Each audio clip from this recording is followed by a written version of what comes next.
Howdy, howdy everyone, how's it going? How's it going? Are you able to... Oh wait, you're gonna have left ear problem. I gotta adjust that real quick. Oh my gosh. Ooh, forget that's a problem every time.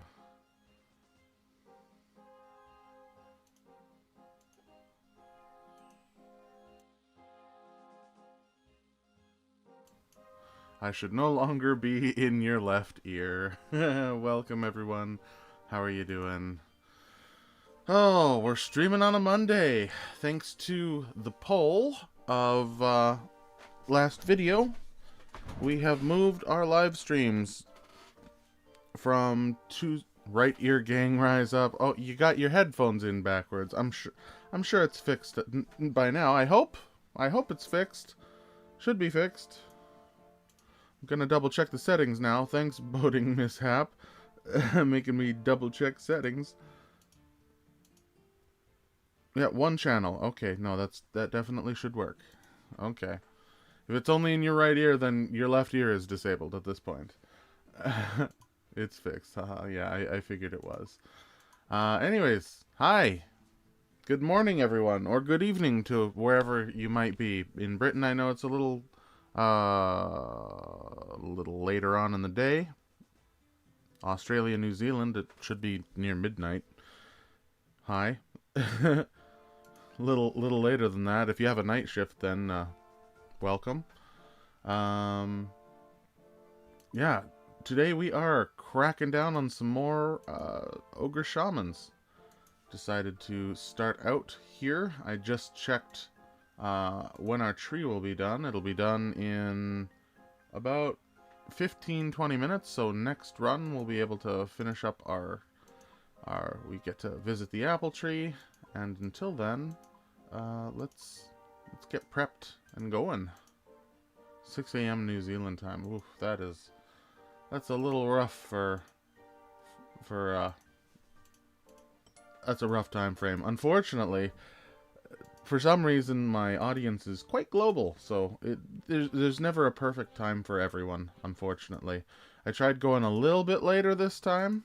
We're starting out at about 11 o'clock instead of 10 o'clock.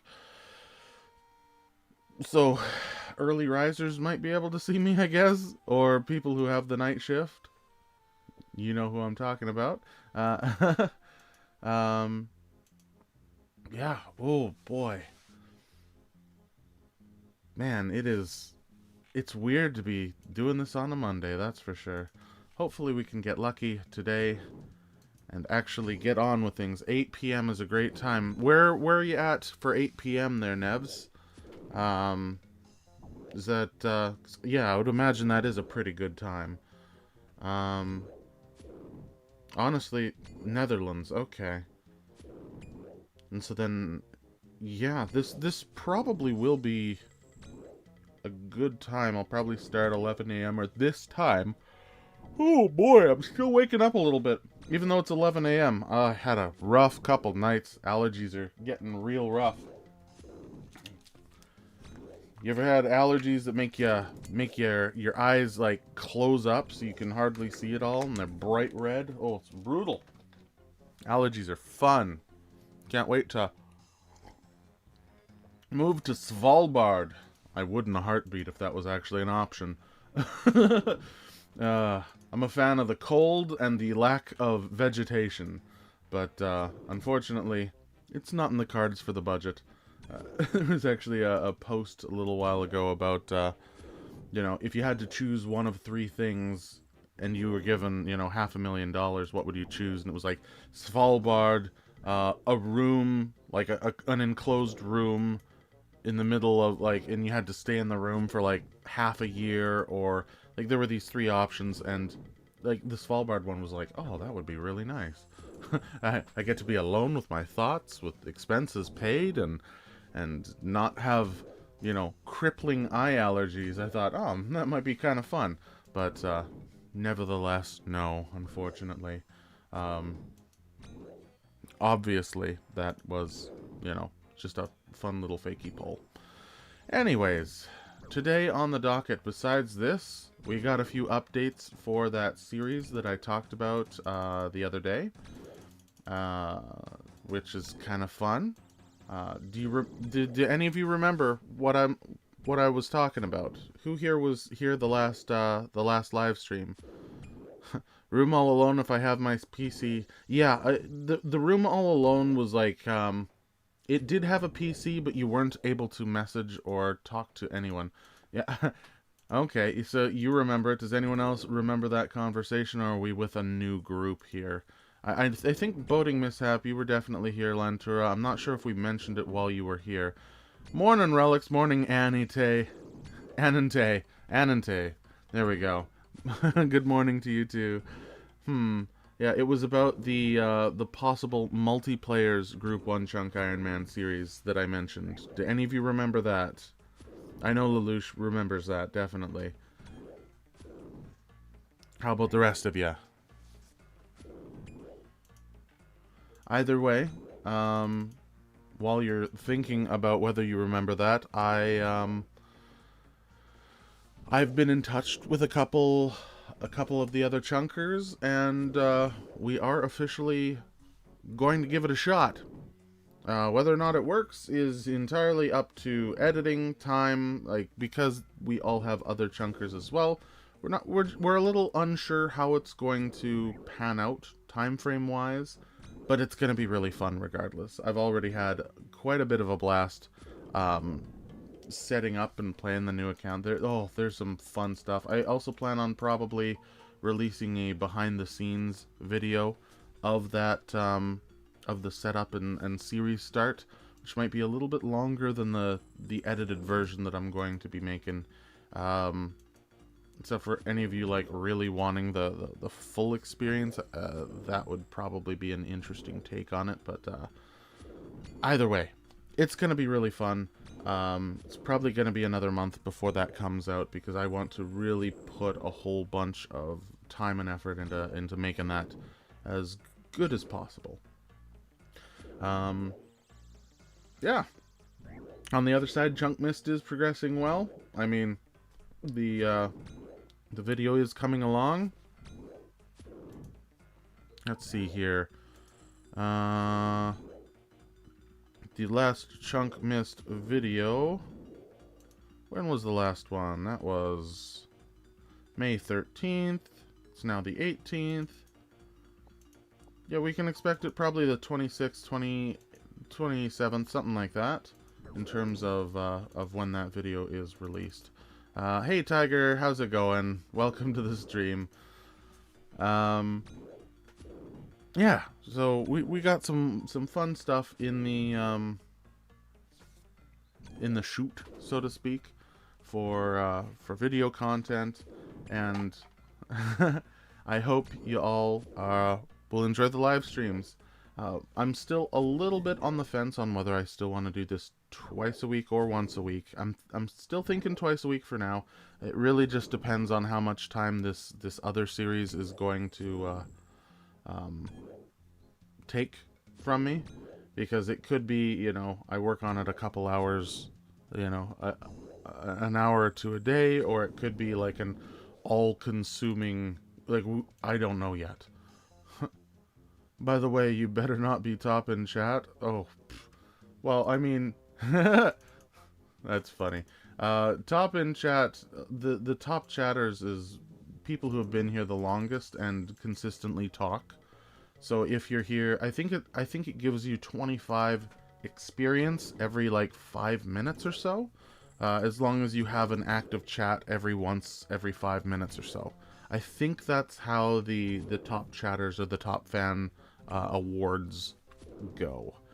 I'm not 100% certain, but from previous streams and from other streams that I've been active in, back when I wasn't doing ChunkMist, back when I had a little more time with Lorebound and stuff like that, that's what I found, is that it was like a 20... Let's see the top fans right now. Yeah, Lelouch, you have 75. You've been here basically from the start. Yeah, I think that's how it works. Grinding that chat XP. You could definitely grind chat XP. It's funny. It's funny that that's how it works. But yeah, it might be a little bit for, ooh, nature runes. Might be a little bit for being here. Now I have 75. Yeah, now you're top 3. So you've been here for a while, you've talked. I'm not sure.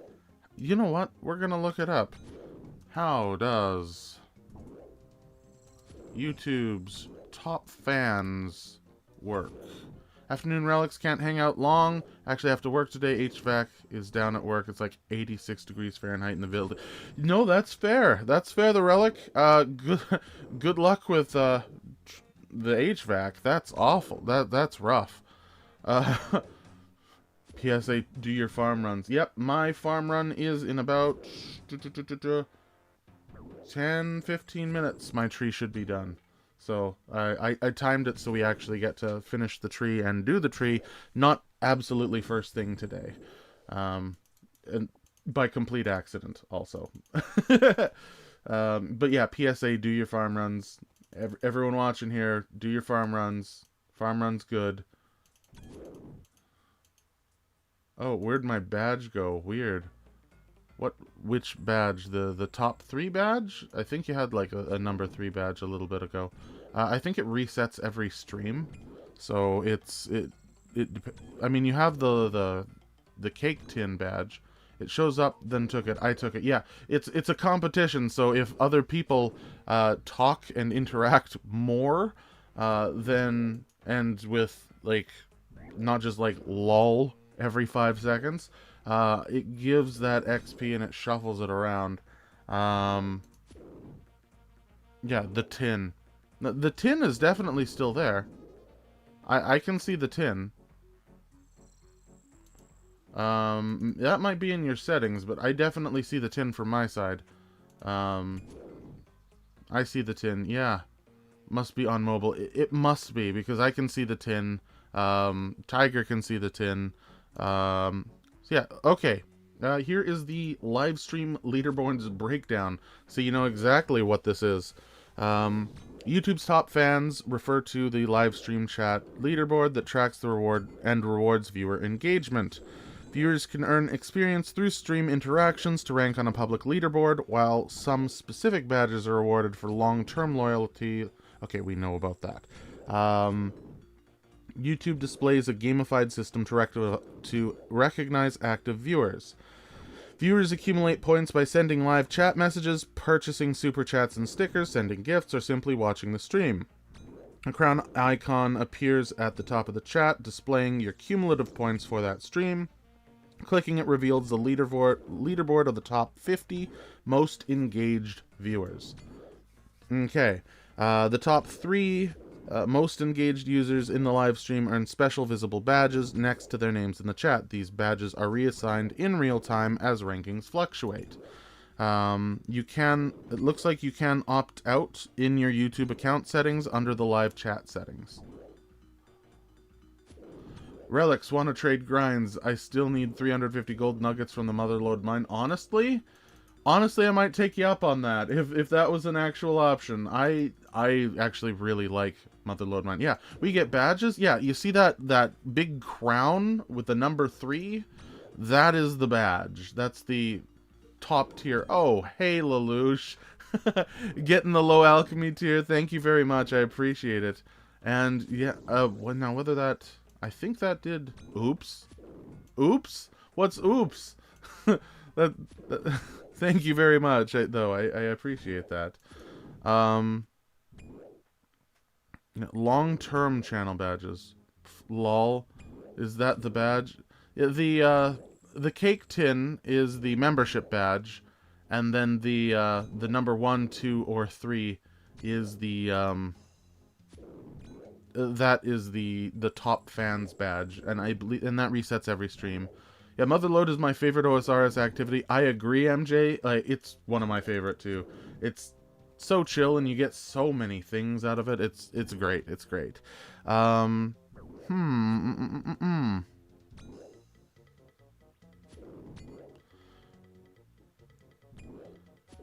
the live leaderboard. Oh, okay. Hold on. There's also apparently long-term channel badges. permanent and recurring badges to recognize dedicated members of a creator's audience. You can earn the top fan distinction by being one of the founding members of the creator's channel membership program. I think that's just talking about the cake tin. I have multiple levels of the membership. So if you're a channel member for longer, that cake tin will evolve over time, and it'll change different colors and stuff like that. Let me see what that was again. So I know it was cake tin because it was like a new fresh cake. That was also related to Lorebound. If any of you remember any of the Lorebound videos, the cake tin was quite an interesting hiccup for us because we had no way of getting a cake tin. We tried pretty hard to actually find that cake tin. Here we are right here. Overview, we are using memberships, go to badges. So the cake tin turns into, yes, the clue scrolls. So clue scrolls of different colors. So I went for like an easy, medium, hard clue scroll, elite, and master clue. And so the longer you are, the higher your clue scroll icon will change. It looks like our Brimhaven tree is done. So once we are out of, I have this neat little tracker. Hold on, I'll show you. Just drag it in here. Look at this. This is a really cool. This is really cool. It's the time tracking plugin for RuneLite, and it allows you to set and see. See, this is an apple tree with compost at Brimhaven, and it is done. And so yeah, we can actually track our trees in real time. And I'm gonna have to move this over so that I can get a more accurate. Yeah, see that? You see that little the little bit of gray to the right there? I just gotta. There we go. Whew. I have to shuffle some things around because I have a 4K monitor, which is what is displaying chat and the actual gameplay that you see here. I have chat in a little pop-up on the side here. You can see here, woo, there y'all are. Unfortunately, I haven't found a way to make that background transparent and then overlay it on top of the stream. I'll be doing that eventually, but it's not really that urgent right now. I'll be doing that eventually. And then from there, yeah, that's on the 4K. Then I have a 1080p monitor, which I usually show. That's the showcase of, usually when we go into Chunk Picker or anything like that, or are looking at the wiki, that'll flash over to the 1080p monitor. So that's this one. Wait, hold on. Oh, you bugger! You did it again! Okay, who appeared, disappeared? Okay, come on. Come on, guys. Who put a shaman mask on the ground? That's so mean.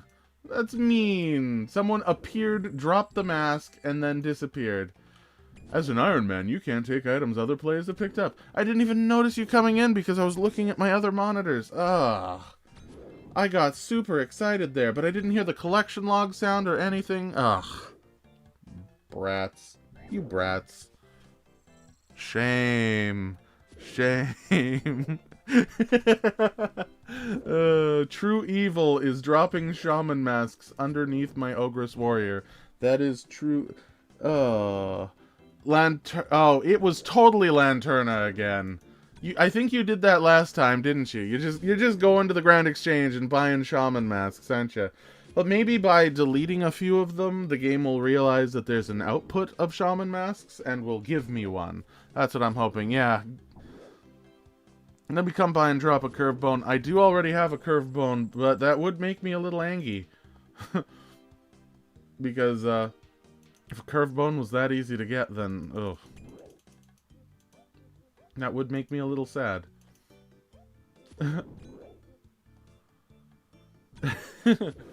Come by and drop a curved bone. Don't drop a curved bone. Use your curved bones. Those are worth a lot of construction XP. Those are... Even for a main, a curved bone should never be dropped or teased like that. That's a... Why is the shaman... there we go. It finally disappeared. Yeah. 1080p monitors for this. And then I have a 720p monitor, which I use to monitor the stream, which is this guy right here. Woo, trippy. Which is fine for a bit, but if I ever like shuffle or move any of the borders, it's because it's a 720p drawing tablet, so I can draw on the tablet directly, but because of that, it's kind of on a rough angle, so it's hard to peer up and around and over, just because of how my desk is. There's not a lot of space for the drawing tablet to be right underneath me. Actually, let me shuffle some things around. Maybe there is space up here. Might get a little cramped. Yeah, I still want it back a bit because I have this guy right here, which is the that's the stream deck again. It allows me to toggle between different things, which is really fun, but it also takes up some space. So I don't know where to put that. right on the computer head right here, so I'll reach up and grab it, press the buttons when I need to. Oh, I'm happy with the nature rune drops, definitely, but I mean, come on, we're a wee bit dry on the shaman mask. Curve bone is untradeable, so you wouldn't see it if I dropped. I don't ask how I know, lol. Well, that's rough. Yeah, no, it makes sense. It makes sense it wouldn't show up. Oh no, did you drop one out of to joke around in a previous stream, Lelouch? Oh, speaking of kill counts, HM new info. Yeah, no, that is new info. I mean, it makes sense that a non-tradable drop wouldn't show up for other people. Like, if a defender drops in the yeah, I'm not in your chunks. Yeah, fair enough. I'm manifesting the shaman mask this stream. So am I. We're really hoping, and we're gonna 24-hour stream. Here we go. Let's start now. Let's keep going until we get the mask. I'm kidding. Please don't. Ugh, 24-hour stream. That would be a rough one. I thought about it, actually. I thought about literally just having a stream until we got it. Don't do that to yourself, please. We're begging you. Oh, what do you mean doing that to yourself? I'm not doing that to my... Yeah. You know what? Once this is like a full-time thing and I can afford an apartment and stuff like that off of ad revenue alone or something, then maybe we'll consider a 24-hour stream as a thank you. But until then, you know, I still have to keep a proper sleep schedule because I still do work Saturdays, and, you know, I like being able to talk and be conscious. Yeah. Starting timer 23:55 to go. Oh no. No. We can't do that. Torture. It quite literally is. 24-hour streams or like streaming marathons are absolutely torture for people. I thought the Geneva Convention. I mean, I'm Canadian. That's the Geneva suggestion. Let's not get confused here. Self-torture is permitted, apparently. I don't know. That's probably not something we should talk about on stream. Medieval torture chamber right there. No, that's fair. You're gonna be stacked on runes after this grind. Yep. Let's show you what we got so far. By the way, we are 311 kills in so far, and counting. We can see here we have 30 rune battle axes, although I think I was AFK for one of them, and one of them actually despawned. 60 rune medium helms, over 2,200 big bones, all of which have been buried. We are getting pretty close to another level up. 17 rune full helms, 2,700 chaos runes. A fair stack of different gems. We got almost 2,500 nature runes. Actually, we do have 2,500 if you include the Ogress Shamans, the mages themselves. Yeah, we got over 1,500 natures. That's 1,500 mithril bars that we can use for our smithing grind so far, which is great. But the actual problem is the fire runes. That is our main hang-up here, is the fire runes. I know, shocker, right? Yeah, we need a staff of fire or something, if we can, somehow. We might actually have to go back to Thieves. Now that we have a few more easy clue locations from some of our newer chunks, it might be worth going and trying to farm and stack easy clues at Thieves in order to get a staff of some sort. Hopefully a staff of fire, or fire battle staff, or whatever the easies give. But then the odds of us getting the proper clues are still so exceedingly low. We'd have to kill thousands of them for even a chance. And we're already killing thousands of these. We could just keep killing these. I don't know. It might be one of those iron bar spawn world hopping super grinds. Who knows? Because we have 55 smithing. That took quite some time doing from the iron bars. And we got to get to 68, which is over double. Let's see if we have anything close to 68. Not really. We're all 40s, 80s. 69. So that's 69... 600, it's probably 670,000 XP, which is like 3 times what we currently have. So we'd be tripling our smithing in order to get that. Ooh, that's a rough one. Ooh. I'm not looking forward to that. That's gonna suck. That's gonna be awful.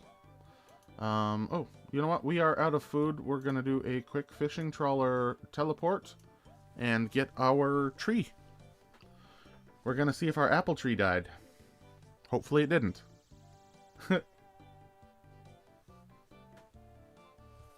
Fingers crossed. Ooh. Are we still rocking the... Yeah, we have the halberd. Hold on. Equip those. It's much easier to just grab the halberd. Easier. As in 1 click over 2 clicks makes that big of a difference. Duck. Alright. We are going to grab all of our coins. We got the halberd. We're going to grab that minus a few and our apple tree. Wintertot or Temperos? Ooh, that's a good one. I actually enjoy both bosses quite a bit. Was that a... Did you put a...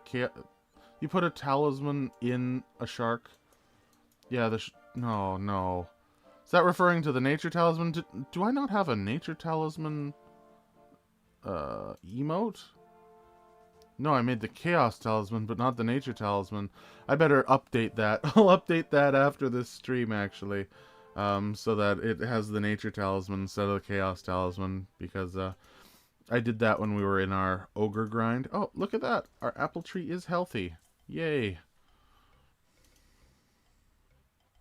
Yeah, let's see. We got cake tin, duck, chaos rune, talisman, curved bone, this big apple. And there it says that we completed a spirit tree again, which is obviously not the case and dumb. Yeah, it's weird. I don't understand that. Why it thinks that collecting the apple tree is a spirit tree, but it does that every time. Clearly, it's not the spirit tree. So, oh, a $2 super duck chat. Thank you, Markolo. Okay. There's a seedling. Yeah, appreciate the donation there. Oh, yeah, I can even heart that. That's neat. Rake and no, we don't need a rake. What the heck? We need a spade and compost. There we go. Oh no, we only have space for the spade because I'm a weirdo and didn't think of inventory management. There we go. Get the compost. Put it in there. Now, are you trying to tell me to duck because something's coming? No, I'm kidding. Okay, let's drop our plant pot there. It's empty and not very useful. Yeah, and if you look here, we can actually, yeah, at 3:25 a.m. we can do the Brimhaven tree again, which, not gonna happen, but, I mean, that's a thing. That's kind of neat. Anyone think it's crazy how only apples in RuneScape can be used for cooking? Yeah, everything else isn't a cooking apple. A cooking pineapple? Nope. Nope. Cooking lime? Nope. Just cooking apple.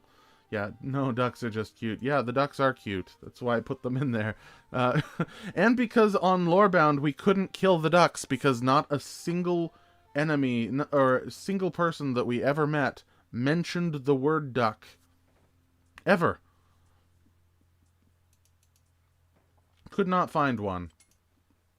And that was, I think, an easy Falador task or a Lumbridge task that we just couldn't complete, which locked us out of the achievement diaries, which was weird that Lorebound would have that problem. Like, of all the things to get stuck on, ducks, cake tins, and, I mean, of course, the fire and earth blast spells were the ones we couldn't get past. Ugh. I mean, we got past the cake tin, I guess, but couldn't find ducks, couldn't find mention of Earth Blast, and Fire Blast was only used literally from the contact NPC spell 1 in 30 times when you contacted the Wise Old Man. Using the random NPC contact spell, which is weird. It's weird. And then it's just kind of like a little burst of fire that does no damage. It was a really cool concept. If you haven't seen that video on Lorebound, it was a really neat discovery that we made there to be able to kind of justify getting past that rule. But that was also one of the reasons why we had to kind of stop it, is because there were too many... it was starting to become too many justifications, and that's why I'm being more stern and concrete on our rules and on our, like, we have to get the nature talisman, we have to get these things from this grind, because there was actually a comment earlier today that summarized my feelings exactly. Hold on, let me bring it up. It was a recent one on on the first episode of the video, actually.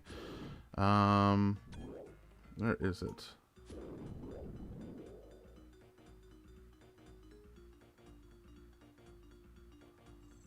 Ah, yeah, it was this person named Pacemaker. About 10 hours ago they commented this. They said, only seen the ChunkMist video, still have to watch the newest one. Yeah, well, you're gonna get a little tiny bit of a spoiler from this. We are on Ogress Shamans instead of Ogres, so that is a bit of a spoiler. Unfortunately, I haven't been able to work out how to balance live streams and spoilers yet. Unless I just don't live stream until my videos are all caught up, which might be a good scenario if there are any, like, moderate or large spoilers. It might be just smart to do sporadic live streams. But then again, I mean, it depends. I know y'all do enjoy these live streams a bit. It's a nice something to put on the background while we're talking, having a good time. Or at least that's what you keep telling me. But would you prefer it if I instead focused more on catching the videos up on the live streams, even if it meant having fewer or less streams? Are always spoilers. Yeah, they are always spoilers. The only way they can't be spoilers is if I have a stream that's, like, directly after a video, and I can actually set that up. So there is a really interesting thing. I can set up the like, you know how we do those the watch parties for the ChunkMist episodes when they come live.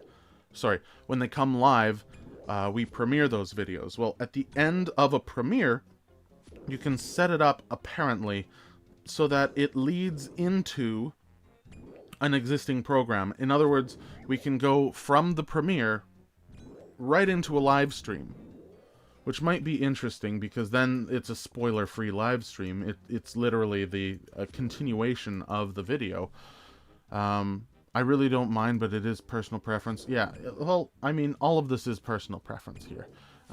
It just comes down to, really, it's time organization, and something I'm having a problem with.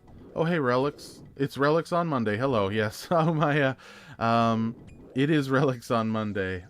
We've moved to Mondays and Thursdays thanks to the poll. So, yeah, we're trying out Mondays and Thursdays because statistically, if more people voted for those days, then we should be able to get some more people in here to have more of an active conversation, which is kind of what I wanted. Because I like talking back and forth about the game, about things. Yeah, it's fun. I enjoy that. But yeah, back to a comment 10 hours ago that this one person said. It was Pacemaker that said this. This was episode 1. You know how I used a bit of a justification to not kill 60,000 chickens to get the fletching level from that log upstairs? So if it was an extreme account, that would be required. If ChunkMist was an extreme OneChunk Ironman, we would have been required to kill those 60,000 chickens and pick up those 6,000, I think it was 6,000 logs from a respawn upstairs in that one room. But yeah, they mentioned, 60k chickens, a meme grind, lol. I can imagine the look of disdain from someone like Verf or Limpwort would try to give you if they saw you draw a line on meme grinds. The video and presentation is great, but I hope you realize that a chunk man can only make so many exceptions before they just make themselves look like a pitiful quitter. Which is, honestly, I can see their point, right? That's why I want to be so firm on the rules and the extended difficulties that we have added. Because as soon as we start making exceptions to that rule, no one cares about some chickens, forget about it. No, that's the thing. Yeah, supreme chunks are insane, I do agree. But extreme chunks are also very popular. And you have to realize that the audience that watches extreme chunks definitely values sticking to the rules. And there is a good number of them.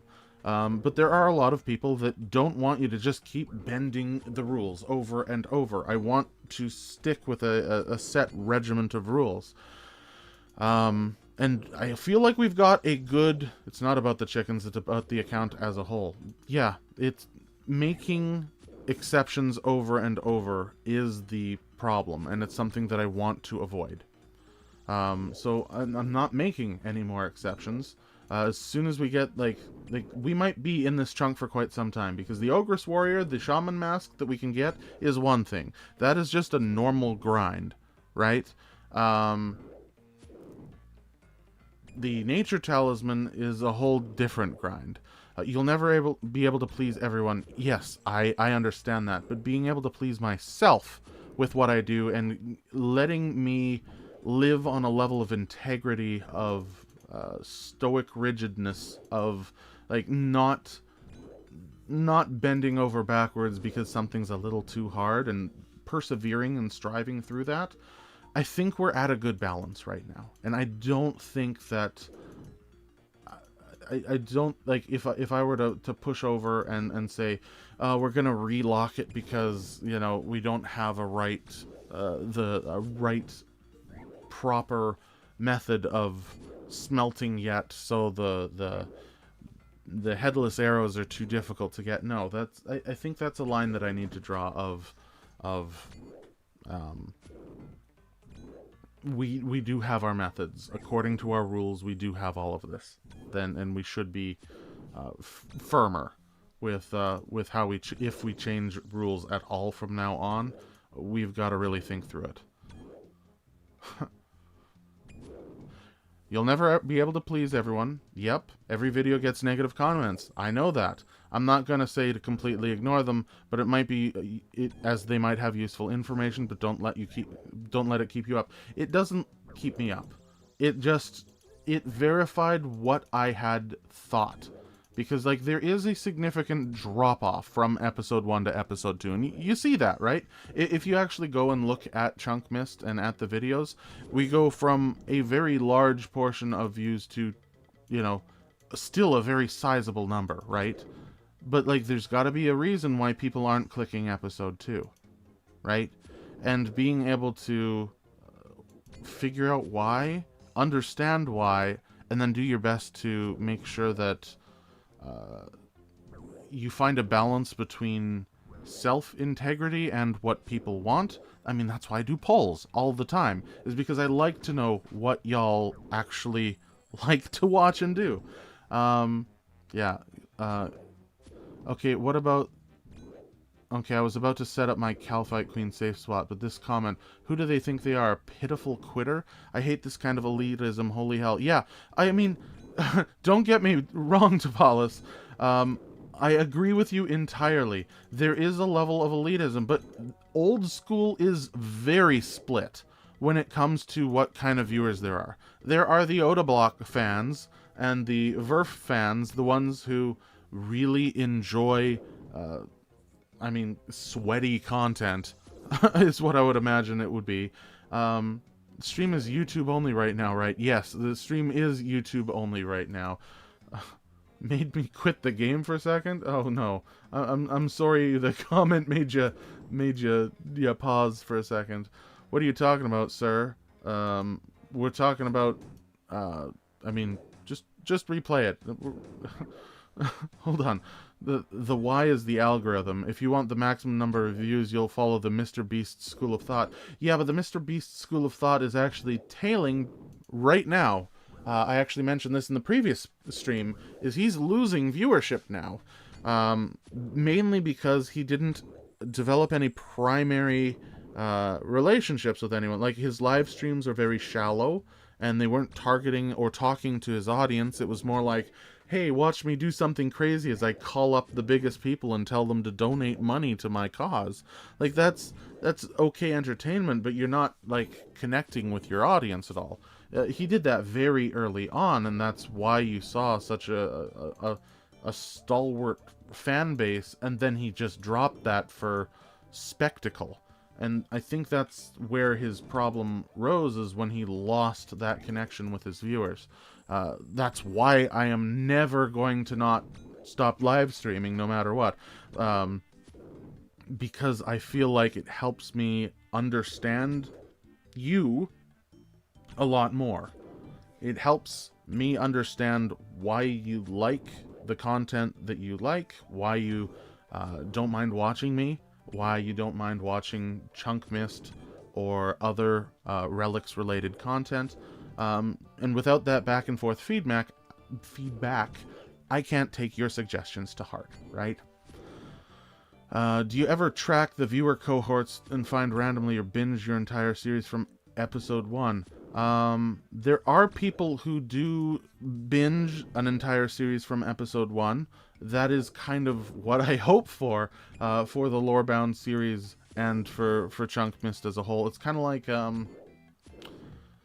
what's it called? Swampletics again. I might actually do like an edited down Lorebound, like an everything Lorebound episode. The complete season 1 of Lorebound. I was thinking of making one of those and kind of update the editing on it, so it's a lot smoother and nicer. But then again, I'm not sure. The series I watch, yeah, it might be fun. It might be fun to do something like that. Let's see. There's space for plenty of chunk types.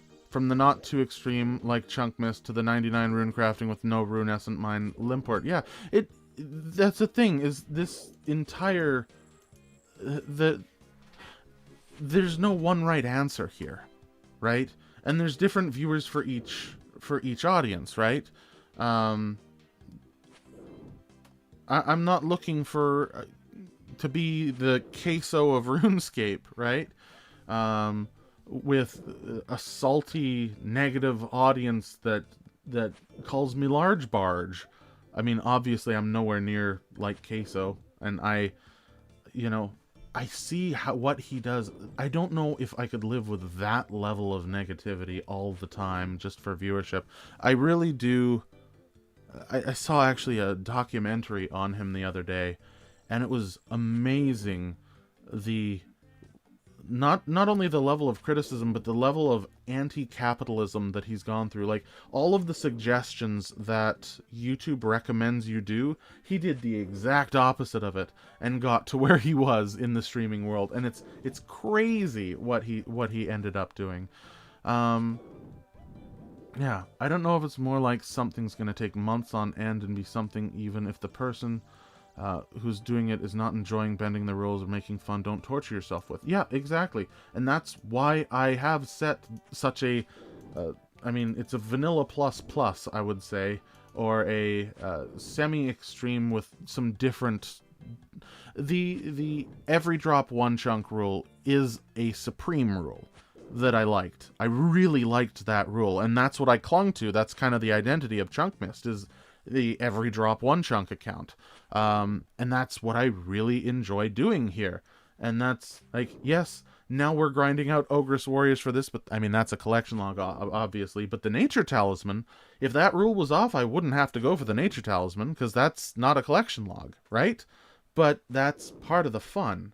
That's what I enjoy doing. That's where I enjoy, as a chunk creator, the kind of content I enjoy, and it helps balance out the monotony of some of the longer skilling grinds by adding monotonous non-skilling grinds, right? I think the biggest part of old school RuneScape videos is, for better or for worse, hype moments.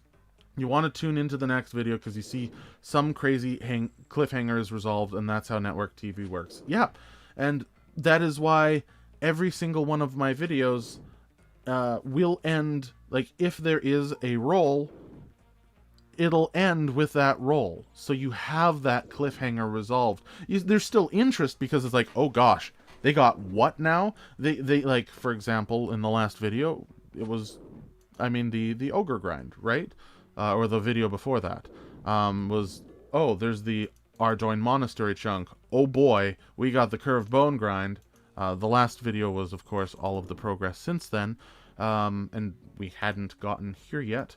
But what I'm hoping to do is at least get the Shaman Mask for the next video. That's why I'm kind of delaying finalizing my script, is because I really want to finish at least the Shaman Mask, and then it's like, all right, well, time for phase 2, right? Is so we get over a bit of a hurdle and a hump. Also the Go Live announcement hits both channels. Yeah, I know, Air Sniper. I tried to set up that. So, for those of you that don't know, we have a Discord channel. It is in the description. Feel free to join it at any time. But yeah, right now the bot that I have the Me6 bot or something like that. It's not able to differentiate between a video and a live stream, so it posts both. And I was trying to split it up, but I think I need a different bot that can differentiate that. I don't know which one that's going to be, but thank you for mentioning that, Air Sniper. Markolo, something that'll make you burnt out just because you can have some crazy title in the video. For me personally, I would not click it. Something I don't really enjoy. I really like the more fun aspects of the series I watch. Yeah, it's... Like, for example, if I had to grind the fishing trawler to 99 construction, that would cause burnout. 100%. And, I mean, that's why I toggled the rule of the fishing trawler no longer counting as a primary source of construction. Like, I turned it off after we got the crafting, because having it for construction XP is absolutely troll. Absolutely troll. It's silly that would be a thing. Yeah. That's what I did for ChunkMist, saving Lorebound for a rainy day, keeping it for the future dopamine hit. Yeah, I mean, there are a lot of rainy days, definitely. Just tuned in, best of luck on the grind. Gummy342, thank you very much. We are still grinding. We are up to 27 kills on the warriors, plus the 100 shamans. I'm gonna just stretch this back over. Oh, yeah. Okay, yeah, no, the screen position, we moved that 720p drawing tablet around a little bit, and it does make quite a bit of a difference. So we're going to, yeah, I no longer have to shuffle, and you might be seeing less of my background from time to time.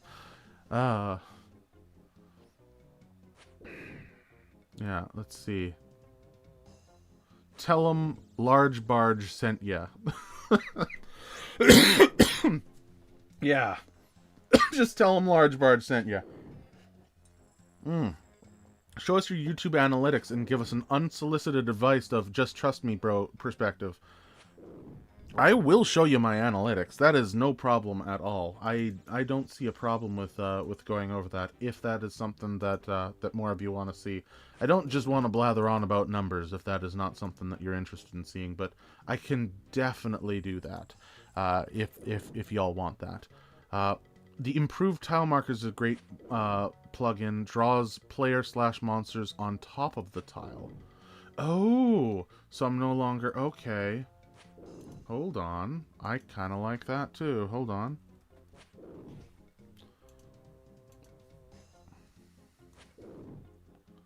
Ooh.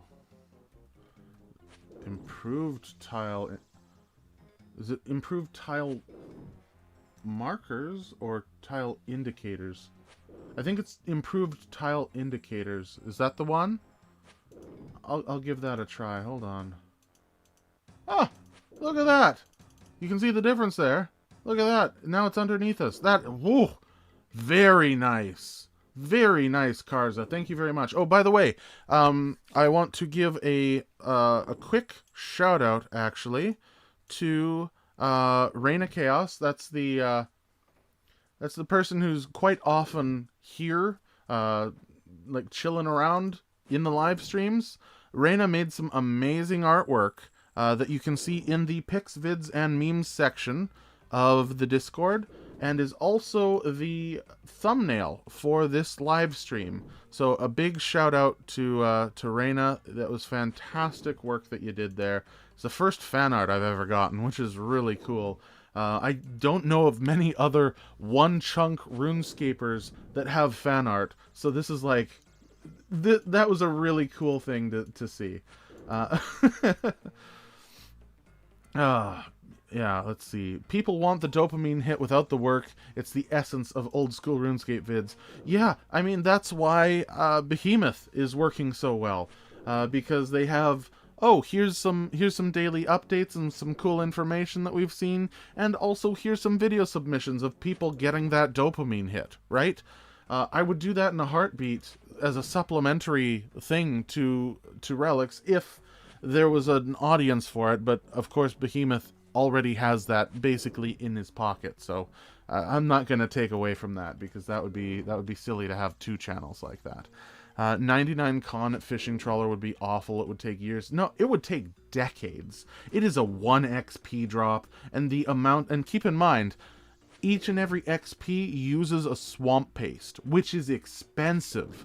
So you actually have to farm the swamp paste, or you have to farm gold to be able to buy the swamp paste. So it's not even a constant 1 XP grind. It's brutal. This is the kill, I can feel it. I know you said that a minute ago, but I'm going to take that now, Ahumaya. This is the kill. I believe time delay and this will make the kill. Come on, Ogress Warrior. Give me the drop. Give me the drop.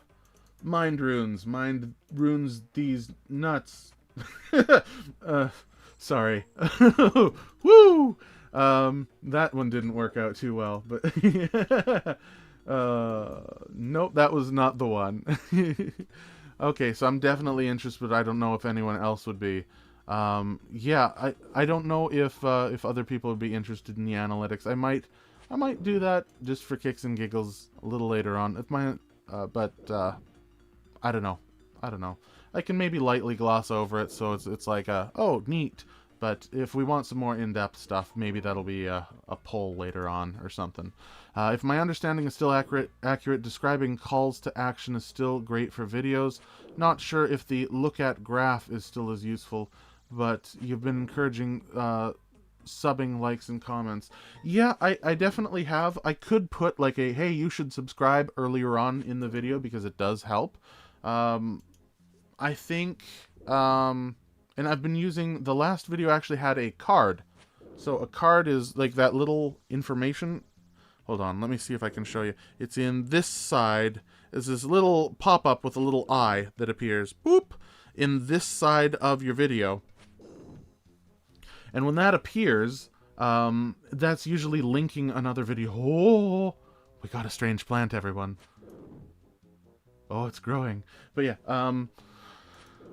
that little eye helps to... I'm going to try to put that in more of my videos, linking to the first episode of ChunkMist. Of ChunkMist. So that people who are new to the series can just click on it super easy. All hail the strange plant. Yeah, thank you, strange plant. Now, get out of here, you plant. Yeah, I'm collecting as much strange fruit as I possibly can, because if we ever do get, like, the Zulrah grind... Don't get me wrong, that is years away. Then the strange fruits are going to be in super handy if we haven't unlocked any other poison removal by that time. Yeah, if it's my understanding's accurate, describing calls to action is still great for videos. Not sure if look at graph is still useful, but you have been encouraging some in comments. Yeah, let's take a quick look. Let's take a quick peek at the analytics. Hold on, screen's gonna get flashy for a second as I... Boop, boop, boop, boop, boop. There we go. We're gonna go to the channel dash. And I will switch this over in just a second. I'll go to the analytics side. And this should show you exactly how much money I make too, which is kind of neat. But, I mean, here you go. So, these are channel analytics. We have views, watch time in hours. You can see the watch time has gone up significantly. Specifically, when I release videos, those bump up quite often. So every video release that I have, see, there's a release, there's a release. Live streams kind of do a little bump like that right there. Go from 23 to 25, 15 to 18. So we get a few watch hour bumps here and there. But it's the videos that come out, like the I got sentenced to Curvebone jail, that really got that going. Money, it's not too important. That's about an estimated monthly revenue, which is, I mean, it's not enough for food and shopping, food, really. It supplements my income enough that I don't have to worry about other bills outside of rent. So, I mean, that's good. But yeah, let's take a look at the content here. This will be interesting. So you can see new viewers here, regular viewers, number of subscribers going up, the viewership, published content, typical views is between 1 and 36,000 views. Look at that graph. Look at these graphs! Look at that stupid graph! Or photograph, or whatever. Oh, no, that might be copyright claimed, and I'll have to bump that down. You want to see a graph? Oh, look at that graph. That's a fancy graph right there. Impressions and how they led to watch time. 663,000 impressions, 67 from YouTube recommending your content, and then it has a breakdown of that. 32.5% coming from the viewers seeking my content / other. That's subscriptions. That's the bulk of you, which is interesting. How viewers find me. Browse features. So this would be if you search for, say, for example, Chunk account or Mist Rock or something like that. Suggested videos. This is what we want to, of course, get up. But yeah, those are content. Audience is actually really cool. So I'll share this with you. You have monthly audience averages. Okay. This is here. We'll go to 90 days and we can see how this graph goes. Oh, look at that. It's subtly falling off. Let's go to 365 days and you can see something magical here. This is Lorebound. This is ChunkMist.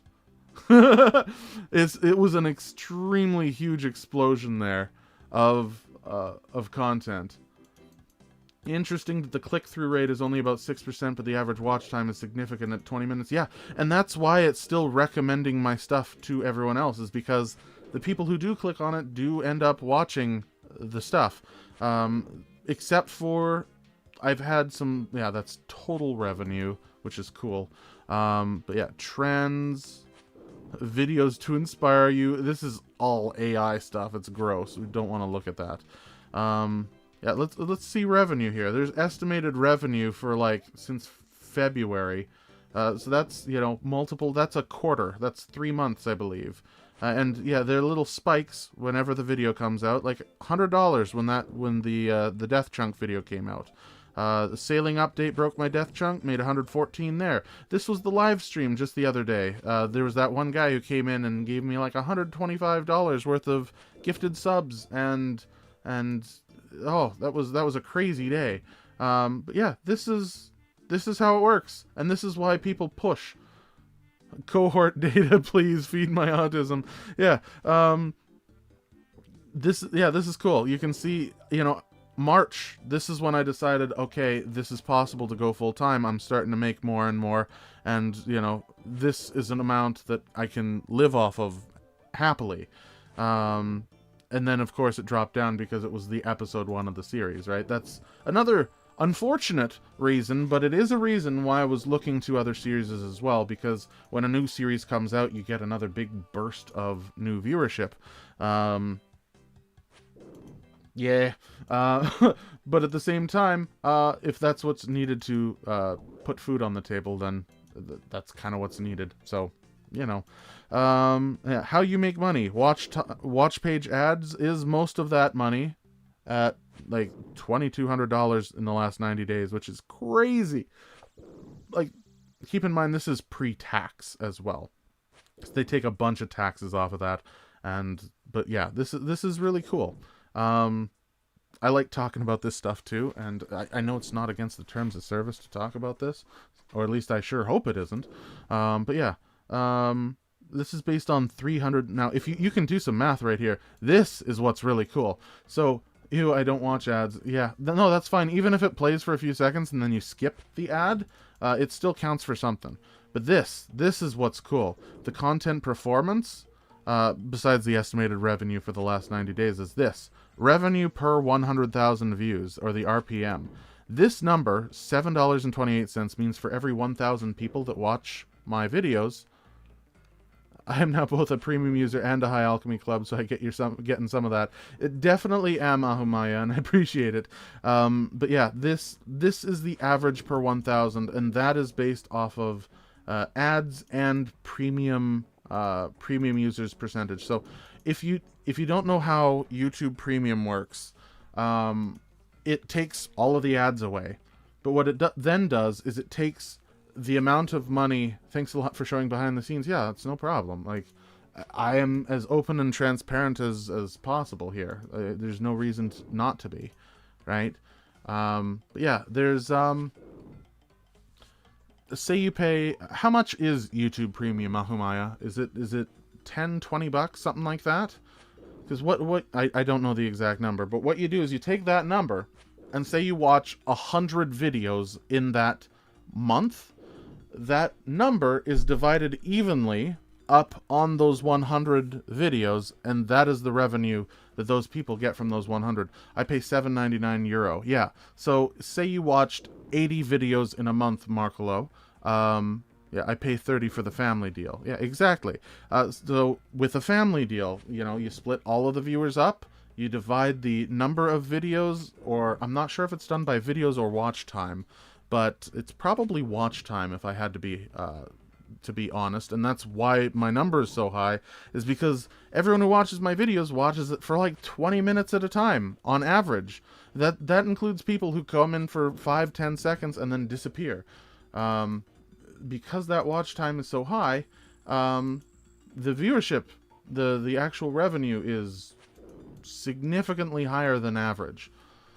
I have no idea. I've been grandfathered in for 2 decades, started with Google Play Music and then turned to Google Music, then YouTube Red, then YouTube Premium. I still had student card. It was only $4.99, but not student anymore. RIP. Yeah. I mean, just look at... Oh my gosh. YouTube membership. So, I told you a little bit about the new series that we're trying out. Of course, we had to get membership in order to try it out. Getting a 1-month membership is like $20 a month, as opposed to like the $12.99 it is for a 1-year subscription. Oh, look at that. There's Mishtablu in my exact gear. Hey guys, famous YouTube Monkchist here on a Shaman Mask grind. Oh no, it's Monkchist. And you're taking my warriors, grr. Wow, you somehow imitated my entire outfit perfectly. Except for probably my... Yeah, you don't have my blue dragon hide van braces. Sorry. You're close. You better go back to the bank and get some... Yeah, you're not an Iron Man either. Better go back to the bank and get those blue dragon hide van braces. But I do? You do have them. Oh, you do. Didn't look like it, but no, you definitely do. You have the exact outfit. Oh, no, no. If we get a normal person coming in and there's 2 people with this exact setup, people are going to get suspicious that this is a bot. A bot account down in the sewers here. I would prefer if that was not a thing. Also, do you have your rune battleaxe and addy shield switch while you're down here? It says $13.99 on my membership page. Yeah, that sounds about right. So if you let's say you only watched 10 people in a month because you were out doing something else, $1.40 of that would go to each individual. We're gonna go bank real quick actually, because we're filling up and we're the speed of our kills when we have our battleaxe and shield versus halberd goes from about 60 to 110 seconds. So it is considerably faster for us to continue using the battleaxe and shield setup, even though we burn through some more food. Yeah, so we're gonna just do that real quick. Whoop, whoop, whoop, whoop, whoop. Deposit everything. Grab our 600 coins.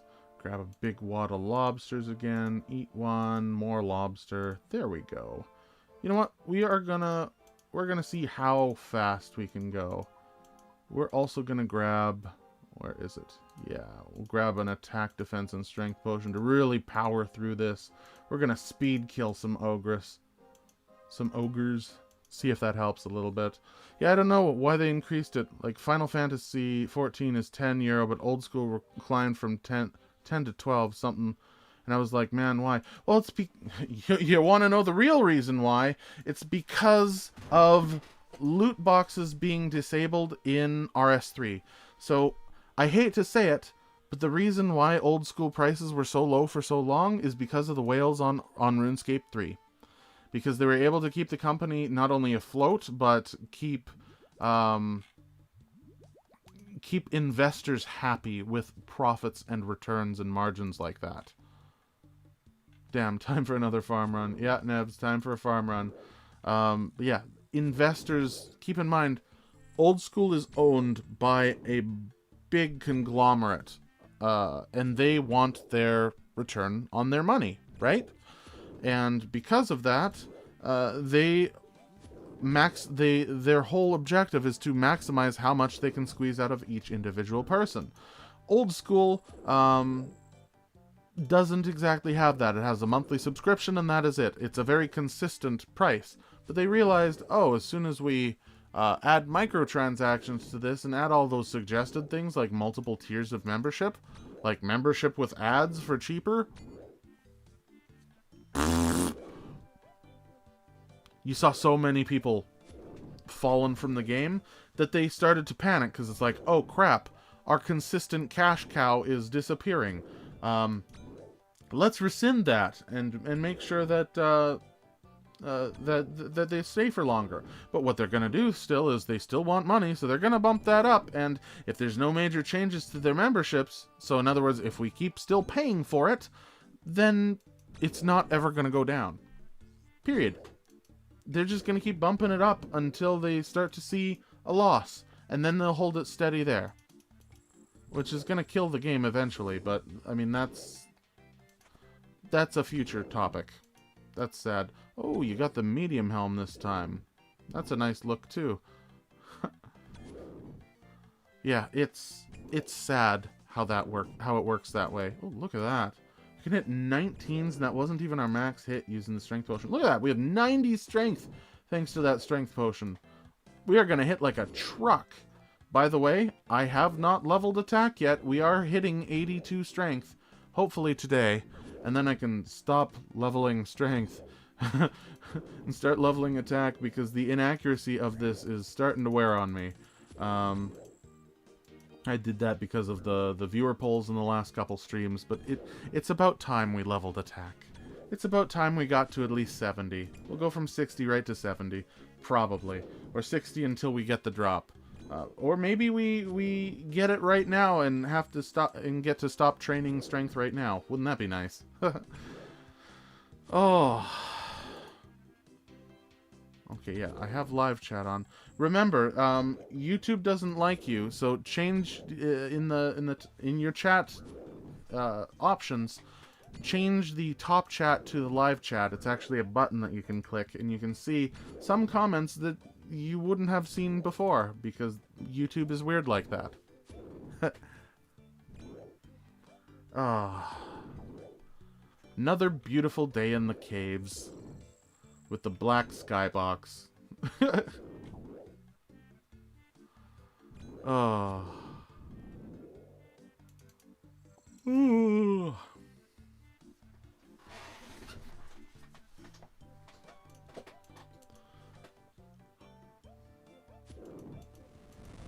Hello, Harslek, the person I don't know all too much, and definitely aren't giving away minor spoilers.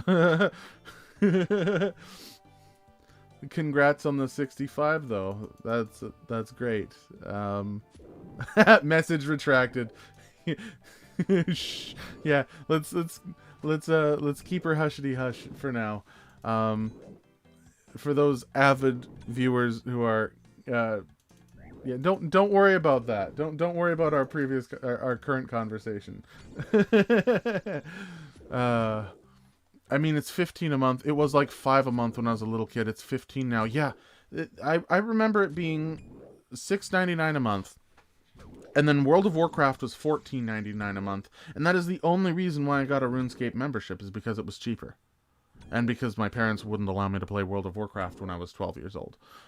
Of course. But RuneScape, like, I think I was 16 when I got my first membership. I was a non-member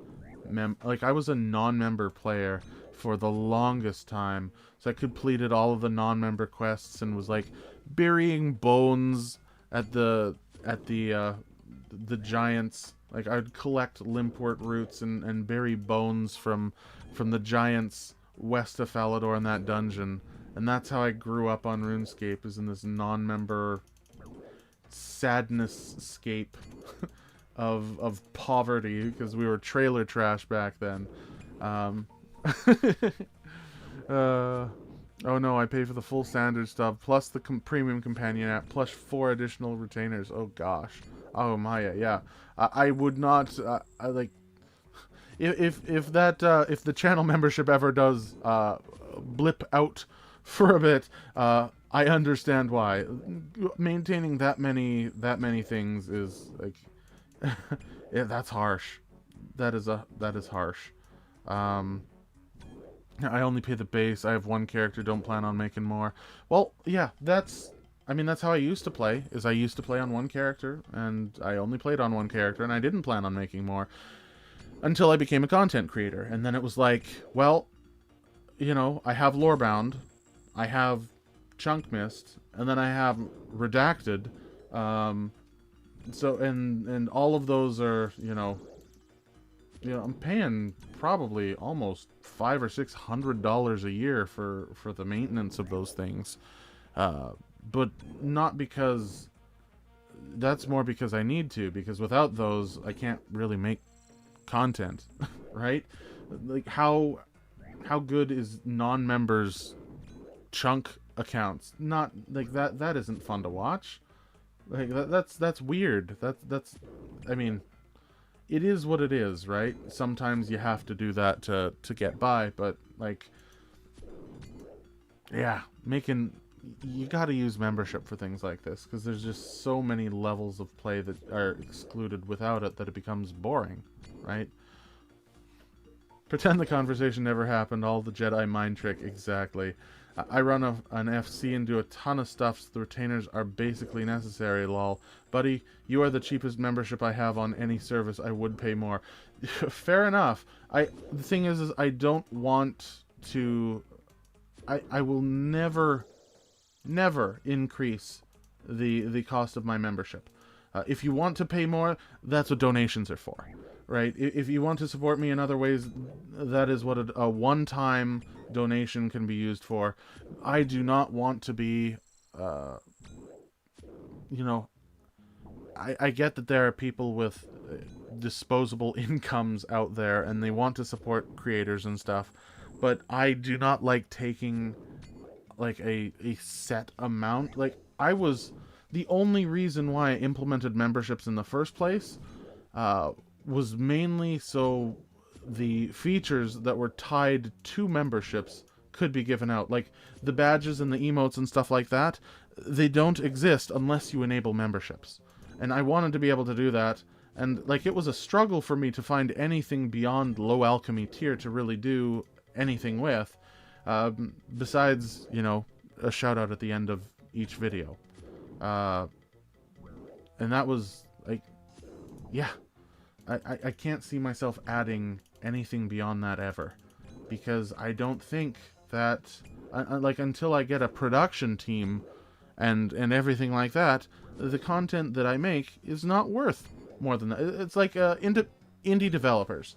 If you make a game as an indie developer and you charge more than a certain amount per, like, for your indie game, it's just greed at that point. Like, take a look at Megabonk. I think it was what, like $4 or $5 for Megabonk, and it was just a blast to play. That is an indie game, right? If he had charged $20 for it, people would still buy it, but then his reputation would have gone down because he's basically milking his audience at that point.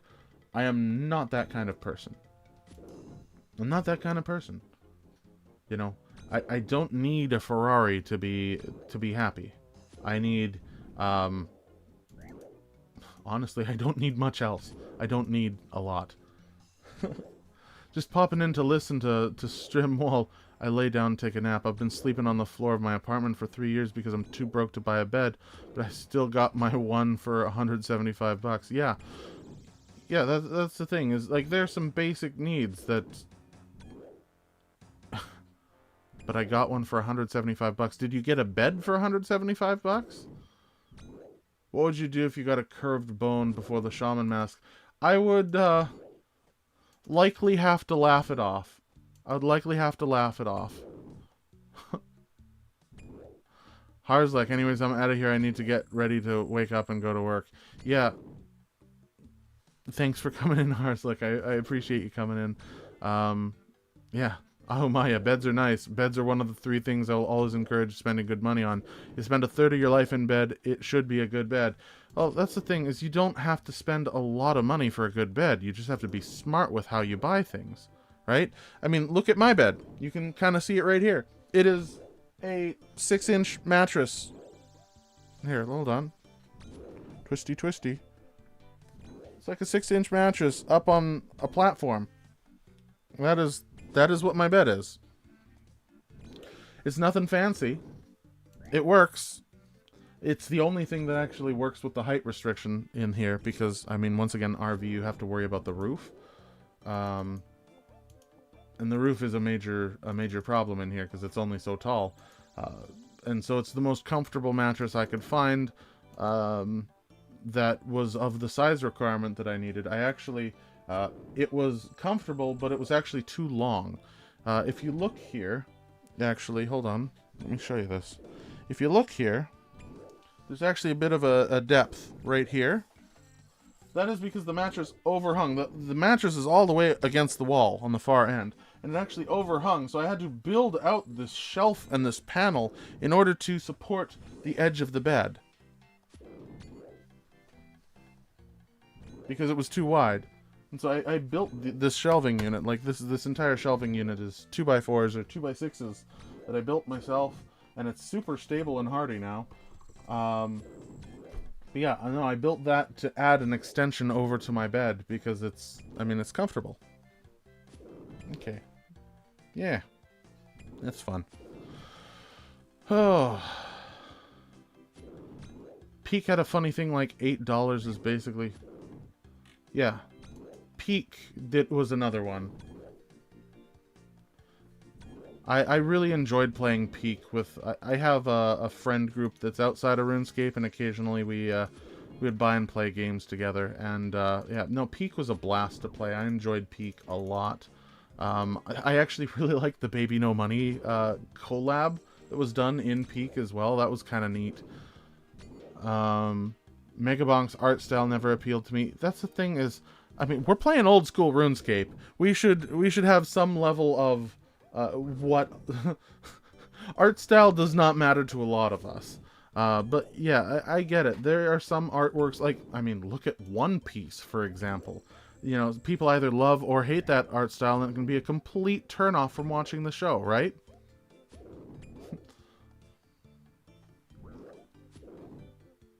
The other two are tires for your car, because it's the only thing that ever touches the road, and alcohol, as cheap alcohol is never worth it. Okay. I mean, I'll agree with the cheap tires. Like, don't get cheap tires. Getting good tires is definitely a good idea. Alcohol, I mean, I don't drink alcohol, so I guess the equivalent would be nothing. There's no equivalent. If you like alcohol, I'm sure buying better stuff is better, but I honestly can't relate to that. Don't drink it. Yeah, bed for $175, single size frame included. Yeah, I mean, this was $200. It was a $200 bed. So, like, just having a bed is such a major improvement, of course, over not having a bed or a blow up or a couch or something. So, like, take what you can afford, right? Having a good bed, definitely, I agree that having a good bed can help a lot. But at the same time, like, stay within your means if you can. You know, I would hate to promote splurging on something when it's not necessary.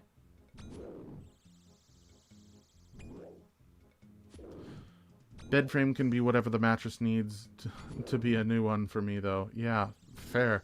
Vampire Survivors was like $5. Yeah, there are some great games out there that are cheap. I mean, look at Hollow Knight and Silksong. A perfect example of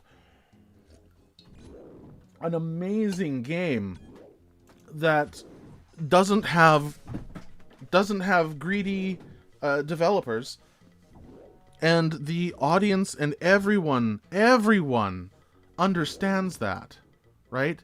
Like, we all know that the developers of Hollow Knight and Silksong did that out of the fact that they wanted to give a big middle finger to the AAA companies who make these awfully overpriced games. I mean, look at what is it, Forza Horizon 6 or something like that? My brother, he plays that game and stuff like that. He got the pre-release and everything like that.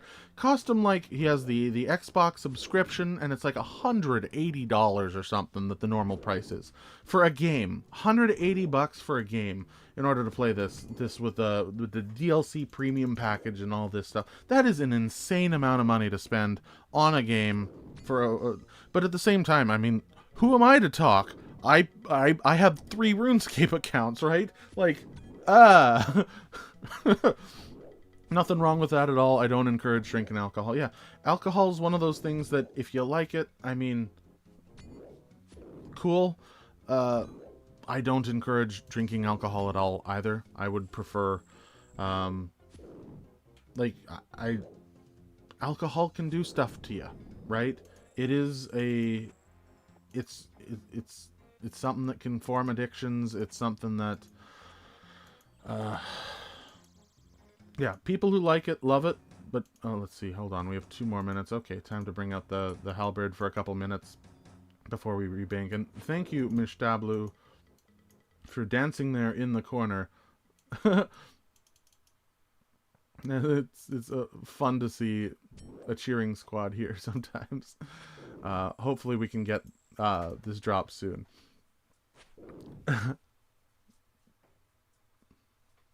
But if you do drink, you shouldn't drink Natty Light. Yeah, fair enough. By the way, because I buy bundles, now I have over 2,000 games on Steam. Yeah, no, I was a firm subscriber to the Humble Bundle Monthly, which then got kind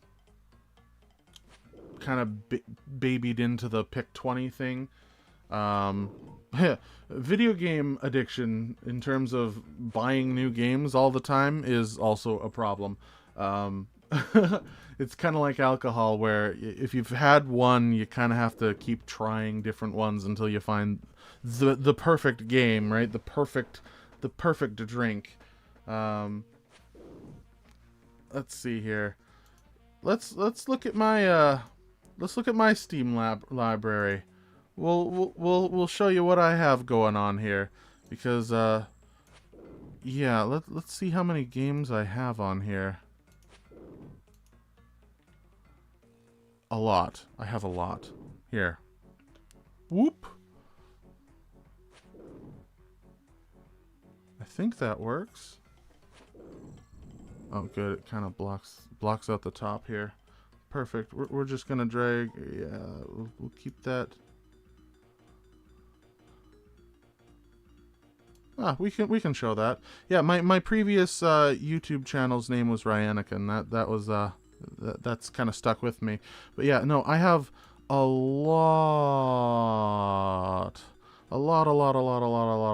of games. Lot of games. Just absolute crap ton of games because of the Humble Bundle. Just so many, and some that I'm never going to play ever. I only have a few that are actually downloaded. Huge backlog. Yeah, no kidding.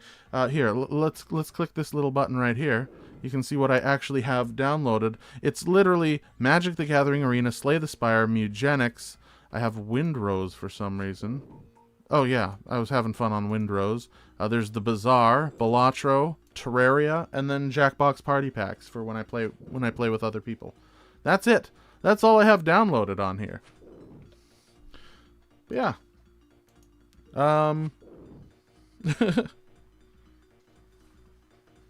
Slay the Spire is so good. Yeah, no, I thoroughly enjoy.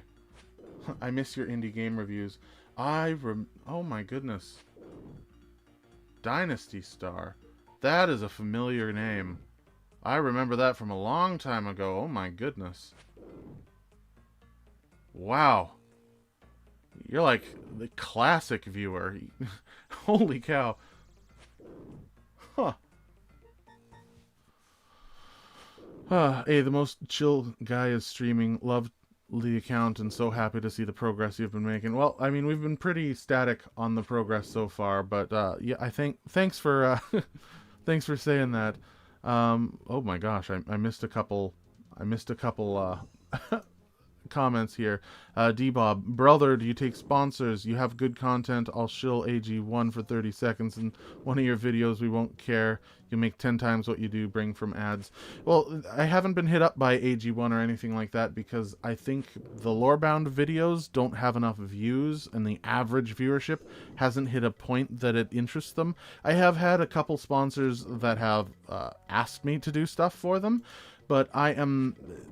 like, the ones that have asked me are War Thunder. It's like this ship game, which that was the better of the options for sponsorships, if you'll believe that. Which, I mean, I wasn't opposed to that, but there was like a third party that was trying to take a good chunk of the cake in the middle, which is just, like, I would prefer more direct contact with the companies. Instead of some subsidiary in who knows where that's trying to get contract deals. And then there was another one that was for freaking AI stuff. And I know how much y'all hate AI, and there's no way I would ever take a sponsor from AI. Ever. unless it was like groundbreakingly expensive. Like if they were like, hey, here's $10,000, do an ad on AI for us, I might take that. But like it's got to be enough that it actually like significantly improves the quality of my life. And even then, you know that if there is an AI ad that ever comes on, you know, oh, they paid this guy bank to do that. Because like honestly, I'd probably take I would take an ad realistically for $600 or $800 right now. Like that's the going rate for someone of my channel size for an ad is about $600 to $800 per video that they sponsor. But it would be at least 10 times as much for anything AI, because it's just yuck. I don't want to deal with someone trying to shill out like especially the AIs that are like, oh, you could make all this 3D animations and stuff. I will burn that bridge to the ground. Like those are off. I do not want to take away artistic values in the world, and to support and take, even suggest that you do that is not something that I ever want to do. So stop emailing me. Jeez, I said no.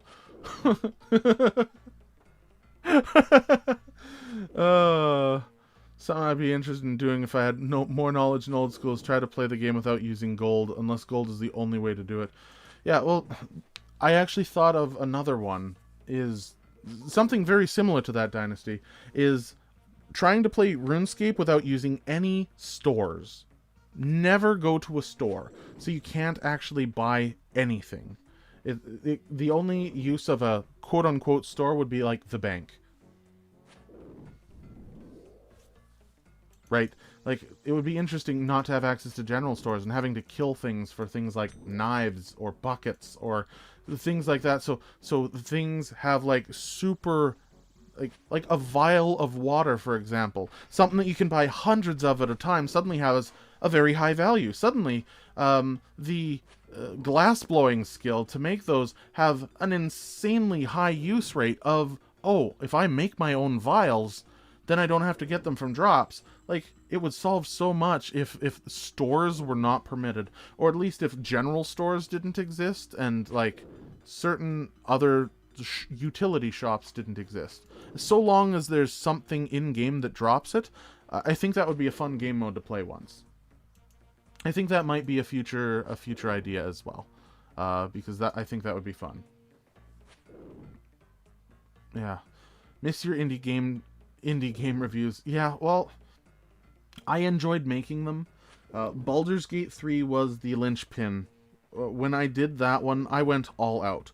I went and I drove down to a river and did like live action stuff. I had really decent cuts and stuff like that. Like, I put my heart and soul into that, and it just got dogged on. It just did not... I don't know. I was sick of the constant negativity that came with having to jump around from video to video and trying to find what was the next biggest and best thing to make a review on, and then put it out in a certain amount of time. Yeah, indie game reviews. Well, that's the thing, is Baldur's Gate 3 was originally an indie game company, right? But yeah, no, Baldur's Gate was probably the largest indie game I reviewed. Definitely not. I haven't bought Humble Bundle. I buy Fanatical Bundles. They're basically a build your bundle business model.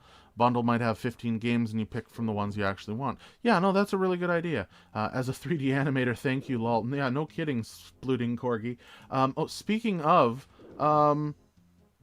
what kind of 3D animation do you work with? Because I am currently looking for someone to work with for some old school 3D animations. I do plan on, I hate to say this, but I'm kind of gonna be Mr. Beasting as much money as I can back into upping the quality of these videos. So like I want to start getting some 3D animation bits in here.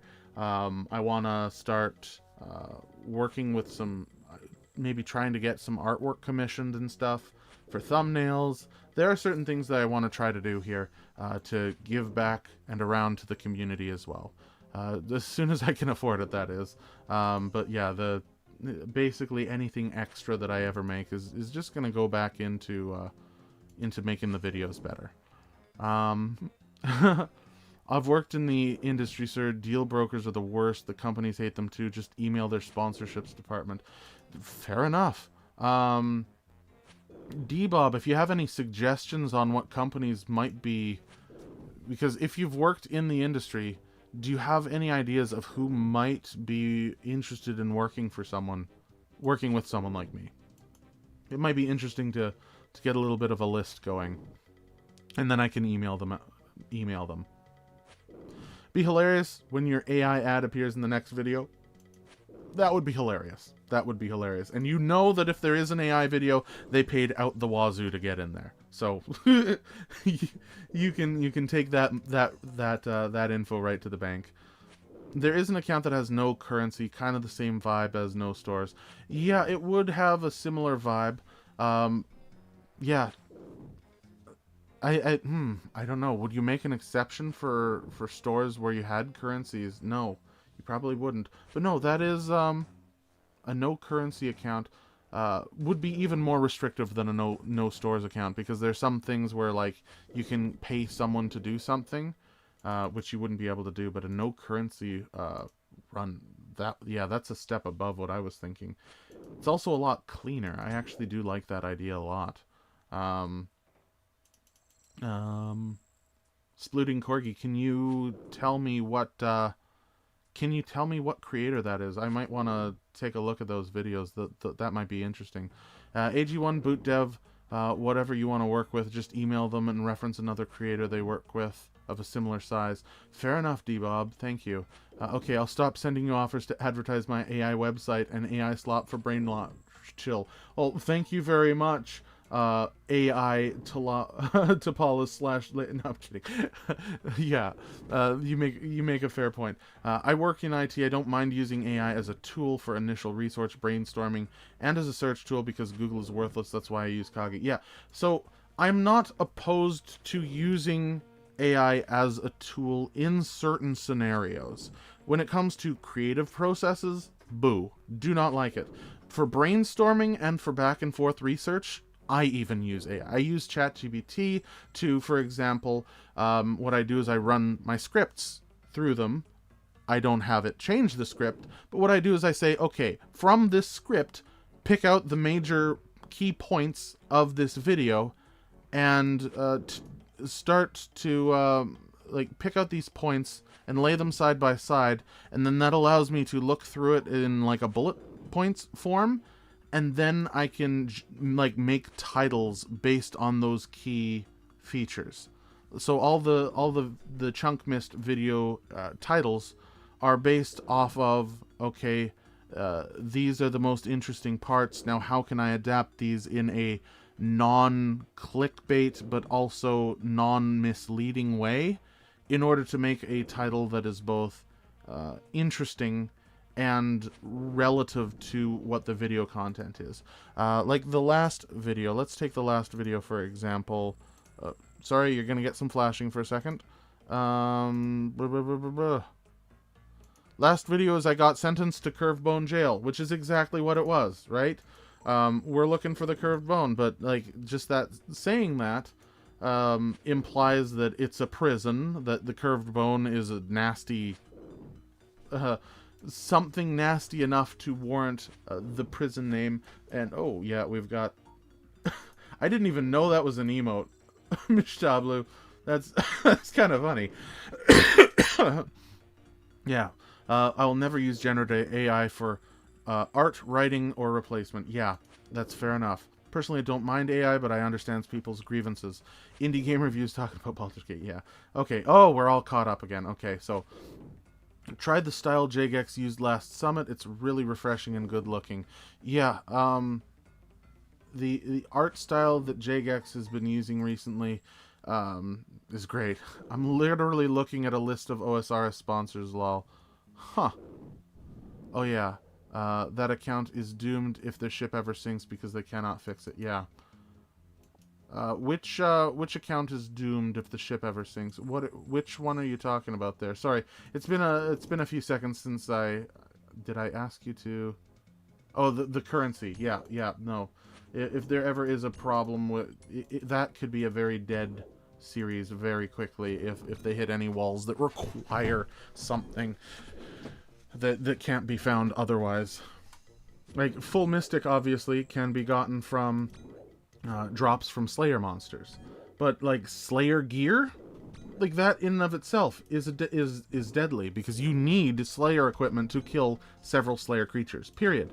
I mean, that would be the real exception to the rule if I had to make any on that account, is the Slayer Master shops. Because you literally need that in order to do Slayer. Or else you gotta be super lucky and kind of work around and try to figure out if there's a way of getting enough Slayer points to block the tasks that need those certain things. And then, of course, you'd never have the Slayer Mask or the Slayer Helm, because, you know, do you consider those currencies? Do you consider Slayer points are currencies? So, you can't use those. So, yeah, no, that's rough. Do plants count as currency for protecting seeds? I think they would. Like, but for that, I mean, once again, this is someone else's account, so they are ultimately the judge. Just like how we chose that, oh, I have to go now, my people need me. Oh, that's fair, Mish. Thank you. Thank you for being here for so long. Yeah, we had to make rules and exceptions as that as well. For Lorebound and even ChunkMist, when we blocked the Nature Talisman because we didn't want to farm bars from a world hopping spawn, because I think world hopping is the dumbest mechanic that exists in old school, and they should just have a flat sell price for certain things, and be able to buy as much of what the store has as possible.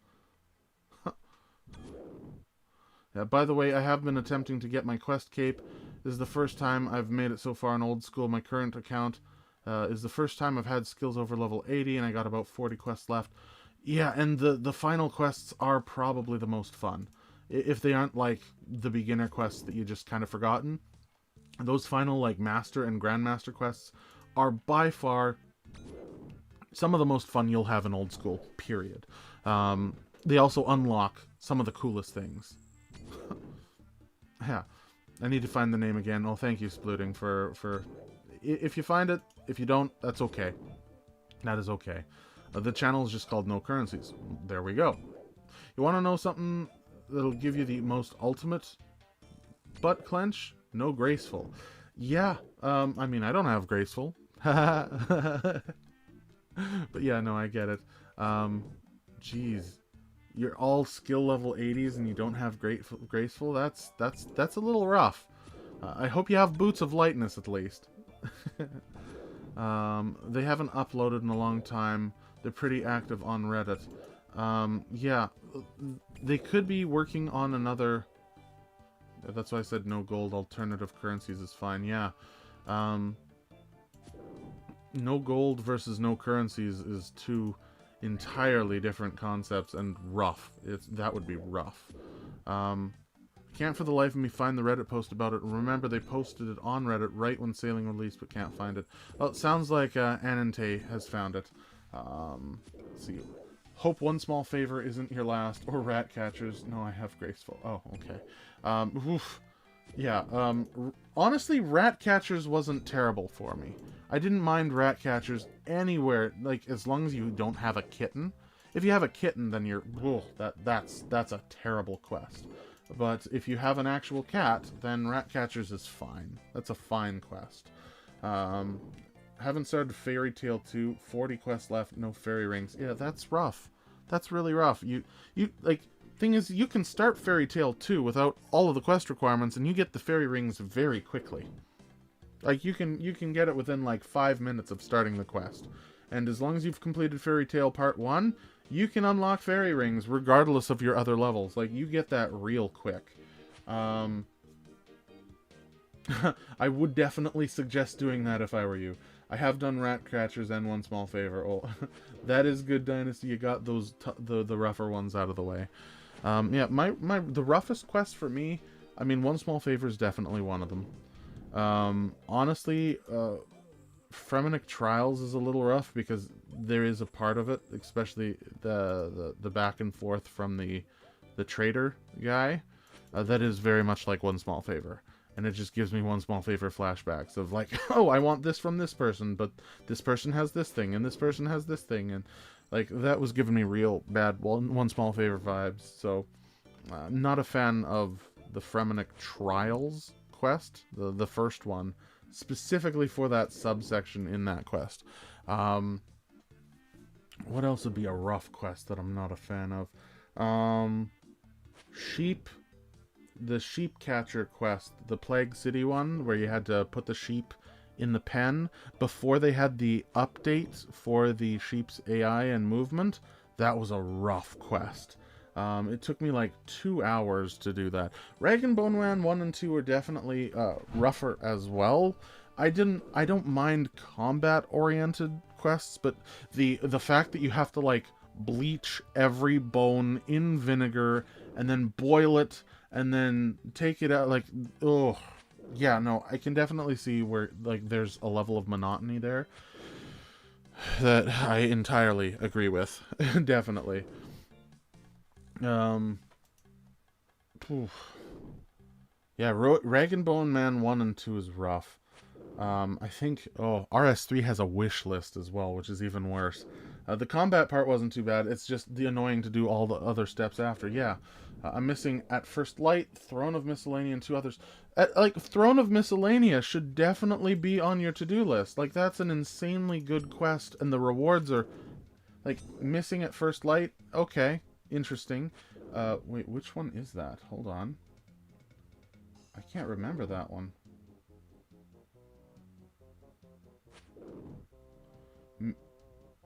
Oh, At First Light is the one you're missing, sorry. At First Light, which one is that? Guildmaster in the Hunters Guild. I'm not too familiar with that one.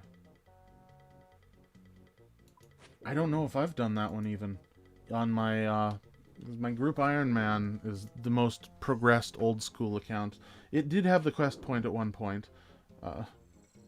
But yeah, Throne of Miscellanea is definitely a quest that you should do immediately.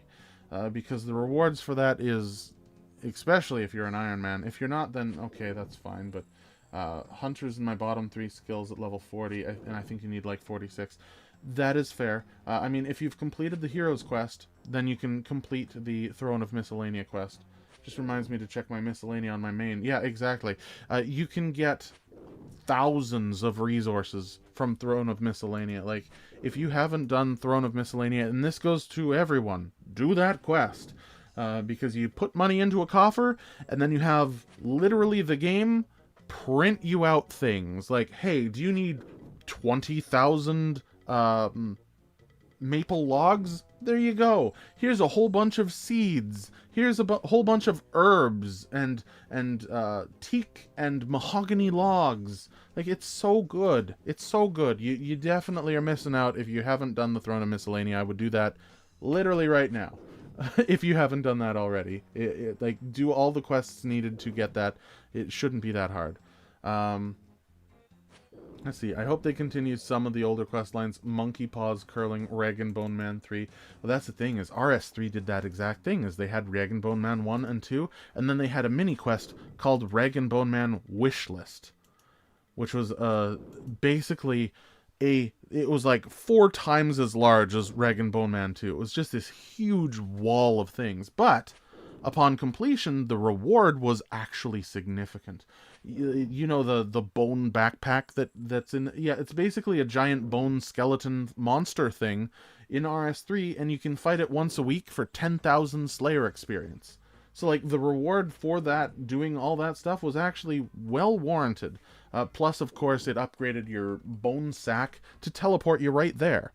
So like, the rewards were definitely worth the grind that followed that. Like, you gotta balance that, though, because last thing you want in old school is another weekly scape. You already have Juna and Tears of Guthix, and you have Miscellanea that you need to manage. Anything more, and you're looking to be a little too close to RS3, which is a bit problematic. You don't want to... That's one of the lines in the sand that I would suggest avoiding. is having any weekly content. Now, you can probably lock... You can do something like add an additional drop to everything's drop table that gives you access to something like that Slayer, the Rag and Bone Man Slayer monster, or something like that. Or if you collect several 1 in 100 bone drops and add those, and you can refresh it. Something like that.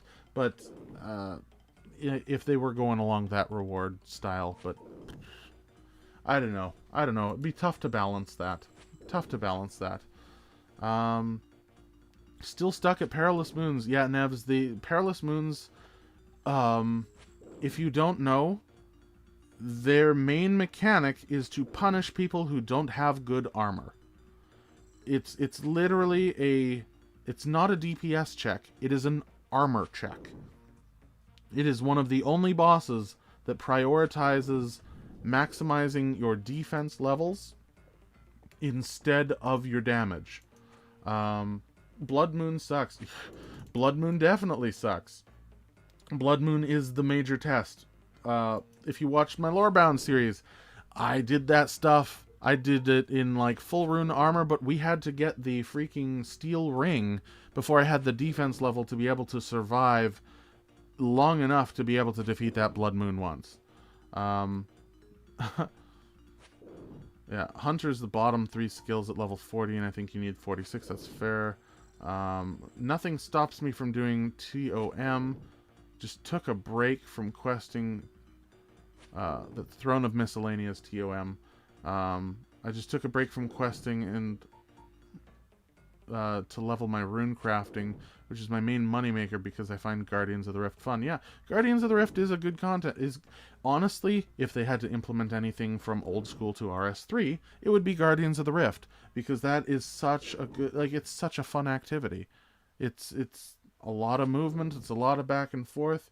The movement mechanics of RS3 might break that, because you could see some people using surge and bladed dive to make like 10-second trips to different things, but that might also be kind of fun to see in a multiplayer scenario, like having all these people fly around and dash into portals to like, that might be fun. I'm thinking about it, farming is beyond weeklies and dailies. It can be hourly content. Yeah, it can be every like 4 hours you have to do herb runs, but that is inherently in the herb lore, farming skill. Like, that is a bit of dailyscape, and that is what makes the difference between a good farmer and a bad farmer, is consistency. Oh, Blood Moon. Yeah, no, Blood Moon does. They should just finish the fossil island thing with the rare fossils. Was apparently planned to make a Boke boss. Oh, that would be interesting. Yeah. No, if they made a bone boss in the museum that could only be completed after you completed the basically the rare fossil logs, or the fossil logs from Fossil Island, that would be a really good...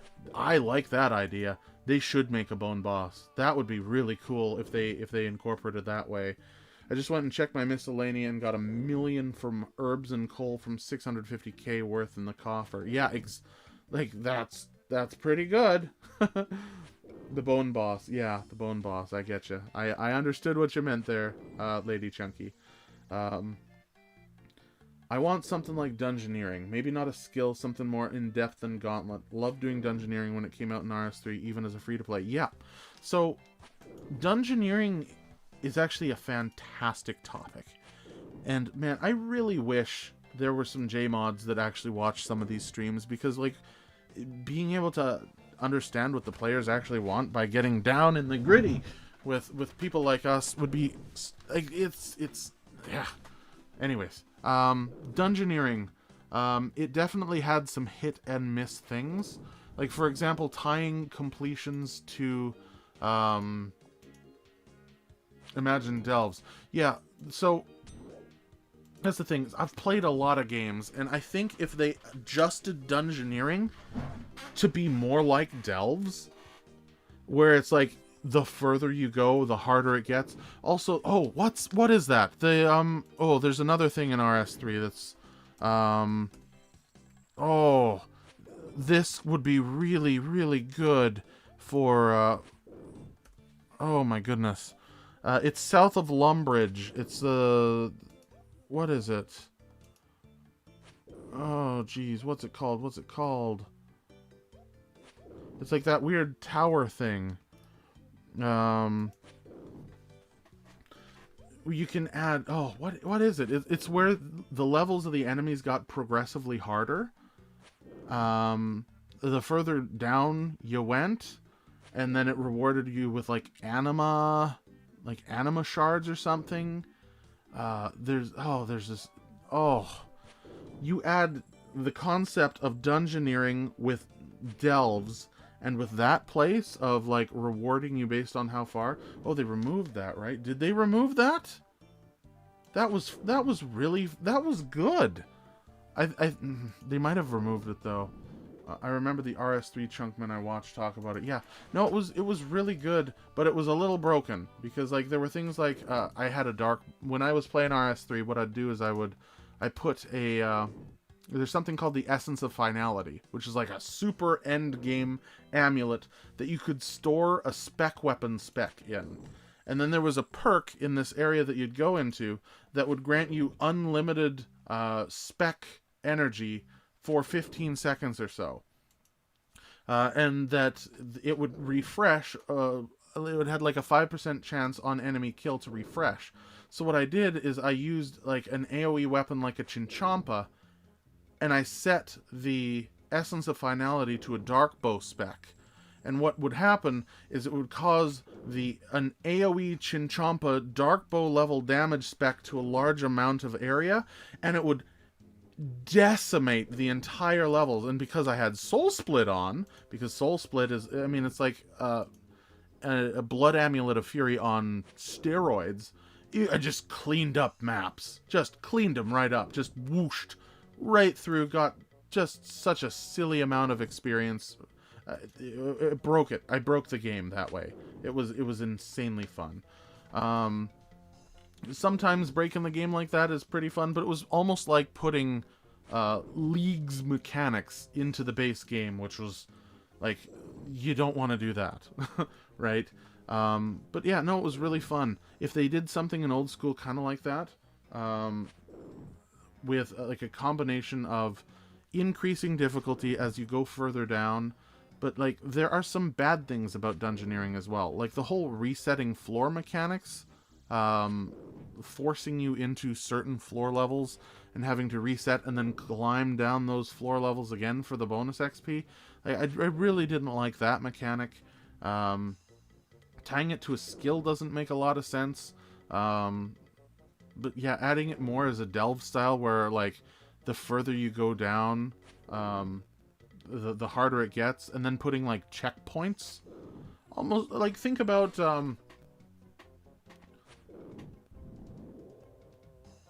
like Sword Art Online, where you have to like go up or down levels, and then at the end of every level there's a checkpoint or something like that. Or it can be every 5 or 10 levels, so you have to do 5 or 10 levels at a time of increasing difficulty before you reach another checkpoint, and then you can start off from there and keep going down. You incorporate that with like increasingly difficult bosses with higher mechanics. They can even be like shadow versions of bosses that already exist. Like you put Doom as one of the bosses in the early levels and it's only level 1, and then later on it's like the level 8 version. That in and of itself will add to difficulty, but then add the dungeoneering style, like you have to gather resources and stuff like that in order to fight the boss. Suddenly you're going to have a really fun game. Yeah, I think they did remove that lemon sorbet.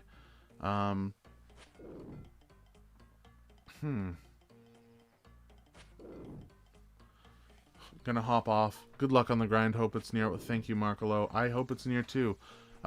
Really hope it's near, because I mean, we've been at this for several days. It would be nice to actually get her done.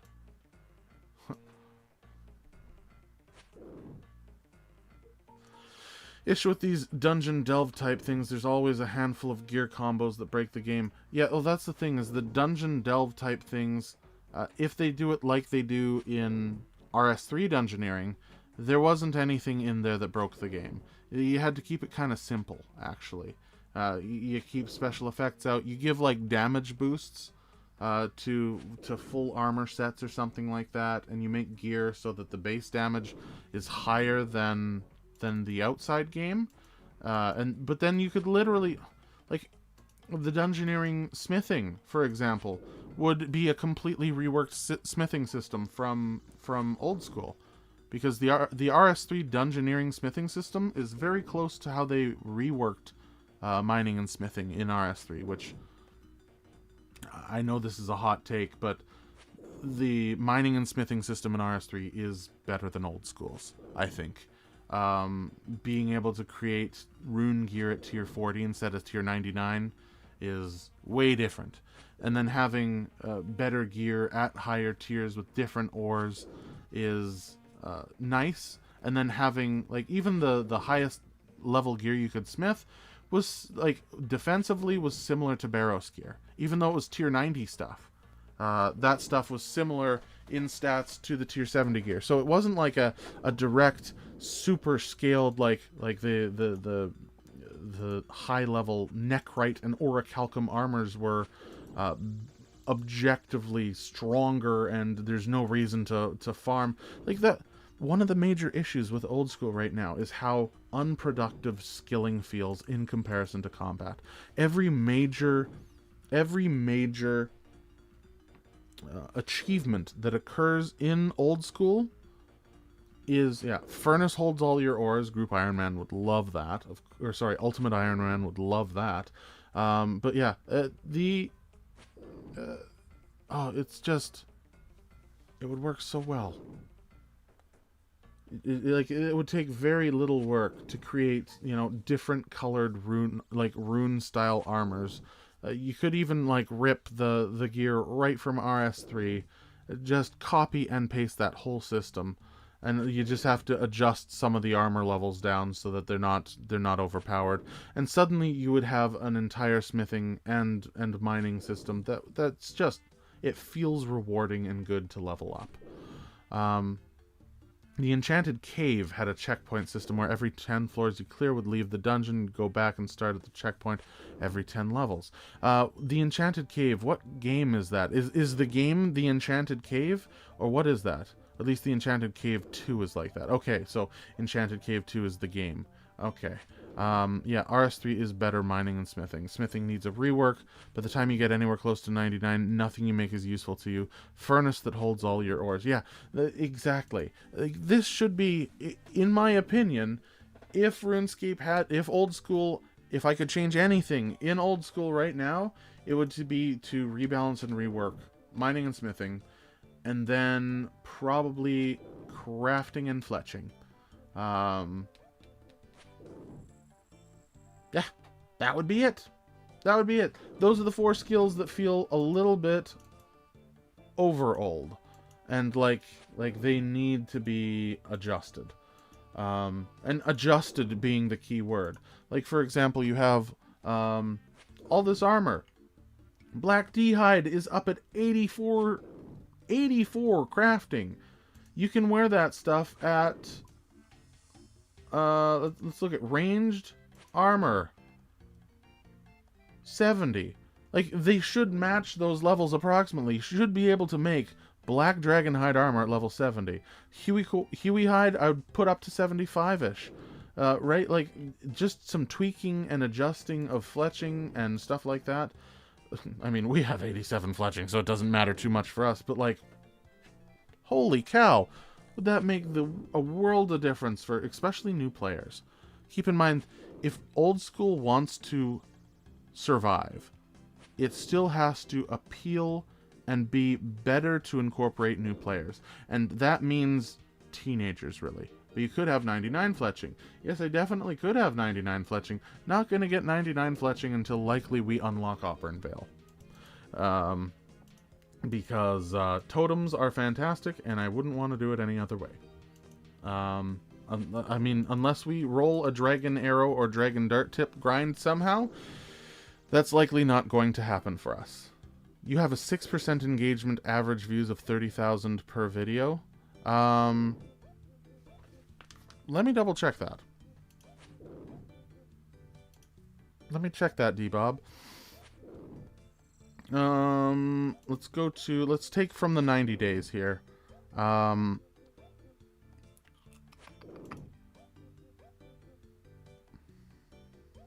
That's a great question.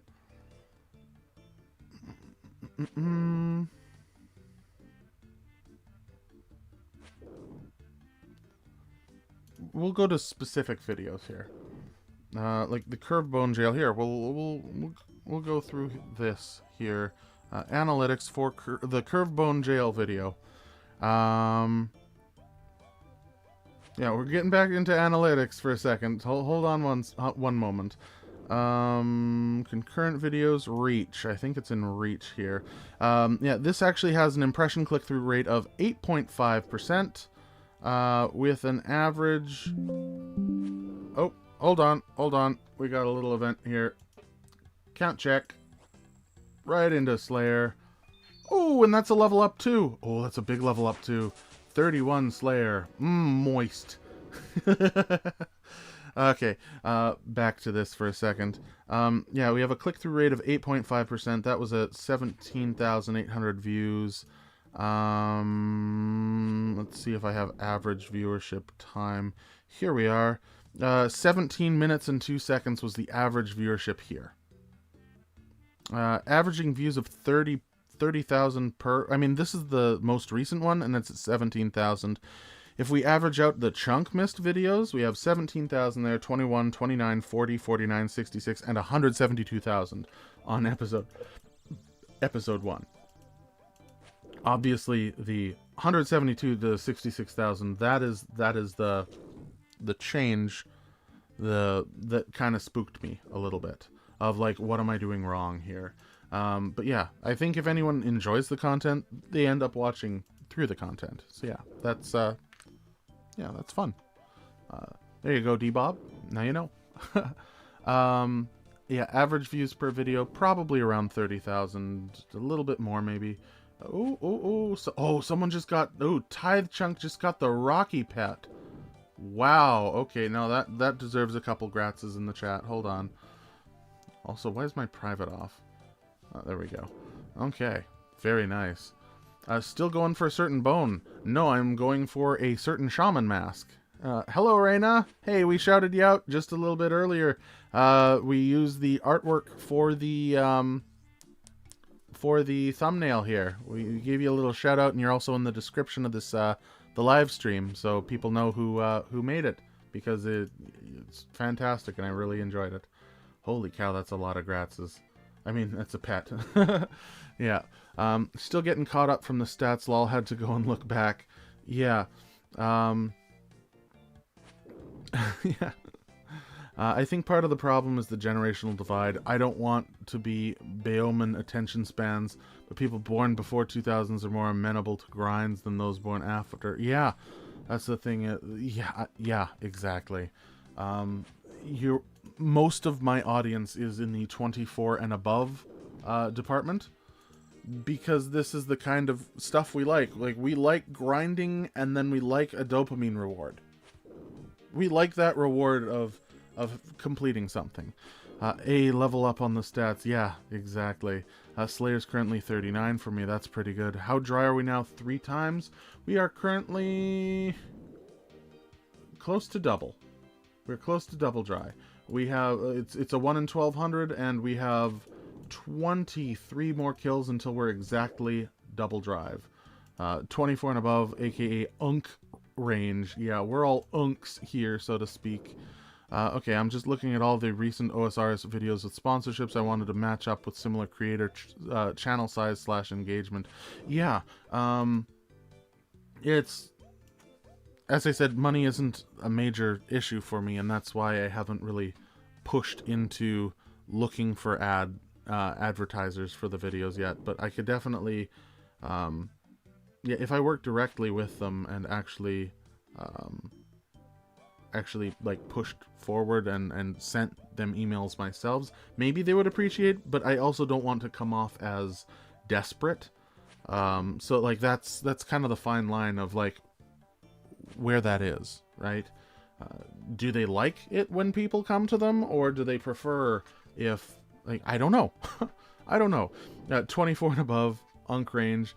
Yeah, gaming way these games is, Mom, get the credit card, I need a curved bone. Yeah, no kidding. It's, well, it's the Korea versus Japan style of video game.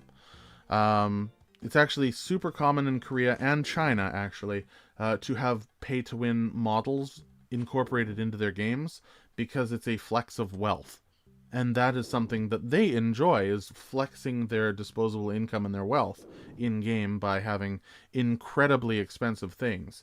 That's why League of Legends had those, like, $600 skins a while back, right? Yeah, right?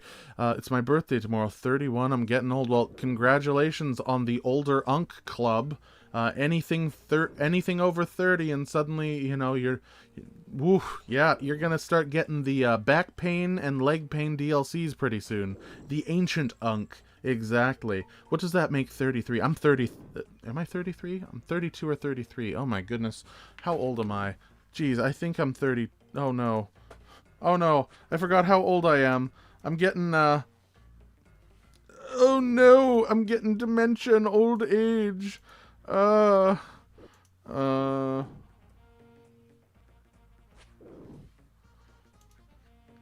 33. Yeah, no, I'm kidding.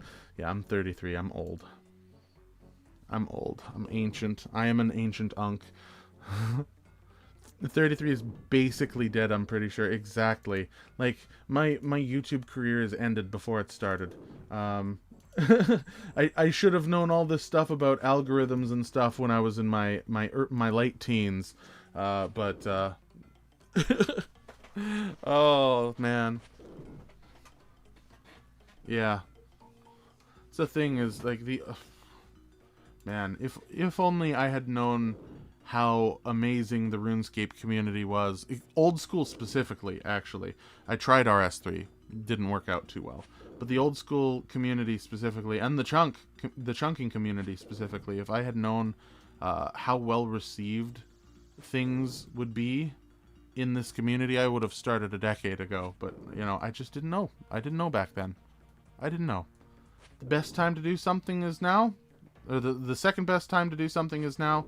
The best time to do it is 10 years ago when you could have bought Bitcoin or something. I don't know. I don't know what the saying is, but you get it. Age is strange for us internally with how our system works. We're physically 27, but sometimes we forget. Yeah, I mean, that just could be, you know, the fluoride in the water that, I don't know.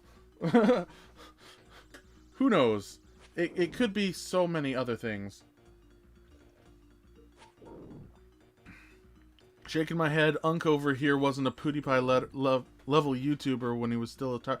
I was watching PewDiePie when I was a freaking toddler. I mean, not a toddler. I was probably young adult, 16, 17 when PewDiePie came out and started to become popular. But, no, it was much earlier than that. Much, much earlier than that. YouTube came out when I was like 12 or 13. And, yeah, I immediately started watching the oldies. Like, when Markiplier, Jacksepticeye, PewDiePie, freaking, when Smosh was big, when,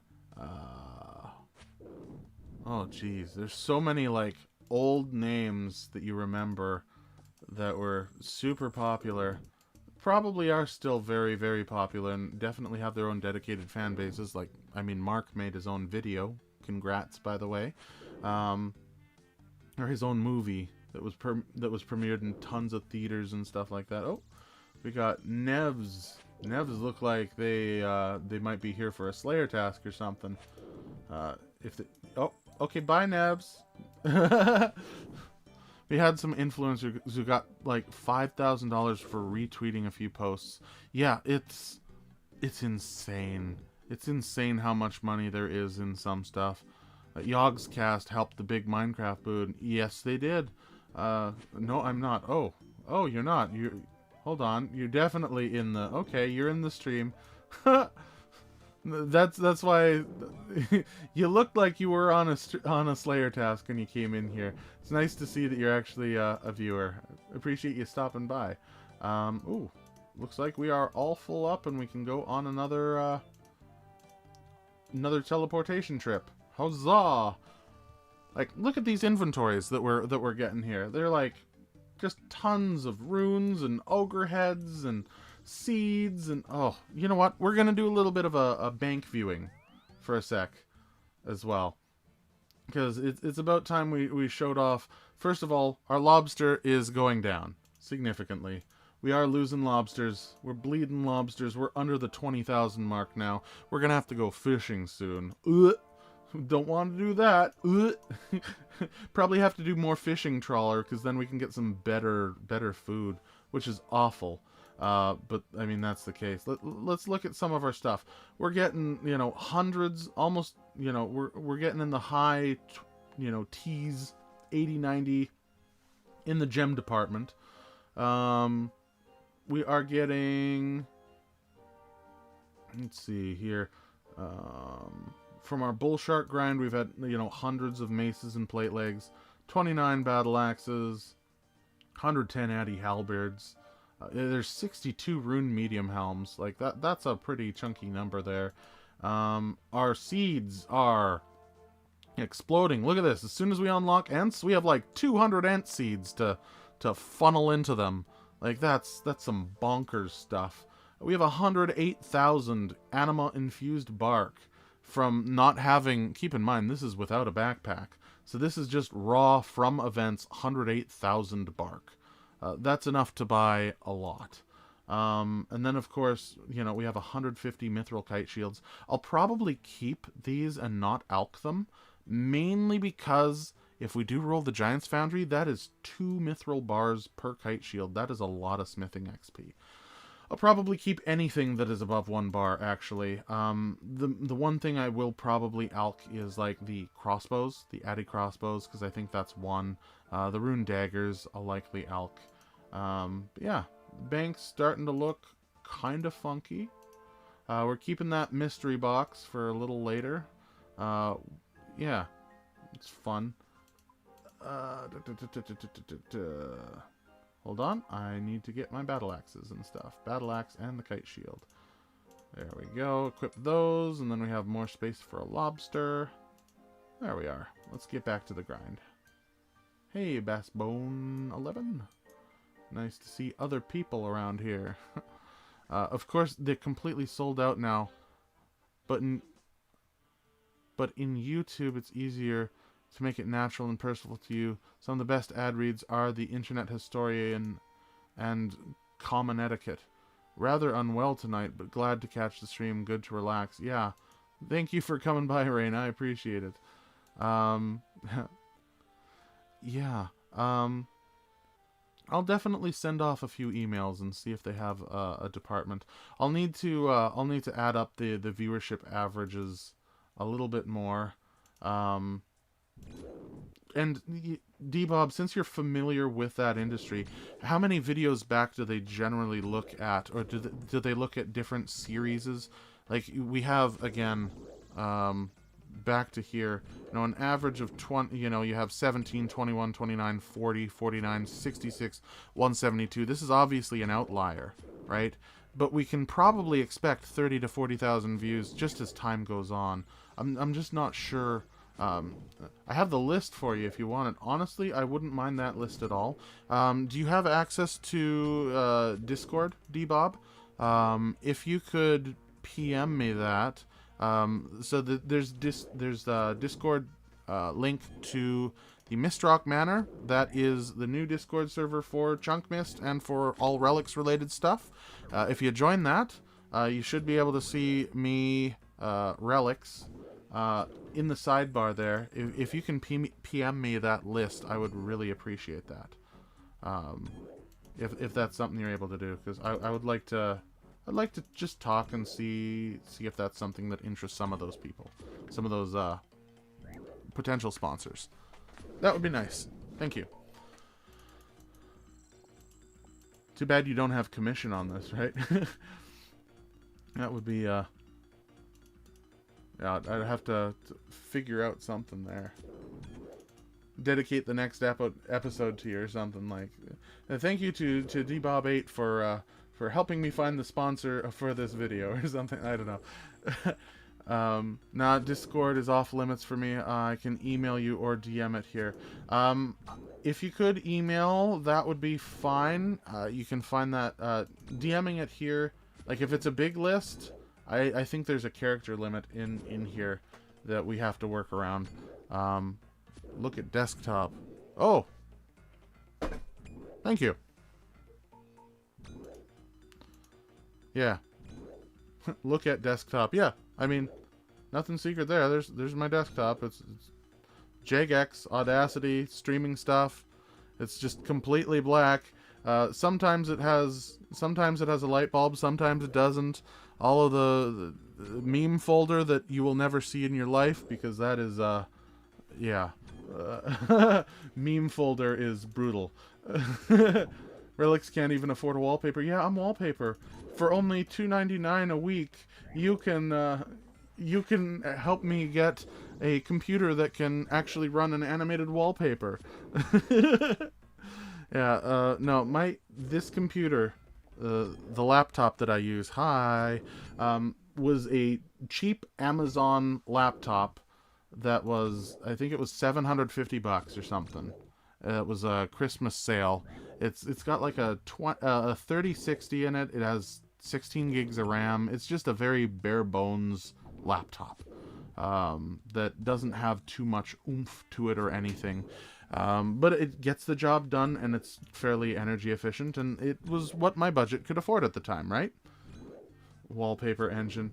Yeah, I don't want to get that many bugs. No, I'm kidding.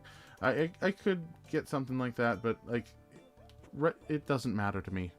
It doesn't, like, wallpapers are not important to me at all.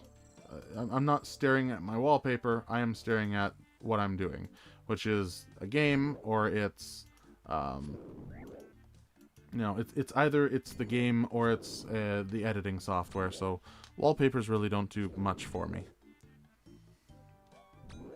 All three of my desktops are always covered in something. Yeah. No, I can see. I can see what people like. It does add to personality. Definitely, the personality of your machine showcases who you are as a person. I mean, it's kind of like the car I drive, right? It's just something that I use to go from point A to point B. There are a lot of people who like live and die by vehicles, right? Dropped a pencil for some reason. Why I have a pencil, I don't know. But yeah, some people live and die by certain things.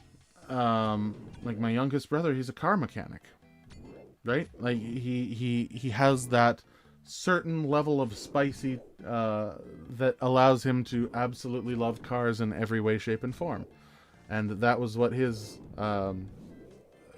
spectrum of spicy allowed him to hyperfixate on.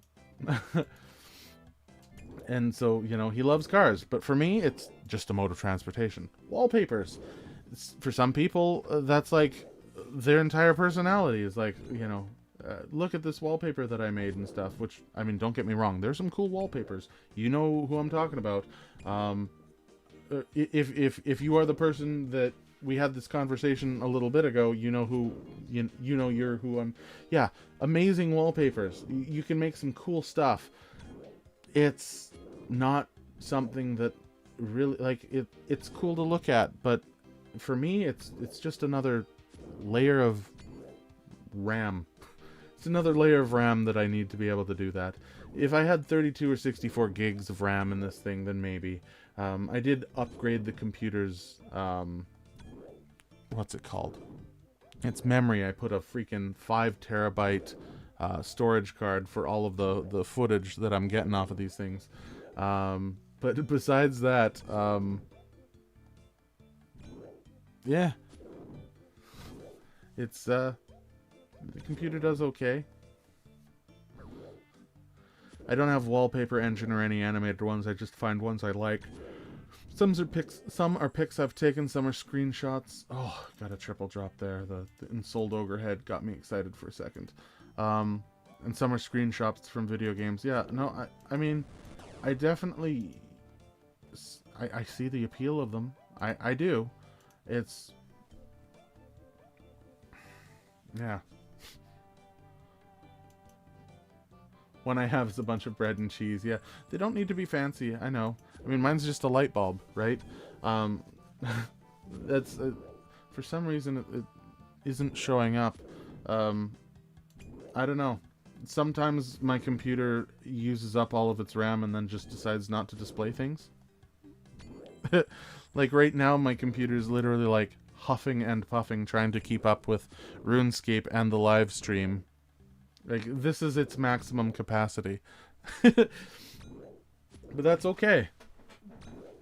That's okay. So anyways, Alienware, when you want to sponsor a new laptop for me, feel free to... No. I would take that as a sponsorship trade, definitely. Or any of those... Oh, some of those... Like, the RuneScape themed computers and laptops. Have you seen some of those? They are gorgeous. Oh my goodness. Those... Oh, I can't even remember who did that. Was that Creator Crafter who had those?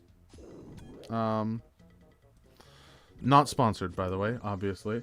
No, they had the statues, posters, mats, pins. Pins are kind of cute. Huh. Yeah. Stanford is one that I have on a list, lol, plus Creator Crafted. Yeah. Like, those are definitely ones that... Wait, Stanford is on the list? Huh. Okay. A laptop that plays Sea Shanty 2 when opened. I mean, I would take a Sea Shanty 2 laptop. As long as you can pause it or turn it off. If it's just constantly playing Sea Shanty 2, that would be like, ay, ay, ay. Mine is one of my paintings, but it's across all 3 monitors, so it's just kind of zoomed into random parts of it. I don't know what else I can even use, really. Well, Rayna, I mean, your artwork is really nice. So, you know, looking at your artwork would help inspire more art to be made. And, you know, that's a really good mode of confidence that you can use for yourself to remind you of goals that you have, or of strong points. I don't know what we would call it. It's like... It's a good reminder of what you can do, and when you put your mind to it, what you can make, which is really cool. Like, I really appreciated that. I don't know about, like, I know I haven't told you this, Rayna, but like when you sent me that artwork, specifically the one that I'm using for the thumbnail, like that just came out so nice.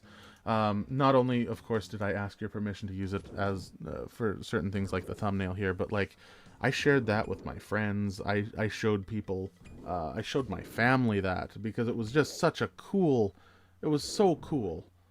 It was so cool to see that and that you cared enough about the series and about what we're doing here that you made artwork for it. Like that's such a... Like, yeah. I know how other creators feel to get artwork done now because of that. And it's like one of the best feelings ever. It's so nice. Seeing artwork made of something that you're doing, it means that other people care enough about you to take time out of their lives. Like, money is nice. Don't get me wrong. Getting, you know, getting a big guy in here that drops 10 gifted subs, I'm never going to say like, oh no. Like, that's never like...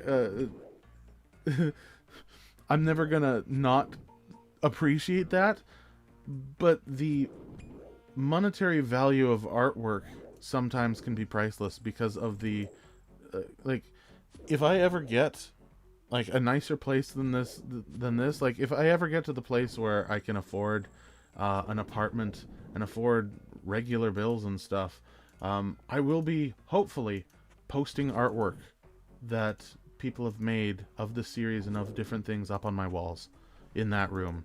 That would be one of them that I would want to put up on the wall, because it marks a level of appreciation that no amount of money can really showcase. It's the amount of... It's time and practice and hard work that showcases that. And it's not something that you can get from, I don't know. I appreciate artwork a lot. The best art or gift in general is made by a friend or a fan's hands. Yeah, I agree. I cannot summarize how giddy I felt when I saw the artwork. It was so nice. It was so cool.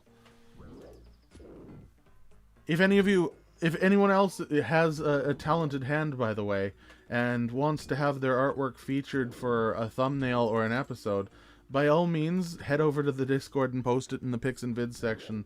Rayna was just the first, and I mean, hopefully not the last, but like, it's so appreciated. I love that artwork so much. I'll definitely, I do want to feature artwork at the end of each episode as well. So after the special thanks, I'll probably have another section showcasing off some of the artwork as well. Because it's something that I appreciate so much. I'm so glad. It's one of the best things about being an artist, to be honest. I love bringing happiness and stuff like that, yeah. And then seeing your time-lapse of the other one was also really, really cool. Also, yeah, there a few people have joined in the joined in for the Discord recently. Oh, looks like I'm getting more messages here. Okay, hold on. Was Telecon messaging me? Nope. Nope, he's also live streaming. Maybe we'll send you over to Telecon when we're done, if he's not done by then. Oh wow. Yeah, I'm just going through here. Hold on. Whoop. Here's Discord. Hello. Streamer mode enabled, definitely. Here's the pics and memes. You can see the here, we'll actually show you. This is the Ogress Cave time lapse that Rayna did. Like, this is so cool. What you did here. It did come out a little green, I do agree, but like, the caves themselves are that color, right? And seeing this, oh, this is so cool. Like, I love this kind of stuff.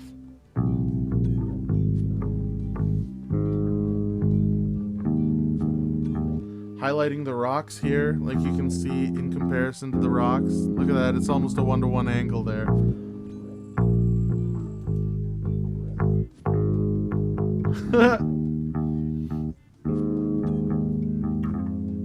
Like that's so cool.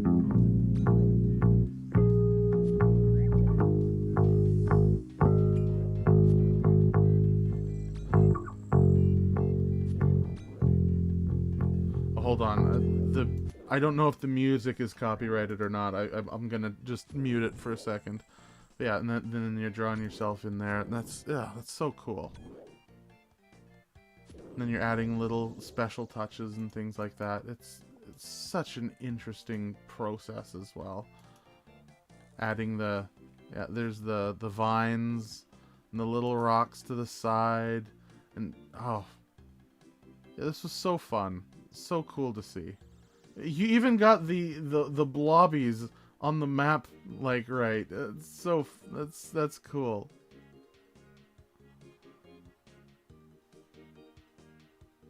Yeah, and then there's shading it to trying to find the right shading for the. That's so cool. Don't worry about the music. It's just my most recent recording that I made. Felt it fit. Oh, well, thank you for that. Oh, there we go. It's closing out. But yeah, no, that's cool. I didn't know you did the music as well. That's also awesome. But yeah, that was yeah. The artwork is just so cool. Like I love seeing stuff like that. It's really cool. Yeah, if you haven't already, feel free to join the Discord. Link is, as I said, in the description below in the live stream. Make sure you click that and join up so that we can have some more fun in there, even after the streams and stuff, right? There's only so much we can do here.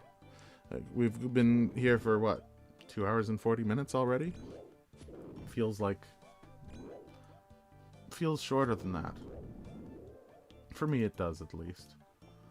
My throat would beg to differ, because it always gets a little raw when we do live streams like this, but I wonder, oh my goodness, we're getting pretty close to a... No! No, Shaman! No, Ogress Shaman, we don't need you here. Let's de-aggro you by moving over here. There we go.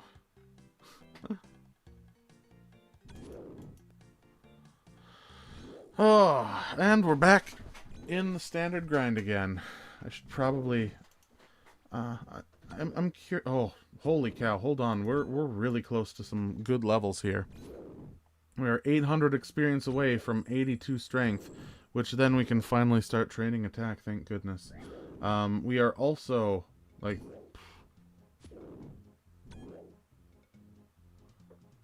we're so close there. We're 62 XP from our prayer leveling up to 53, which, I mean, that's just a regular another prayer level, but that's super cool.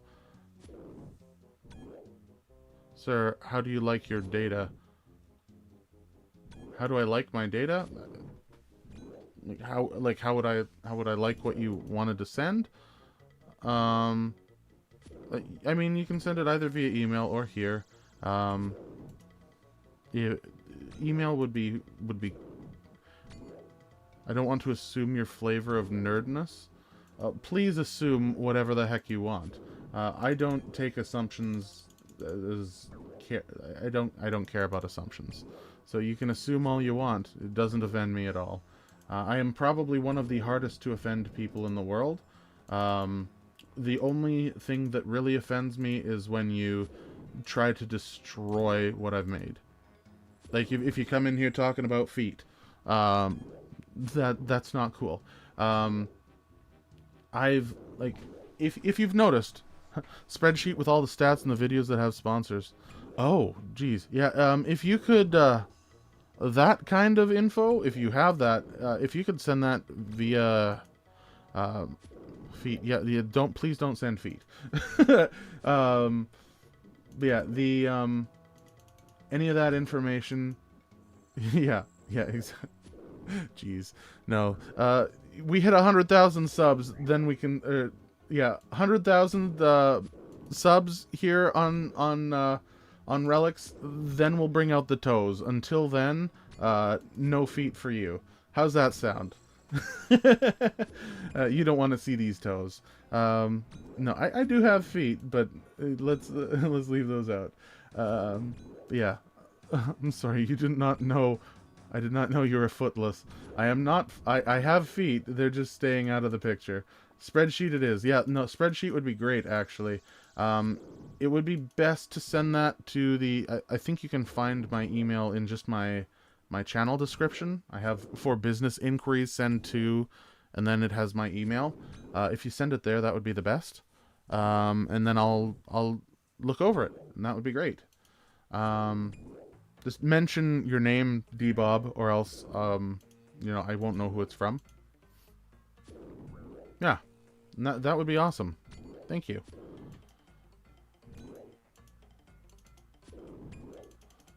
Ooh, we're out of food again. Can we teleport to the trawler already? Sending list over of everyone contact info. Of course, I have yours already. Yeah, of course. Yeah, my contact info is relatively easy to find because, like, I mean, it's just one email, right? It's best to,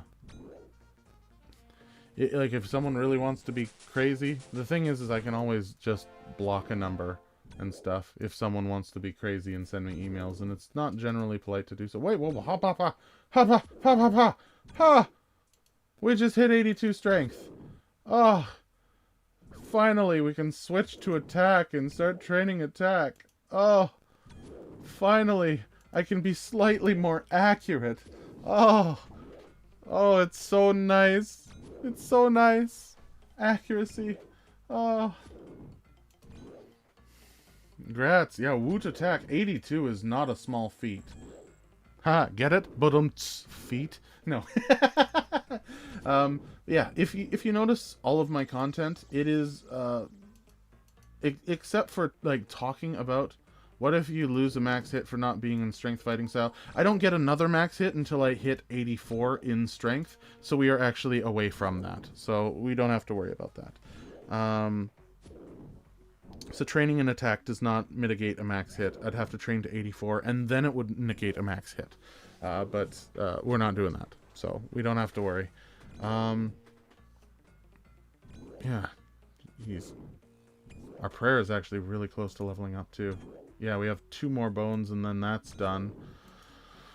Ooh, we're getting up there. What's our combat level? Looks like we got 2 prayer levels. Ooh. Or 1 attack, 1 defense, 1 health, 1 strength in order to level up our combat level. So it looks like our attack level to 61 will push us into level 84 combat. Oof. That's going to be a fun one. Still dry on the... Wow. Oh, actually, here's another big one. Hold on. Bringing this over, you can see the change. We are at 1,299 kills at the warriors with 100 shamans, meaning this is officially kill number 2400, which means this will mark double dry. When we kill this Ogress warrior, we will be officially 2 times dry on the Shaman Mask. Ooh, that's great. That's a great feeling. It isn't. Oh, we're gonna be stuck here for a while, aren't we? Oh no. This is rough. This is a rough one. I was dry on the curved bone, but not a little, it wasn't too dry. For those of you who don't remember, where's my ogres? 5,631 is what I got the curved bone grind at. 2,300 it is. Oh, I really hope it's 2,300. Come on. If it's 2,300 exactly, that puts it 2,400 total, and we get it exactly on that, that would be so ironically cool. Like, that would be so statistically improbable that it drops on this specific one, but that would be so cool. That would be so cool. Oh, no, it's a Terramin seed. Okay, well, that's a shame. Let's go back to the bank and restock on stuff. Oh, 53 prayer. Nice. We hit 53 prayer as well. Very nice. Now we're at 83.9. Huh. Okay. I have failed 6 Guardians of the Rift solo rounds in a row. I am not on my A game tonight. Well, solos in Guardians of the Rift are a little rough. Time to head to the Mass Worlds, I guess. You can get some good gear out of the Mass Worlds. Mass Worlds aren't terrible. Hey, look at that. We have 1 additional prayer point now to work with. We don't have to go to the altar to get our prayer up a little. Ooh, we can flash smite.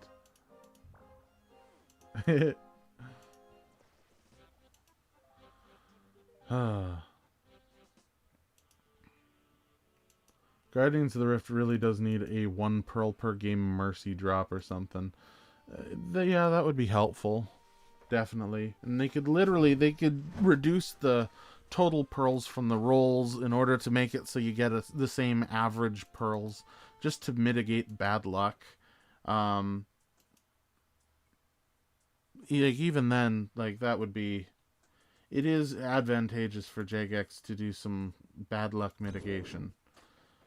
Who knows how dry we'll be here, right? There's no way of knowing. We could get a next drop. We could be 10 times dry on the warriors by the time we get a Shaman Mask. We don't know. Hopefully not. That would be awful. Yeah, we have officially doubled the drop rate, which means we should have received 2 of them by now. That's the way of life, I guess. Oh well. It sucks when I get 96% and then the game slowly bleeds and then snowballs into loss and I get nothing. Yeah. Yeah. Well, it's the same. It's the same as Wintertodt, right? Wintertodt is like the solo rounds. It's a little easier to do on Wintertodt, obviously. But if you're on Wintertodt and you basically you freeze out, or you have someone crash your world just as you finish setting it up, it it does work on killing your mental. Should we kill a shaman? No, you gotta keep those as exactly 100. Whew. Gotta drink some more. Definitely water. It is water, actually. It's nothing special. I got some, the water that I drink is actually a little special, I should say. We have a well up here, and we have basically unfiltered well water that we use. It's super, it's like right from the mountains, and it's been tested, and it doesn't even need filtration. It's like super, super good well water. Yeah. Wintertodt, every now and then I'll just have the game freeze at about 5% and I can't keep 2 of the fires up to drain its health for the last bit. Yeah, and then you're just stuck there trying to drain its health for like 10 minutes as it just like keeps popping over and over and over. At least you get construction XP from the explosions, like the big explosions that occur in Wintertodt. Great construction XP. Oh, gotta drop a lobster to get my bones. There we go. This is the opposite of a problem. Oh, I got spooned the needle like 20 levels before I could use the giant pouch. I'm glad they changed how the colossal pouch works. Yeah, I on my group Ironman, I also got spooned the needle. I think I was like level 55 rune crafting when I got it. It was super spooned, and it was really cool. Like, I thought it was like, oh, this is clearly just an uncommon... I got spooned so much in Guardians of the Rift, actually. On my group Ironman.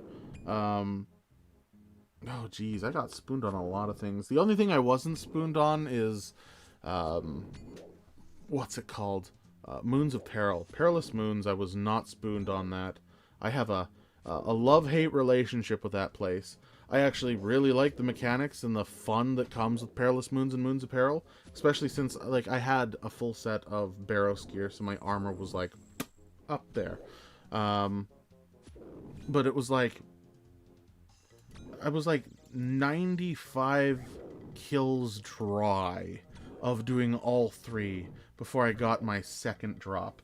I think I got, like, one drop at, like, 5 or 6 kills, and then it took, like, I was like at 105 kills total before I got the next drop. It was gross.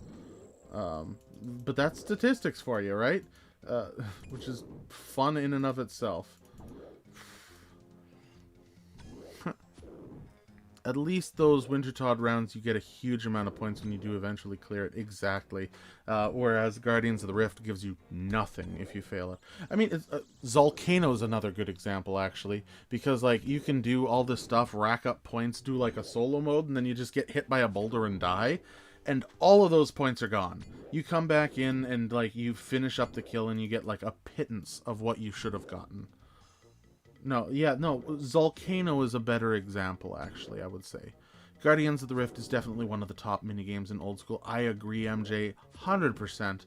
Guardians of the Rift is one of the best minigames that Old School has ever made.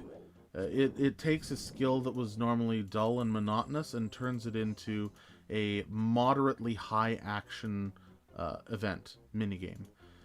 I would say it's better, like, if I had to choose between Guardians of the Rift and Rooftop Agility, which we all know is a lifesaver for agility, I would still probably say Guardians of the Rift. Like, that's saying a lot. Like, let's look at some of the minigames while we're here. My face is probably in the way of most of them, but you can see the top a little bit, so I'll try to scroll in the top bit. We have Barbarian Assault. Honestly, pretty fun minigame. Blast Furnace. Helpful minigame, not too... Oh, Old School RuneScape minigame tier list. Oh, are we doing that? Are we doing a tier list? Okay, hold on. Let's see if there's a pre-made minigame. Hold on.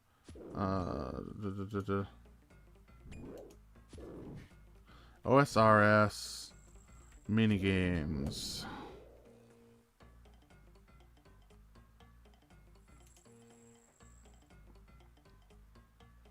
Ooh. Okay, looks like there is one. Looks like there is a tier list that is prefabbed. We'll go over this. Hold on. Okay, hold on. Let's just adjust this screen for a second. Whoop! Hey, look, it's a tier list. It's gonna be a little bit skewed and weird because of how we... Hold on. Game over here. Okay, there we go. I can do that. I forget sometimes. Yeah, well, thanks, MJ, for coming by. I know you got a piece out. Appreciate it. Let's see. Guardians of the Rift also has the best outfit reward of any minigame other than pest control I get.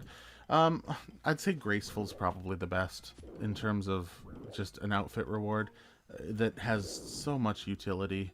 But then again, it did ruin Fashionscape, so no, I'll give it to you there. It's got a really good. Bye, MJ. Appreciate you coming by. Also, yes, love Guardians of the Rift. The reason I solo is because I like the strategy to it. Yeah, it makes it a lot more fun, right? Instead of just mindlessly, like, you actually have to interact with the mechanics of the game if you're doing solos, which is cool.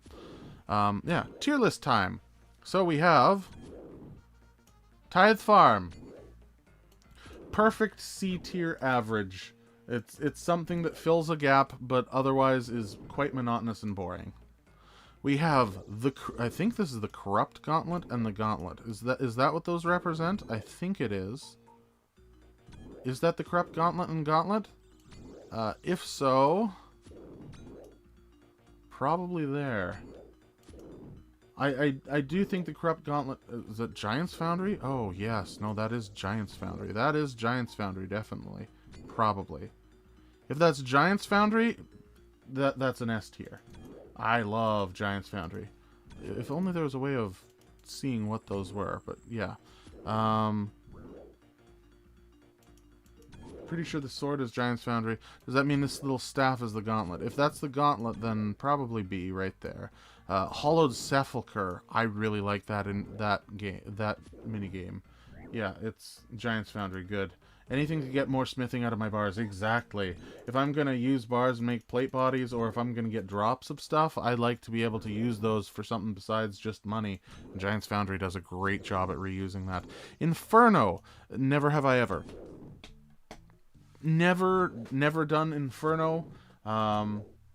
My first Inferno run will likely be on ChunkMist.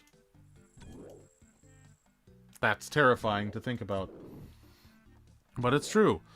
This is Bounty Hunter, I think. That is hard PvP, and it's also something I've never done. Oh geez, all of these icons down here are things that I really don't know. Geez, Soul Wars. Soul Wars was fun, but it doesn't have enough players to actually be a proper minigame anymore. Oh geez, we've got to try to interpret all of these. This is Mahogany Homes. Mahogany Homes is really good. I would put that higher than the Gauntlet, but lower than... I'd put it right about there. Jeez. Okay, now we got a weird... From what perspective are you rating these? Personal taste. How much I enjoy them. That can be enjoyment, utility, game balance, everything. Yep. This is an all-around... How much I think this adds to everything. Like this. Barbarian Assault. I think Barbarian Assault is definitely better than...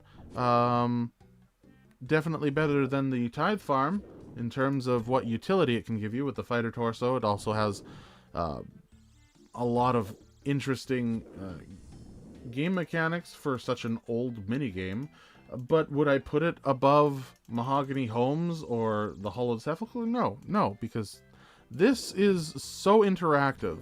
The Hollowed Sepulchre is so interactive and interesting Like, this is one of my favorite minigames. Utility alone puts Giant's Foundry in the S tier, though. Yeah. Barbarian Assault in F for making me do multiplayer in a single-player MMO. Yeah, who needs multiplayer in an MMO? All right, hold on. There's this weird teleporty thingy. I don't know what this means.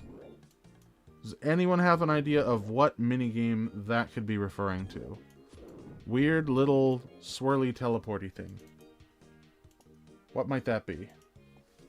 I'm gonna need some help on there because I have no idea what that is. For now, it's going in the Never Have I Ever because I have no idea what it is. Jeez. Temperos? Is that Temperos? Oh, jeez. Some of these are so convoluted. Are these icons really from old school? These ones were... I don't know. Old school RuneScape minigame tier list maker. And it's from 2023, so this is an older one, but it still is... Like, these are minigames, like Gnome Ball, Boo, Puro, some slightly more utility than Gnome Ball, but it also destroys so many accounts. Like, I feel a little biased on that one. It's probably C tier, honestly. Use the minigame teleport from your spell list. Yeah. Oh, I'm getting mauled. Oh, I'm getting mauled. Hold on. I'm getting mauled by a major. Gotta back it up a little bit. Yeah, likely... Yeah, if I use... Oh, I can't even see it for another 6 minutes. So I can't even see the minigame teleport icons for another 6 minutes, which is a shame. So we're gonna have to, for the next 6 minutes, just keep guessing at what these are. Let's see. There's 2 of these, but that is definitely Guardians of the Rift. And yeah, that's it is an S tier minigame. I don't see the swirl. The swirl is this one here. Weird swirly thing. Never Have I Ever, because I have no idea what that is. This parrot, that would be the Brimhaven Agility Dungeon, which I would put right about there. Because it's fun, it has its uses. That's okay. This is just a weird teleporty thingy that I don't know what that means. This is Castle Wars, definitely. Castle Wars, it's fun, but its utility is so low. But it's fun. But people just use it to AFK. It's gotta go in D now. It was fun when it existed in its base premise of being a... according to this, it's a volcanic mine. Well, if it's volcanic mine... Oh, jeez, hold on. I'm getting mauled again. Jeez. I keep going to try to grab someone else, and I keep getting bonked by the freaking actual shaman. Bugger. Now I gotta walk back here. There you go. Get out of here. And I can kill a warrior like normal. Well, if this is the volcanic mine, then it would likely be... I do enjoy the volcanic mine. Probably right around there. A lot of things are going to be in the C tier. I might shift things up and down after that. One of the walkers passed around the barrier, and now this round is also borked. Oh no. I'm going to mass even though I dislike it. Oh, that's rough. That is rough, Rayna. I'm sorry that the game is bugging out on you like that. Let's see here. And that's a duplicate. Okay, is this is the agility pyramid, is it not? I think this is the agility pyramid. Which I'd put here. Except for its rare use cases of getting money. I guess Golem. Oh, this is the mage training arena. Okay, well, if that's the mage training arena, and this is Guardians of the Rift, I don't know. What does this make? What is this, then? Is that mage training arena? What would that be? Pyramid of Plunder. Okay, so if this is Pyramid of Plunder, I would put that in the A category. Yeah, there's 2 of them, right? And And then, like, what the heck is this supposed to be? That's like a dude riding on a terror bird. Oh, that's the gnome. That is the gnome cooking, isn't it? Hold on. We'll do what we can with what we understand.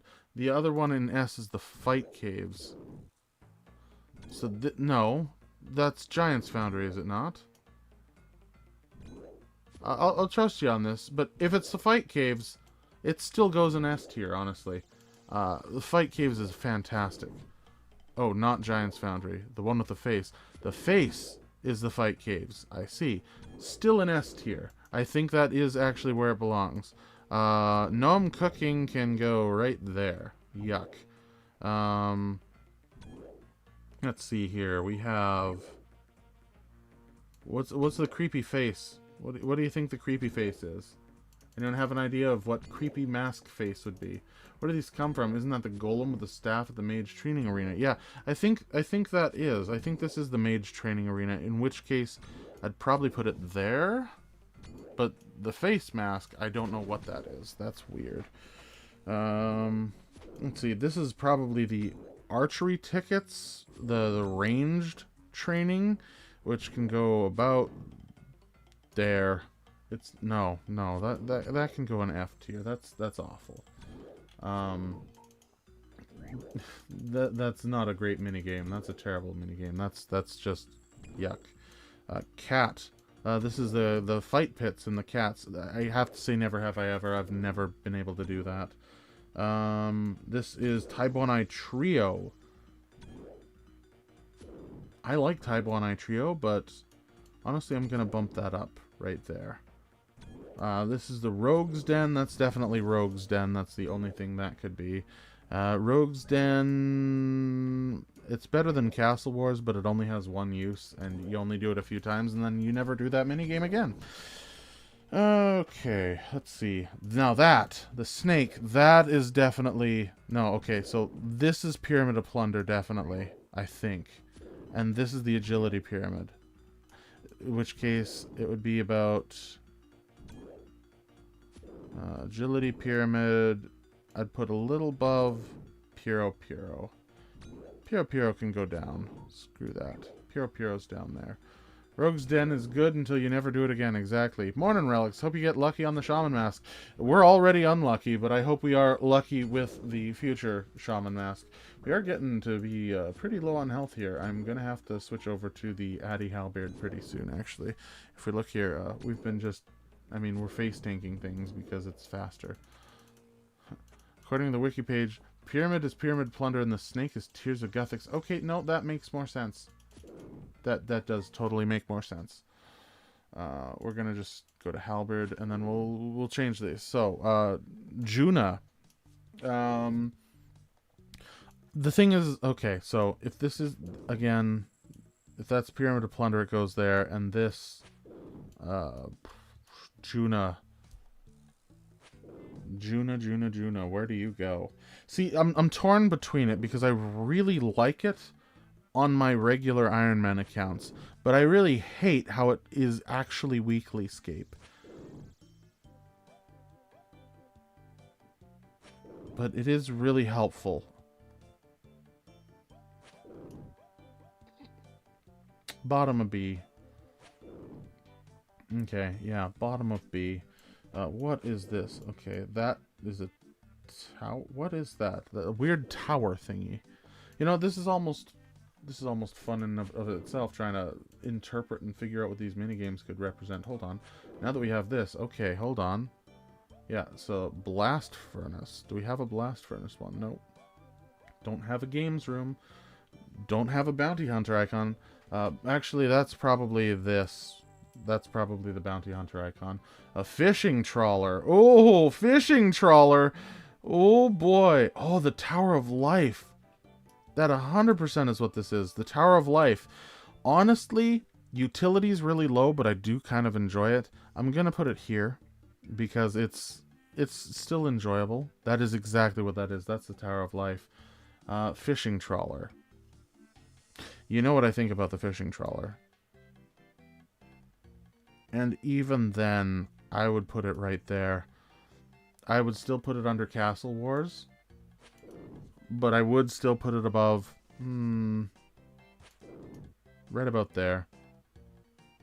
Three Swords is Clan Wars. I've never done that one, so I can't really say much to it. Let's see what else we have. We have, ooh, Trouble Brewing. This one here. Honestly, it's a real sleeper minigame. I do like this one when it's done properly, but I feel like it has the same problem as Clan Wars. In which case, it's like everyone just fills up water and then AFKs. Which is sad, because it could be really fun. It could be so fun.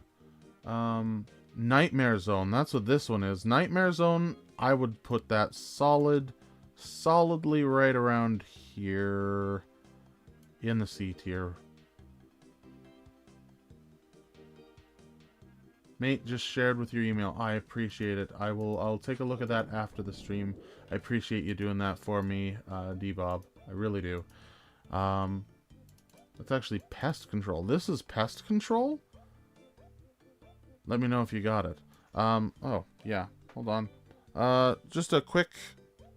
We're gonna look at the footage real quick. I'm just gonna check my email super quick to see if I got the email in here. Oh, yes, I was able to get that. Perfect. Yep, that is available and viewable for me. Perfect. We're gonna reopen the... Oh, I'm almost dying here. Whoa. Okay, that was scary. Yeah, I was able to see that. I'll be able to get into that, so I appreciate it. Back to tier list. You gotta look at the minigame teleports here. Last Man Standing. Is that... I think this one here is Last Man Standing. In which case it's my number one. I absolutely love Last Man Standing. It is so fun. It is so damn fun. I enjoy Last Man Standing beyond any other minigame in the game. Hands down, bar none. Love that minigame. Like, yeah. What KC are we on? We are on kill 2,316 for the Ogress Warriors. And, of course, the bonus 100 for the Shamans. I had to do a lot of LMS for Rune Pouch a while back. I'm so bad at PvP. Rayna, it's not great for everyone. Are you good at PvP? I would say I'm decent at PvP. I'm not one of the sweaty people who runs out underneath you. I'm actually a Venge PvPer. And I got really good at Venge PvP. So take that as you will. It's definitely a tier lower of what all the hyper sweats in LMS do, because they don't use Venge. They use Ice Barrage and then step under you and then switch while under you and smack you occasionally that way. I like freaking Venge killing. Just timing a Venge at the right time along with the spec and just beating the crap out of people and making them sad. That's what I enjoy in LMS. And in PvP in general, but generally other PvP that I'm doing, keep in mind, the only PvP experience I have is with Ironman. So I've only done a slight bit of PKing, but my preferred method of play is mobile, so PKing is ridiculously hard on top of the already massive skill gap. Yeah, no, the difference between a good and normal PvPer is insane. If you ever watch any Oda block, like... there is a quite obvious skill gap between him and even the other high-end PvPers. It is rare for someone to actually beat him in anything, because he's so well practiced and just has so much experience in specifically PvP that is all he does, right? Like that is what he's known for. Let's see. Let's see what some of these other icons would be. We got a weird little forest thing. Anything that resembles a forest. Sorceress's Garden. Ooh. Sorceress's Garden for a mini game. I'd put that right around here. It has some really solid mechanics. Then again... No, it deserves more of this kind, right around there, I would say. Yeah. I managed to get points where there was a lot of bots after I came to do LMS again, got like 1 kill in 12 games. Yeah, I mean, it depends on how good... It depends. The game is made to be PvP, so it's made to put your skill up to others, so other people who play the game a lot are going to have that advantage, right? So the longer you wait to do LMS, the harder it's going to be. Framed had a really good video on introducing a mini-quest / game that teaches PvP mechanics that I would honestly really like to be in the game. Okay. Video on introducing a mini-quest that teaches PvP mechanics. Well, LMS introduces PvP mechanics. But what they need to do is... Yeah, having almost like a trainer... some sort of a mini-quest or a game that does introduce that. The problem is, if it introduces it and doesn't have great rewards, no one's going to play it. I mean, that's really is what LMS is it's that introduction, I think. You know, it's funny, as an ultimate raider on Final Fantasy XIV, the highest level of content in the game, I find high-end combat, and especially PvP and OSRS, to be way more technical for me. Well, I mean, high-end PvM and PvP are both very technically different and difficult. You look at any, like, really high-end Inferno speed runs, or anything like that, like the freaking deep delve mechanics, or geez, there's just so much difference. There's so much that can be it's crazy. I agree exactly, Akamaya, that there's such a huge difference. I mean, I don't think I've told any of you about this, but I was, about a decade ago, one of the highest tier commanders in Guild Wars 2, where I would lead raids in the world versus world, and we would just wipe servers out. But I always did it at like late nights with pug groups, and with small numbers, generally sneak around through keeps, and kind of I was almost like a backdoor commander, where we would take and then we'd keep things for hours and hours and hours, and it's a blast defending when you have like a little group of people in that game. It was probably the second most entertaining world versus world gameplay that I've ever had in any MMO. The only one that I think I enjoyed more was the old Warhammer. Warhammer Online had some really good PvP in that game as well. And I'd always play a tank and stand right in the door, and no one would get past me. And I loved that game too. That was fun. Okay, cool. It's like 500 videos, and it's not perfect, but it was a real quick pull, so forgive the extra fields. I'll grab the emails for the brands tomorrow. Just need to jump soon. Yeah, well, thank you, D-Bob, for doing a lot of that legwork for me. I appreciate it. No problem there. Thank you. I see in the Never Have I Ever tab, Inferno. Have you done any waves or never touched it at all? I think I've jumped in and I tried wave 1, and then I'm like, maybe not now. So, like, as much as I can say I've never done it, I've never passed wave 1 because I didn't try. I just wanted to jump in for the sake of having say I jumped into the Inferno. But I've never actually tried to complete it or went in with any gear that, like, I think I went in with no armor or weapons or anything. I just wanted to see what the Inferno looked like and unlock the music track. So, yeah, never have I ever Inferno. Definitely. Yeah, let's just... LMS throws you into the fire and says, good luck, deaths are free. Not really quite the same thing. No, I do agree, Kyler. Or Kyle. Yeah, I do agree there, Kyle. But I don't know how they would introduce it otherwise, right? Because PvP is so in-depth. Unless they somehow just, like, add mechanic after mechanic. But that's what PvM does, right? You could say Scurious.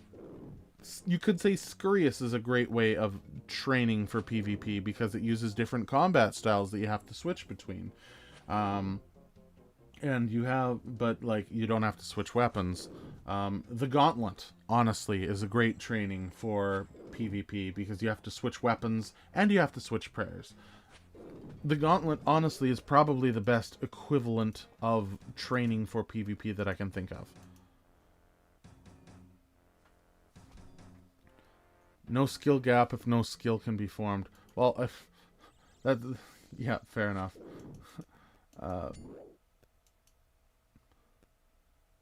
PVM is way more structured in terms of tile placement and timing. PvP is freeform movements, and is half predicting and half trying to fake. Both of those aren't factors in PVM. Yeah, that's fair. That is fair, D-Bob. Both are too advanced for me, Lamau. Well, I mean, that's why there's different types of gameplay in old school, because like, not everyone is going to have the required dexterity to complete, you know, the awakened Vardorvis, for example, or awakened, like any of the awakened desert bosses. It's that those are stretch goals. That's just the thing, is some of the mechanics in this game are made to be difficult. I'm not trying to push people into another creator's video, but I enjoyed what he had to say. I don't always. It's like a wave-based thing, adding PvP mechanics and tech over the waves. No, yeah, that does make sense. I haven't seen that video specifically, but I'm sure it is a good watch for that. You also can't expect the game to introduce all the new ways to engage in PvP because it changes meta all the time. Yeah, I mean, just recently they changed the meta with what food types are the best in slot, right? There's all of the sailing food now, right?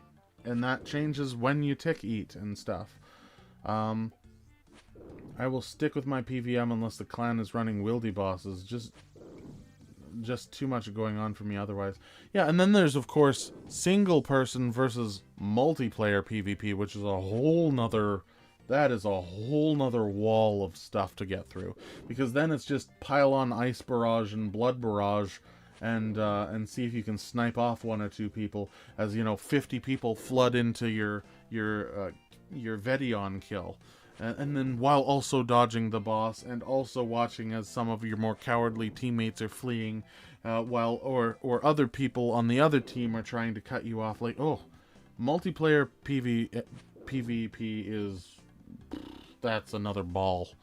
Well, that's the thing. It's like some of these things, like, freaking... What's it called? Soul Wars.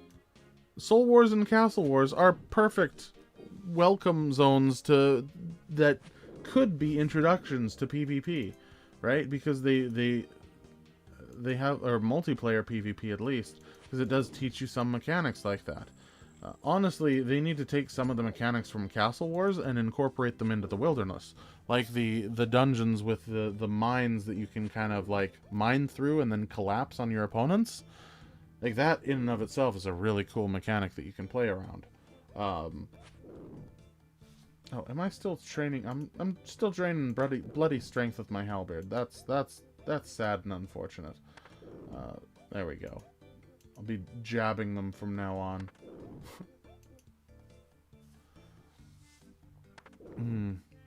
I'm so casual I can't beat Awakened Vardorvis in leagues. Lol, I'm very much a casual scape. Well, I mean... It's hard to beat regular Vardorvis in non-leagues. You can imagine regular Vardorvis in leagues as like easier Vardorvis. Regular Vardorvis, and then I'd say Awakened Vardorvis in leagues is still harder than regular Vardorvis, though. Like, Awakened Vardorvis is a whole lot going on. So unless you have like some insane Thorns build with... like, I don't know. I don't know what you'd need to do to be able to beat Awakened Vardorvis that's easier than regular Vardorvis in the base game. I don't know. I haven't gone through leagues, though, so I've seen people do Vardorvis in leagues, though. That's my familiarity with it. Managed to complete Fight Caves a couple weeks ago, and I'm still riding that high. I want to learn more PvM. Yeah, Fight Caves is like the first big step. Once you complete the Fight Caves, like the next tier of PvM, because like Barrows, I would say is easier. PvM for that, I mean, next is like the base gauntlet, not corrupted gauntlet, but like the base gauntlet is another step up. That would be your next like big level of growth, would be in the gauntlet. Debob, that was so much fun. I wish they had those types of mechanics in the wilderness, just dropping rocks on a team to escape. Yeah, that would be super fun, right? Being able to use environmental hazards to your advantage would spice up the wilderness like no tomorrow. It would also cause a lot of grief, because like you could probably get like dragon speared into a pitfall or something like that. So like it would be interesting. Anyways, gotta dip. Good luck, brother. Make sure you post your tier list in the Discord when it's done. Maybe I'll take a screenshot and I'll post it in the Discord. It's almost done, I think. But yeah, I'll post that in the Discord. See you around, Aninte. Yeah, see ya. Maya, you make a great point with that. To look at a different game, WoW, Warsong Gulch versus Alterac Valley versus World PvP and Arenas are all wildy different, and you play them different. Yeah. Wilderness Clue Scrolls should have capture the flag mechanics from Castle Wars. You get an arrow pointing at you, and you have to run out of the wilderness on foot holding a casket. Oh, no, D-Bob. Boo. That's a terrible suggestion. Oh, that would be awful. PvPers would be after you so fast. It would be... Oh, that would... No. No, you're giving me a headache just from the thought of that. Oh, that would be awful. Oh, no. 1v1 is different from 1v2 is different from 15 versus 15. Oh, yeah, of course. A 1v2 PvP is brutal. Like, that becomes a... Can I burst one and catch them off on surprise? Or can I run and escape? I mean that's the name, run, escape, right? That's what the game was based off of. Terrifying, Debob. They'd have to make Wildy Casket rewards be like 10x. Yeah, there would have to be like double the chance of third age for Wildy Caskets. Yeah, it would have to be something, or like wilderness specific clue scrolls. Like if there was a clue scroll wilderness instead of easy, medium, hard, elite, having a wilderness clue scroll that was like you started it, and as soon as you like step out into the wilderness, yeah, deadly clue scrolls, yeah, where as soon as you get that clue scroll and you step out into the wilderness, you're flagged, and like you have like a global announcement of like, this person's trying to complete a deadly clue scroll. So RS3 has wilderness specific weapons that appear. There's only one of them available. Wilderness in RS3 is a whole nother weird realm of PvP. But there was like the Deathbringer bow or something like that, and it appeared, it was like a tier 92 ranged weapon, but it put an icon above your head. It's kind of like killing Maledictus or whatever in the basement of the Revenant caves. Like picking up that wildy bow, yeah. Picking up the wildy bow, you have an icon. Anyone in the general vicinity gets like pinged your approximate location. Like, oh, there's this person picked up this in the southwest wilderness or something. I would be 100% behind wildy only clues if they only drop in the wilderness. Yeah. Well, what you have to do is you have to make it a wilderness casket, and then you can only open it in the wilderness, and then you can only... you have to like complete it from beginning to end. Like you cannot log off, or if you log off, the casket drops, or the clue drops, and it just becomes a fight over that. And it would have to give some incredible gear for that to happen, right? Like you get the clue scroll, you keep it in the casket, and then one day, like at 3 in the morning, you're like, okay, it's time to do this. You go to an unpopulated world, you open it up, people would still run for you. Make the Wildy Casket the inverse of the Wildy TV restrictions. Second age gear. Yeah, you'd have to make some like really specific, like it would have to be a new tier of gear. Second age gear would just be like robes. What about world hops? World hops would have to be removed. You couldn't world hop or log out or teleport out, or else the clue scroll drops. Like that's how it would have to work. or else those mechanics would be, yeah, it would be broken otherwise. When you dig for a clue, it automatically teleports you to the closest PKer than randomly spawning an NPC.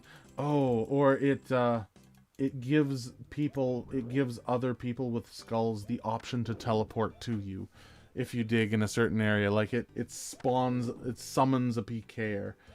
Ooh, that would be rough. That would be good. I like that one. Brutal. World hops would count like logging off, in my opinion. So ditch crossing only.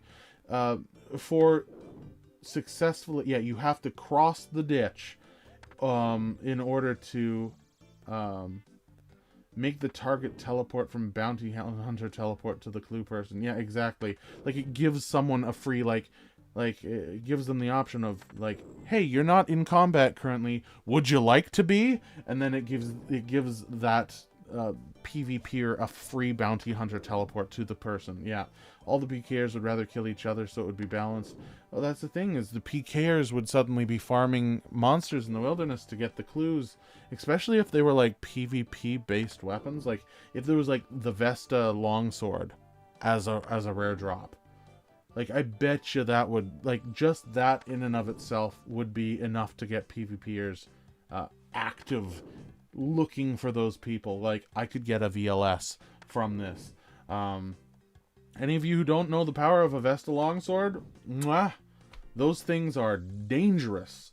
Imagine the Void Waker, but melee spec, and you can use it 4 times. It's like, oh, Vesta's longsword's strong. Oh yeah, no, we're still doing the tier list. Anyone know what stabby might be down here? The little blue one. Stabby. Oh, hold on. We know this one. This is Shades of Morton. Easily high A tier. It's one of my favorite minigames as well. It's so good. Warriors Guild. This is the Warriors Guild. Warriors Guild has some uses. Put it probably right about there. There. Top on art. No. Higher than that. No, higher than that. Right about there. Warriors Guild is really good. There's a lot of utility and use for that. It's kind of cool. This is the second Guardians of the Rift. Don't know what both of those are supposed to mean. One's supposed to clearly mean something else. One's clearly Mage Training Arena. One's clearly Guardians of the Rift. Probably. Mage Training Arena or Guardians of the Rift. Mage Training Arena is like there.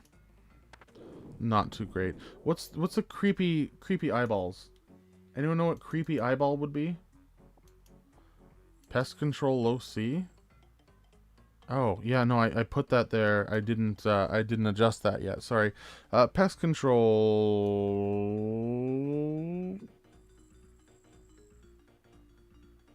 In between Barbarian Assault and the Gauntlet, I would say.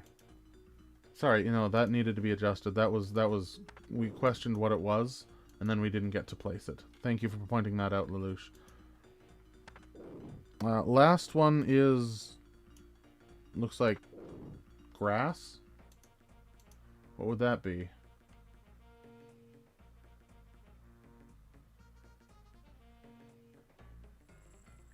Temple trekking.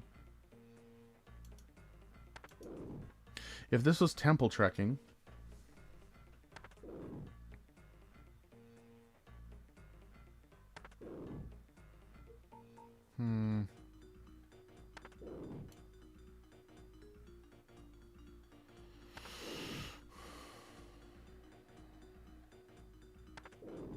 let's see, right under Barbarian Assault. I don't mind it at all, actually. I do not mind temple trekking at all. It's actually pretty fun if you do it for the sake of the minigame itself. Yeah, that would have to be it, honestly. Gnome Ball is so terrible. No, Gnome Ball is bottom of F tier.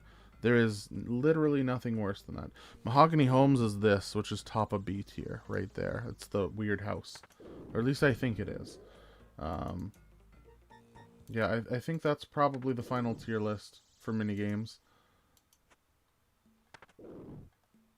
That's fair. Yeah. I think that's, that is the no context tier list. How dare you say that about Gnome Ball? Oh, sue me.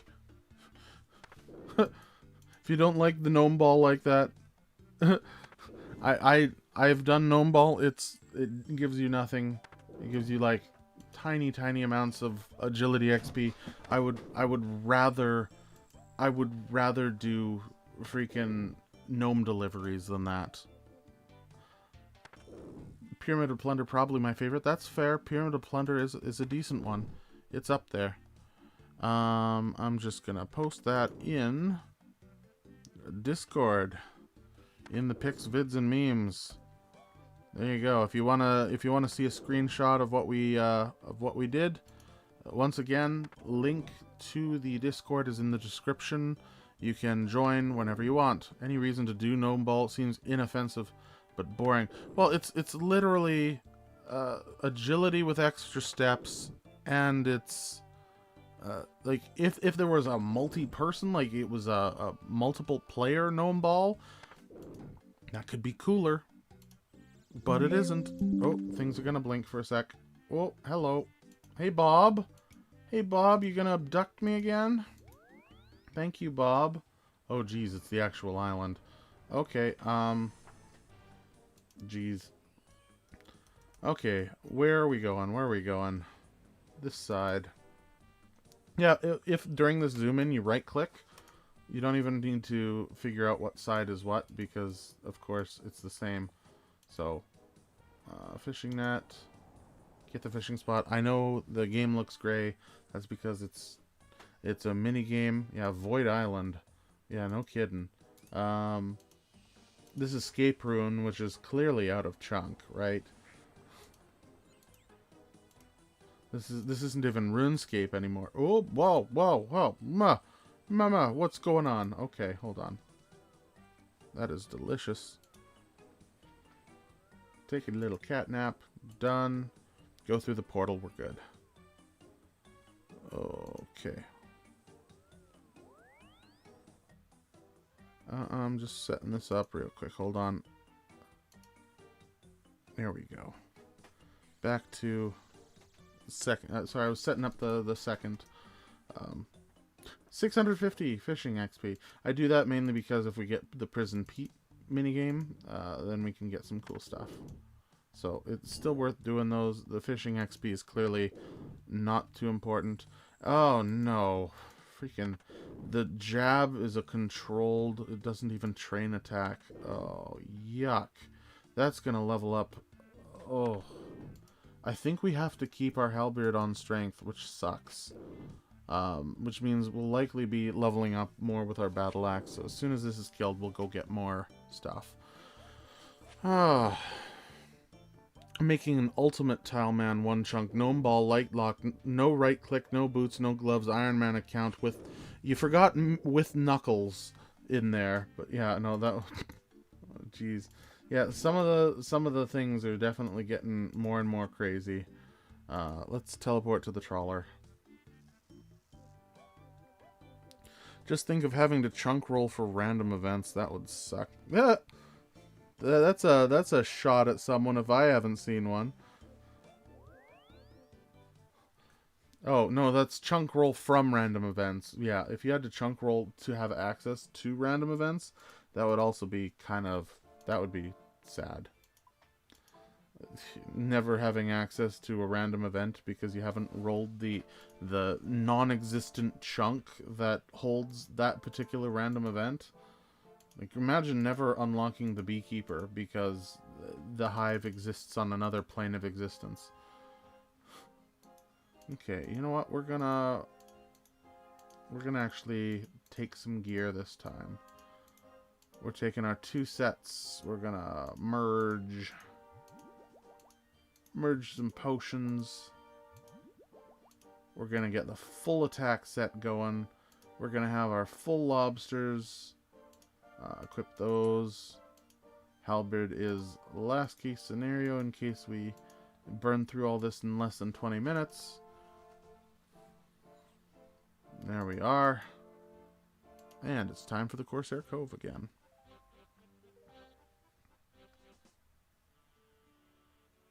I think Bob mentioned something about Pete in the dialogue before you go to the event. Oh, maybe. I'll have to pay a little more attention to the dialogue for Bob. I would classify Gnome Ball as a side activity, not a minigame. It exists just for fun, which unfortunately, a game like RuneScape isn't efficient and is therefore worthless. Yeah. Yeah, it really isn't a... Yeah, it is pretty worthless.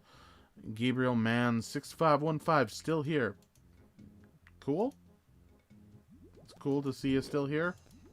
How long have you been here? I don't remember you commenting for quite some time. Maybe, I don't know. Yeah, I'm still here, if that's what you meant. Yeah. I legit thought about doing a 2-chunk man where I roll 2 chunks at a time and choose which chunk I have to unlock the requirements, but can operate in both. That's fair. There is a roll 2, pick 1 mechanic that is built into the chunk picker, so maybe that's something... Maybe that's something that you would be interested in rather than the single roll chunk man, which I'm doing. It's a little less restrictive and it allows you to kind of plan around a little bit, because like if you have a certain area that's going to make a massive grind, you can avoid that one while opening up other areas, and then you can like kind of, yeah, there's a little more strategy. Oh, that's perfect. Yeah, no, it is. The potential, yeah, you can also pick both as an option for the roll 2, pick 1. Yeah, you can also roll 2 and then pick 2 if you want both of those chunks. So it can definitely expand and speed up the journey. Yeah, I just can't do crazy long grinds with my schedule. Yeah, well, most people can't. Right? The people who are playing OneChunk accounts are people who are either bored of the basic RuneScape game and just need something else to do because they've done it all. They're people who thought that old school was a bit overwhelming and wanted to condense their field of view to a very small amount and then slowly grow. Or they're people like me who just have all the time in the world, kind of. Like, I don't have all the time in the world, but you get it. You get it. Did anyone ever play the Void Knight chess game in the basement? In the basement of the... Oh, yeah, I think I have. That's in the Berthorpe Games room, right? I think I've played that one. I also remember mobilizing armies, if any of you remember that. If any of you played RS3, that's like a mini-game in there that got removed since it was such a terrible game. That was an awful game. Roll 2, pick 1 allows you to avoid death chunks right up until you roll 2 death chunks, and then you choose the lesser of 2 evils. Exactly. Honestly, if I had to restart like the entire ChunkMist series, that would probably be a viable option. It was in the Void Outpost. Yeah, no, I definitely remember that chess game. That was super fun. I actually really liked that Void Knight chess game. And I was pretty darn good at it too. Yeah, no, I enjoyed that. Mobilizing armies was entirely different. Yeah. Those are both the same. Could do a poll. I could do a poll, but that's like such a huge rule change that I don't think I'd want to even do a poll for that. It's too core to, like, for a one-person chunk account, it's the glory and shame of that single roll and being absolutely, like, having no say in where you go is one of the major draws to the chunk rolls. If it was like draw 2, pick 1, then it would be like, oh cool, we have the option of these things, and it gets rid of a lot of the anxiousness that comes with that. I came back and played that minigame so much, then quit again before I played the rest of the game. I mean, chess is fun. And it was like chess with bonus rules of, like, they were like special attacks that some of those some of those characters could use. It was fun. It was really fun. Yeah, no, that was a fun mini game. I had to do that for the trimmed completionist cape. I needed to hit like a... I can't remember. Like, I think you started with a 1,000 rating, and I had to hit a 2,000 rating before I was able to... like, that was actually a trimmed completionist requirement in RS3. So, like, it was required. It was crazy. And I think the rewards for that were, like, the Elite Void Knight set upgrade patches or something. Yeah, it was... That was a game, alright, that's for sure. Came back... Yeah. Ooh. We are almost at about 4 hours now. No luck so far. How much longer do we want to be going for today?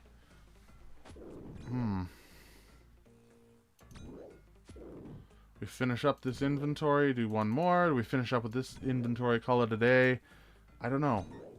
I need to set some expectations for the streams, though.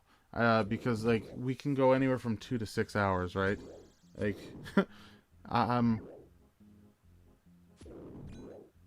haven't really decided that yet. How long am I going to stream each day that I do end up streaming?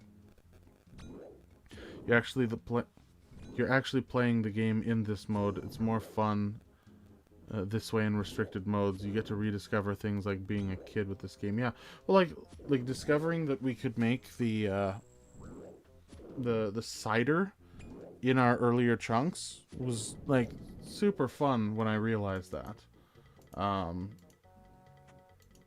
And realizing that the Ogress warriors have a pretty decent nature rune drop rate.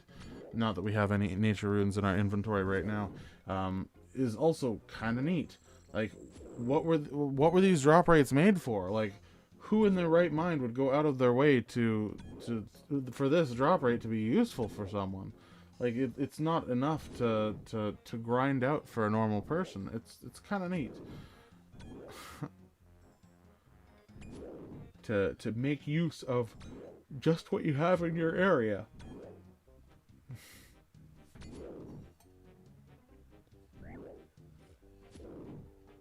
It's sick to witness these things by proxy. Great series, yeah.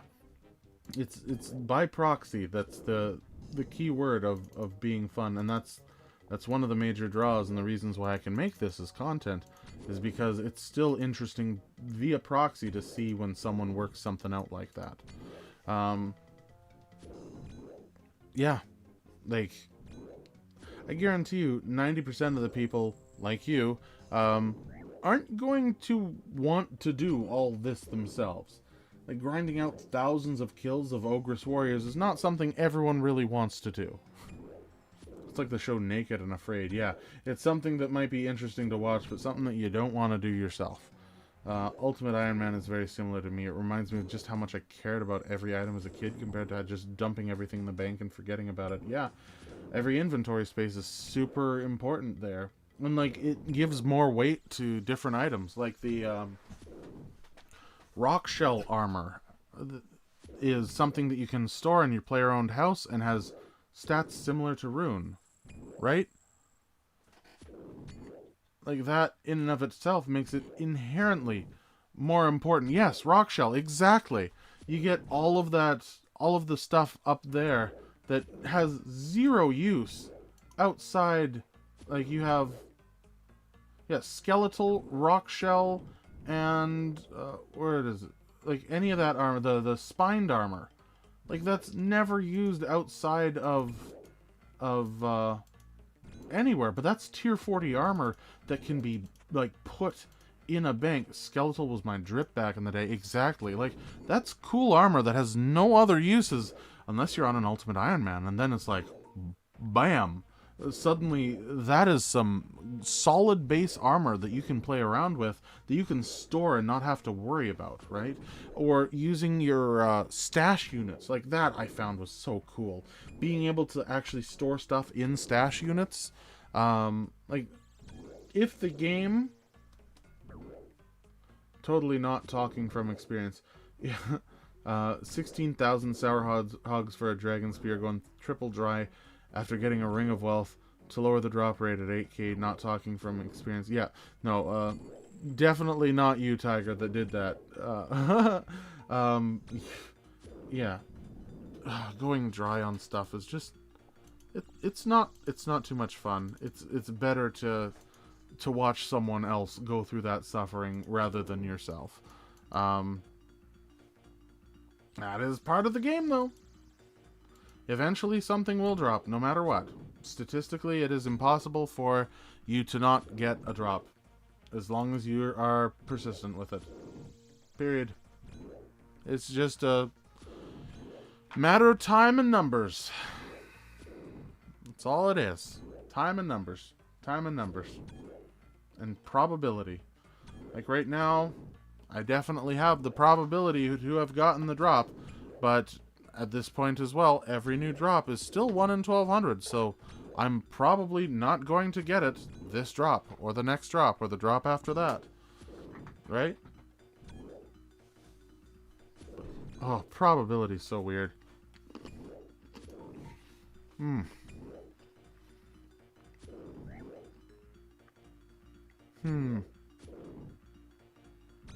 Most intimidating wildy armor, blue mystic hat, red d'hide top, mystic bottoms, DDS. Yeah, you know if they have that, they're an ultimate Ironman. They're gonna get you. You're gonna get it today for sure. Oh, darn it. 10 from the OneChunk clan got the Amulet of Power and Black Pickaxe on the same tick that you said that. And the same tick that we killed someone. I thought we legitimately got it for a second. That was... Ooh, my poor heart. Oh boy.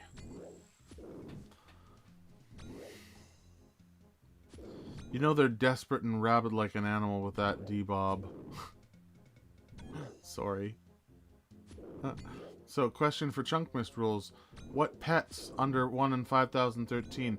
Each pet is going to be individually pulled. It's going to be based on the boss, and it's going to be pulled.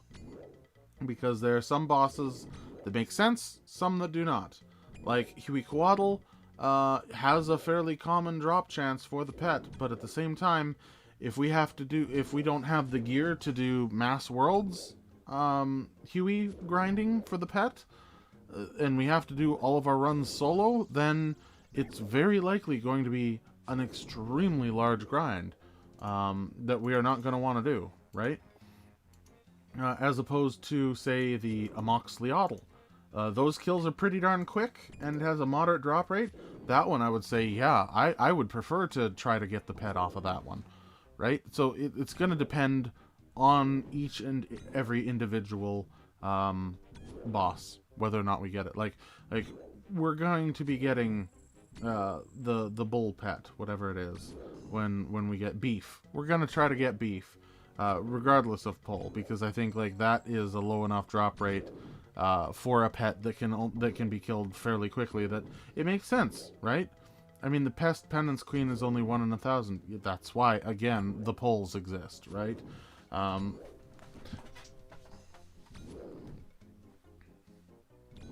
You gotta use the trout cursor if you're fishing for a drop. Ah, clearly that's the problem, is we've been using the DSim and not the trout. Ah! What the heck is that drop? Rune full, rune medium. Oh, wow. We got a double rune drop before we got stinking... Wow, the power of talking about the trout cursor, more like. Holy cow. We didn't even use the trout cursor and we got that weird... Yeah, bank drop. No kidding. That's like a legitimate non-Ironman good drop. Freaking rune full and rune med and steel arrows all in one drop. That was bonkers. We need to talk about trout more often, apparently. Ooh, you hit a crazy drop table. Yeah, no kidding. I don't know about an Ultimate Iron Man. They're definitely stuck in 2007. Rayna with that outfit is like the equivalent of an IRL white guy wearing a sideways hat with a tall tee and jean shorts. Hey, you got a problem with jean shorts? You come to me. That's what I like to wear. No, I'm kidding. Or am I? You don't know. Jeez. Yeah, honestly, the Penance Queen, we might give it a good old college try. But again, it's gonna come down to the polls. Because it is 1 in 1,000, right? But at the same time, that's an icky grind. We might not want that. I suggest you don't look up those odds. Hey, clip it for the next episode. All of this is being recorded. Like I've decided to basically record the entire stream, so I'll be able to pull that out when needed, and it will likely be in the next video of yeah. Do you wear jean shorts with a gangster Tweety bird embroidered on them? No, I don't. I mean, and my sideways hat collection is limited to Mario and Luigi hats, really. Woo. I don't think I've ever worn a sideways hat in my life, honestly. My head's too big.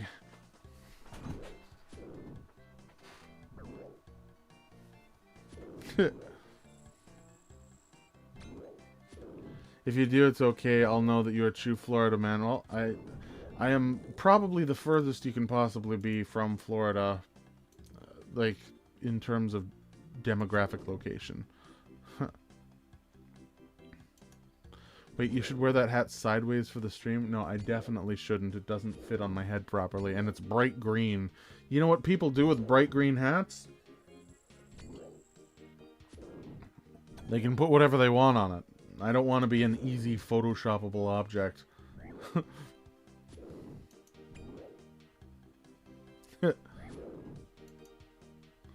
Photoshop. Jeez. Things you can do nowadays. I don't know, man. I'm in Asia right now. I think I have you beaten distance. Yeah, Asia definitely has me beaten distance. 1 in 40 medium, 1 in 100 full, and 1 in 23 steel arrow. For that drop combo, that would then be...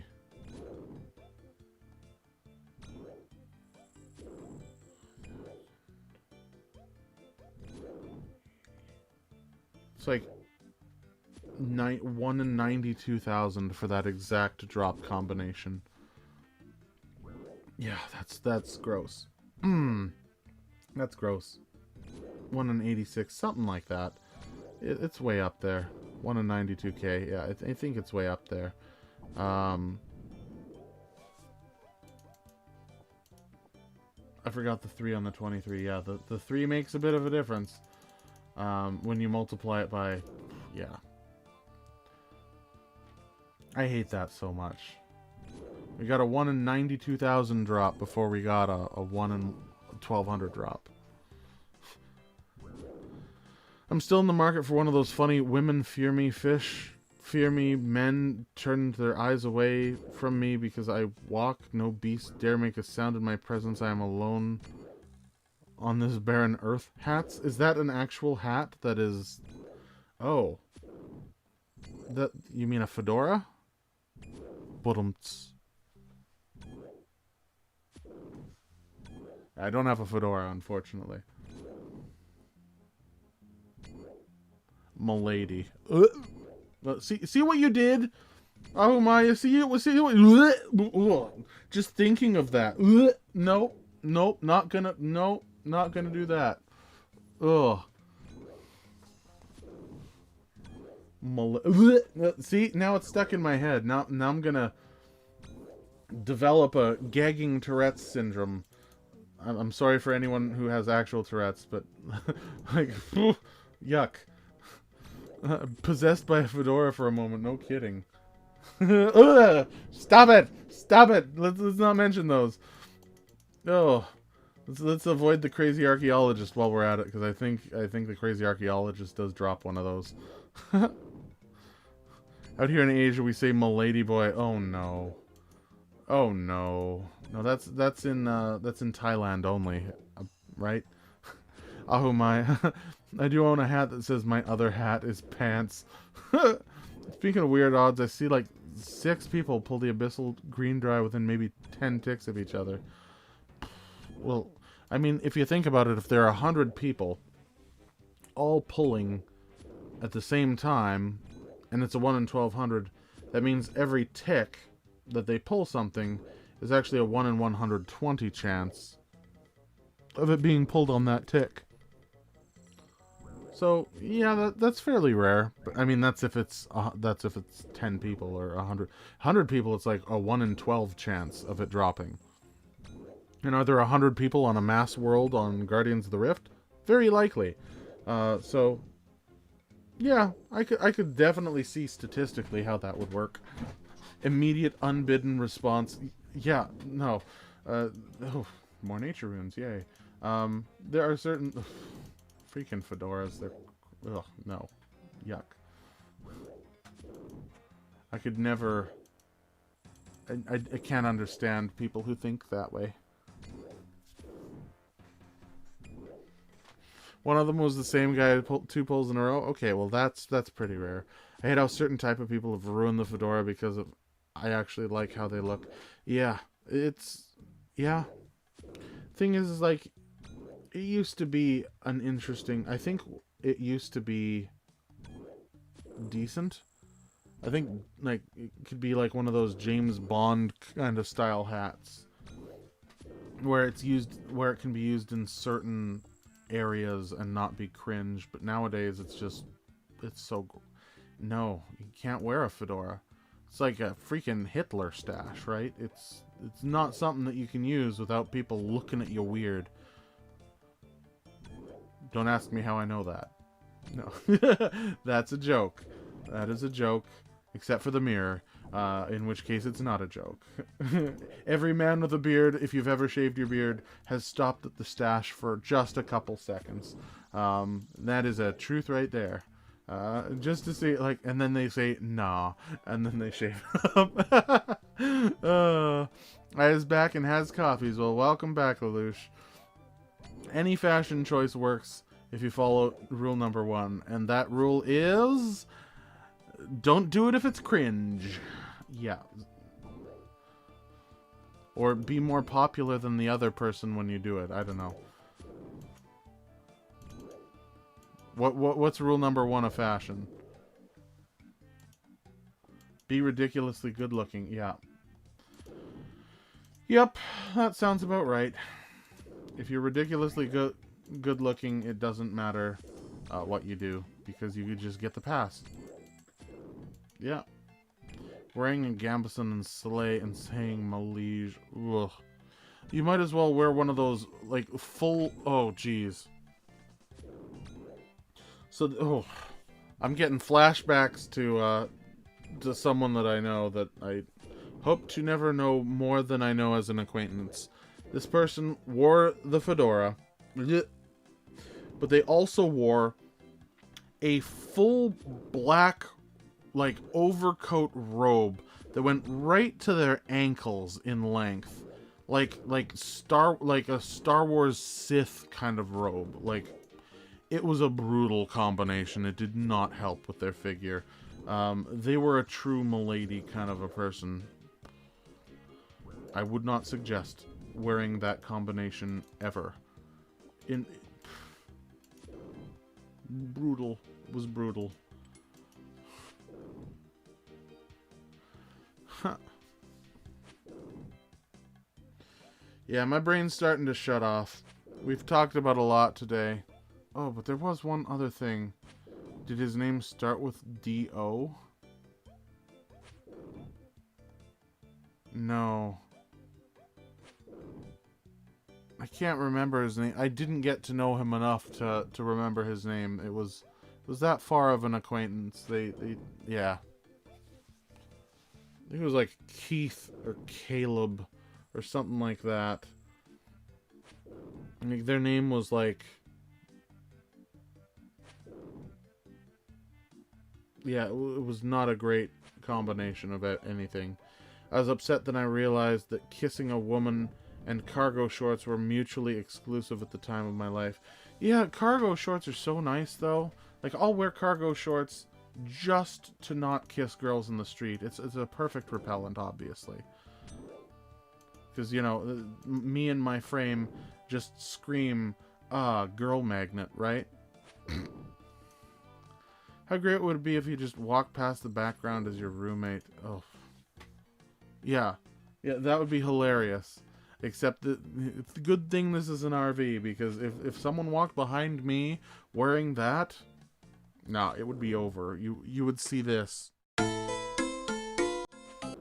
And nothing else beyond that.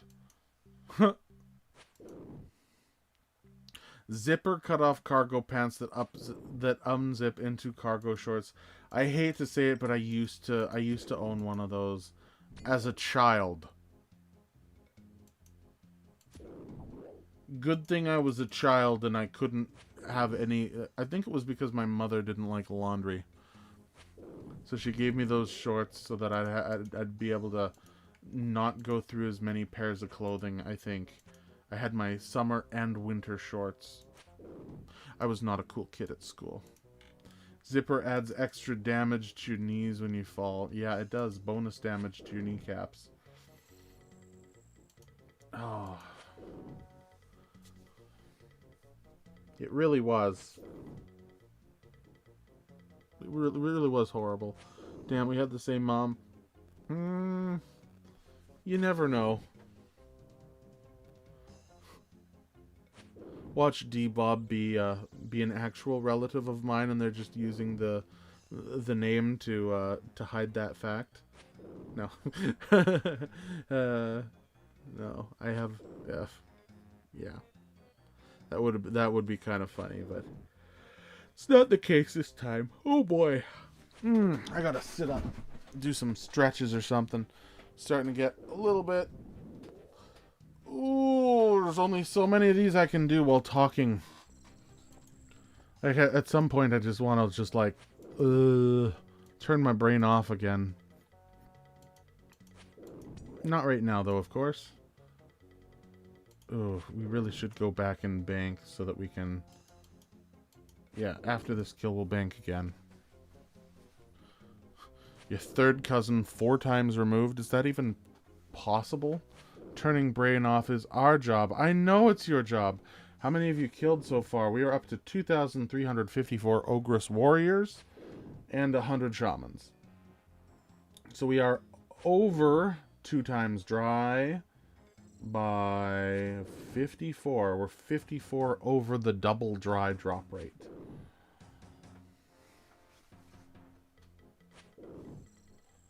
Someone get ready to clip it if, maybe I'll mention Behe, because I see so many clips talking about Behemoth that happen to be also, they coincide with the drop, like, almost all the time. It's like, oh yeah, we were talking about Behemoth and then the drop came. Haha, shoutouts to Behe.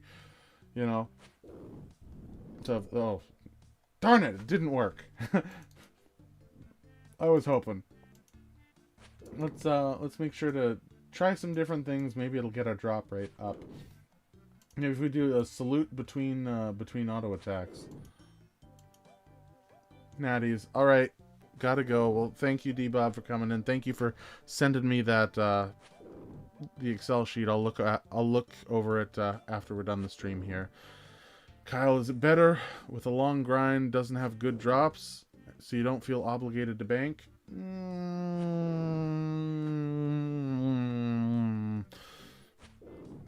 Yes and no. It's the next shaman you kill. That would be nice, Lelouch. I'd really like it to be the next shaman I kill, but statistically, you know, actually no. We talked about statistically improbable before. Now, it's definitely this one, right? It's definitely this one. We're gonna salute him for we're gonna salute this Ogress Shaman or Ogress Warrior for giving me the drop. Thank you for giving me the drop. Salute, and I mean we gotta get her down a little bit as well. Let's bring out the battleaxe again to chip through that health a little bit faster. It's definitely this drop though. I can feel it. I can feel it. It feels really good. This feels like the kill. This is the kill. This is the kill. It's got to be the kill. Otherwise, my intuition is incorrect. And everyone knows my intuition is perfect. Flawless. Never, ever wrong, ever. I've definitely done nothing in my past that could ever be shoddy in the intuitiveness scale of things. Come on, let's get the kill. Come on. Come on. Don't hit me, I hit you. Why are... I have attack... Oh, it is getting a little lower, but come on. It's the next kill before I leave. Yeah, exactly. Many blessings. Shoot me an email if you want to chat around how to do these deals. I can probably send you some contract templates I have laying around if those would help. Realistically, D-Bob, anything would probably help right now. Nope. Darn it. Earth runes. My intuition was in fact off. Well, that's it. Clearly I'm not a psychic. More of a normal / fighting type, if I had to say so myself. But I'm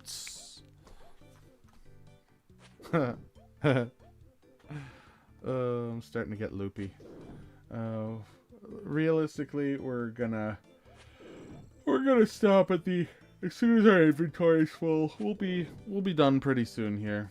We're getting pretty close to my limit for today.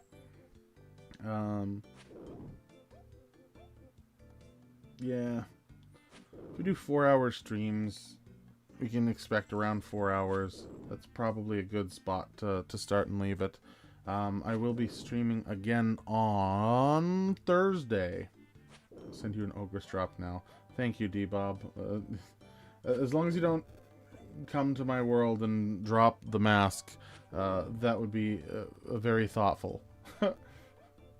Yeah, talk to Jagex and get the mask drop. Oh, all we need to do is complain. It's complain and you will receive. Clearly, we haven't complained enough. We need to complain more to get the drop. Oh, nope. Nope, nothing.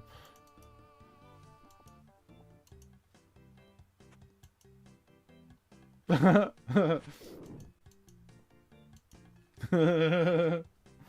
too excited there for a second. No, I'm kidding. Maybe if we're just excited after every single drop. Just be excited over whatever drops. There we go. You know, oh, that's so cool. We got a sapphire. Look at this. I'm going through the 7 stages of grief right now. That one got me too. Well, good that I got you that time. The 7 stages of grief is what I'm currently, I think, going through. The complain method works best if you feel truly hopeless. Okay, so we need to go through all 7 stages of grief clearly before this drop will occur. So that is, any of you remember what the 7 stages of grief are? We'll do that. We'll go through the 7 stages of grief. So there's shock. We'll start with shock.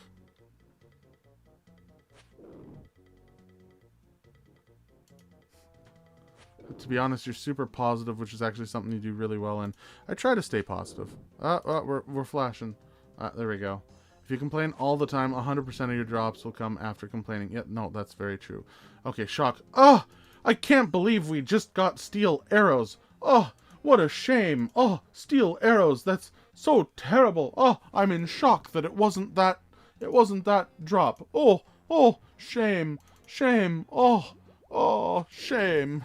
True Rogue. Yeah, no, that's very true, Rogue. Love the series. You're going to be including the Yanil Wizard Tower portals as chunk rolls if you're rolling it. If we had a way to get back to Yanil, so as soon as the Yanil teleport is available to us, I would very likely include those methods as movement. That is my thought. As long as I can get back not using a minigame teleport, I would definitely, very likely add that as a roll. So let's see. We have denial. Next is denial. So we've gone through shock. Now we're at denial. So we need to deny what we see next. We're going through the 7 steps right here. Okay. Yeah. Denial, anger, bargaining, depression, and acceptance. So you're going to see all 7 of those right here in the next 7 kills. Isn't that a neat little treat for you? Okay. I think one of the steps is a river in Egypt. Oh no. I tried watching Frey, but he has a few scenarios where he freaked out getting mad, and I can't watch his videos really. It seemed like he's holding in anger. Well, yeah, he probably is holding in anger, because Frey is doing something that I can't believe we denial. No, we should have definitely got that. Yeah, no, we statistically, we're correct. We should have it by now. Uh, you know, I can't believe this is happening to us. Out of everyone else, it's us. That's not cool. That's it. Blah.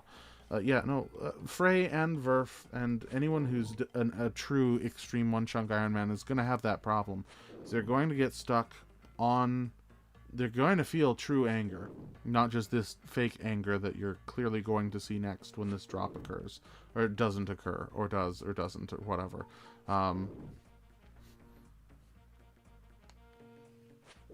We'll see.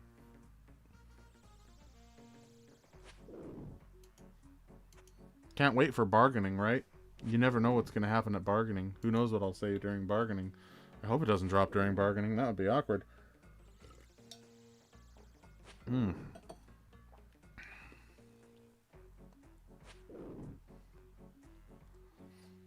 Does that require you to be Italian to find one, if I recall? The last step is Italian man-whore summer, but I may be wrong. Let's not add Italian man-whore summer to the thing. See, now I get angry. Grr. I didn't get the drop, actually. Hold on. Let me see if I can actually get angry for a second. It's hard. It's hard to be actually angry over something so silly. Why is it so hard to get angry? Why can't I feel anger? That makes me so angry that I can't feel anger. Bad. Grr. Desk slam, sir. Yes. Ugga anger. Wall punches. I'm not punching my wall. They are not that thick. Rayna is back in the chat. Hi, Rayna. Welcome to the... Sorry, not back in the chat, but back in the room. It's an air rune drop. Grr. Okay, what's after anger? What was after anger? Bargaining. Now we got a bargain. Oh no. Okay. Jagex, RN Jesus, wherever you may be. I know you're looking down at me from wherever your high horse pedestal is, and I want to make a deal with you. I want to make a deal. Okay? Really, hold on. Is this warrior out of range? Hold on. That was weird. Mod Ash, our father who art in J... Okay, we're getting a little sacrilegious there. Let's pull her back a step. But, yeah, please Gagex? No, that's... Well, okay, please. I will, do a 24-hour live stream if this is the drop. That is my bargaining. 24 hours, I will wreck my health if this is the drop, okay? 24 hours. Live stream. Mod Ash, come on. Let's get this drop. 24-hour live stream. Please, anything. Effective immediately. Yep. Nope. No, not effective immediately. 24-hour live stream starting on Thursday. Oh, see? Nope. Didn't give it to us. Oh, well. So that was bargaining. Now we have depression, which, according to that giraffe in the quicksand, is oh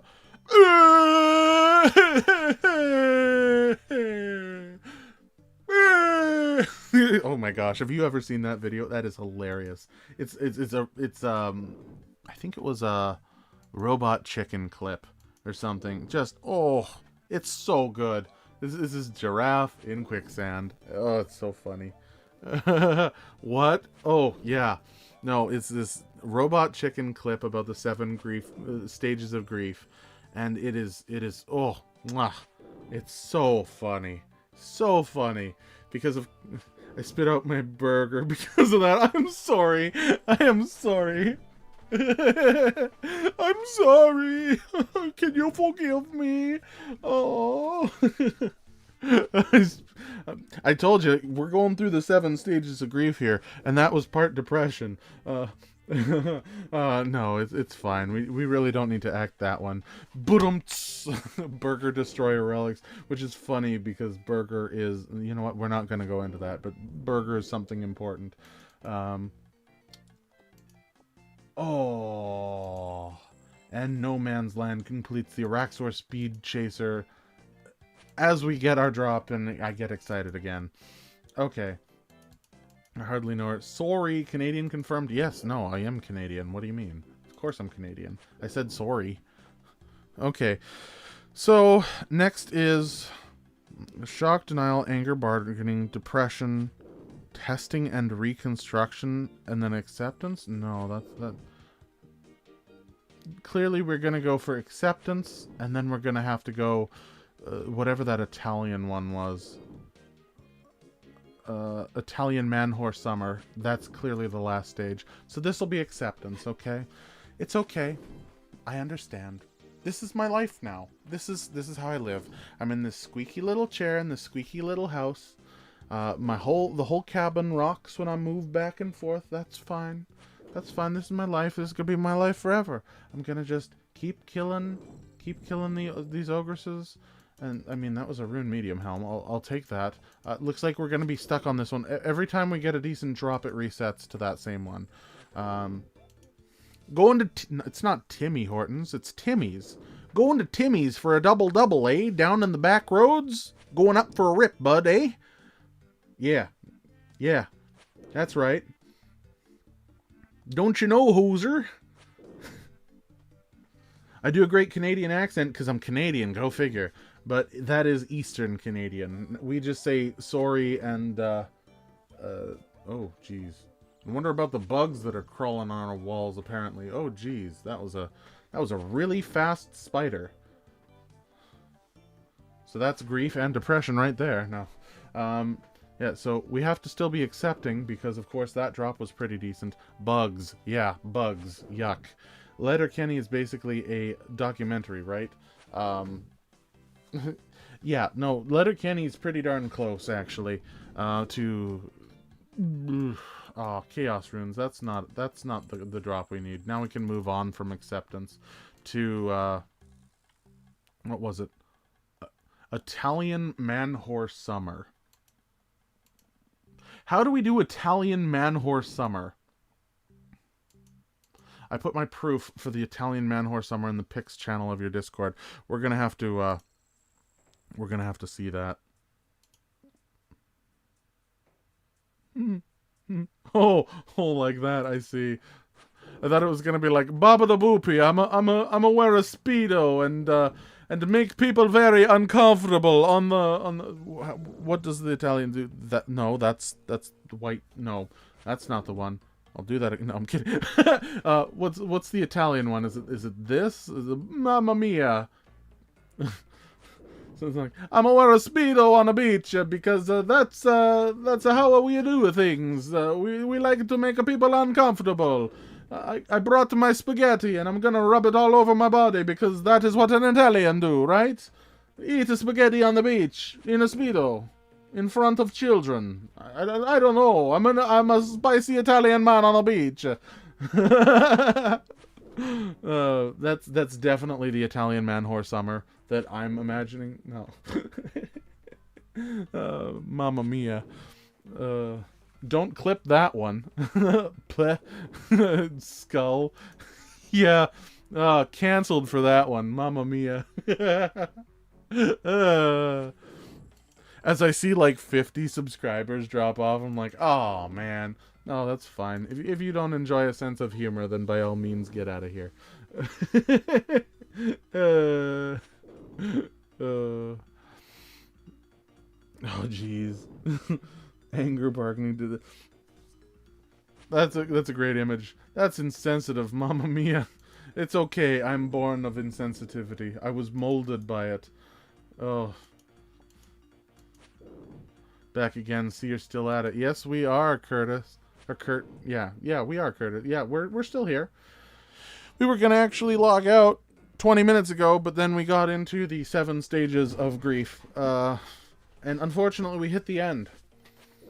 Which means now we're gonna have to go through 7 stages of grief. As I hit this button. I'm kidding. We're not there yet. What are the nature runes looking at like? We are at just over 1,600 nature runes total.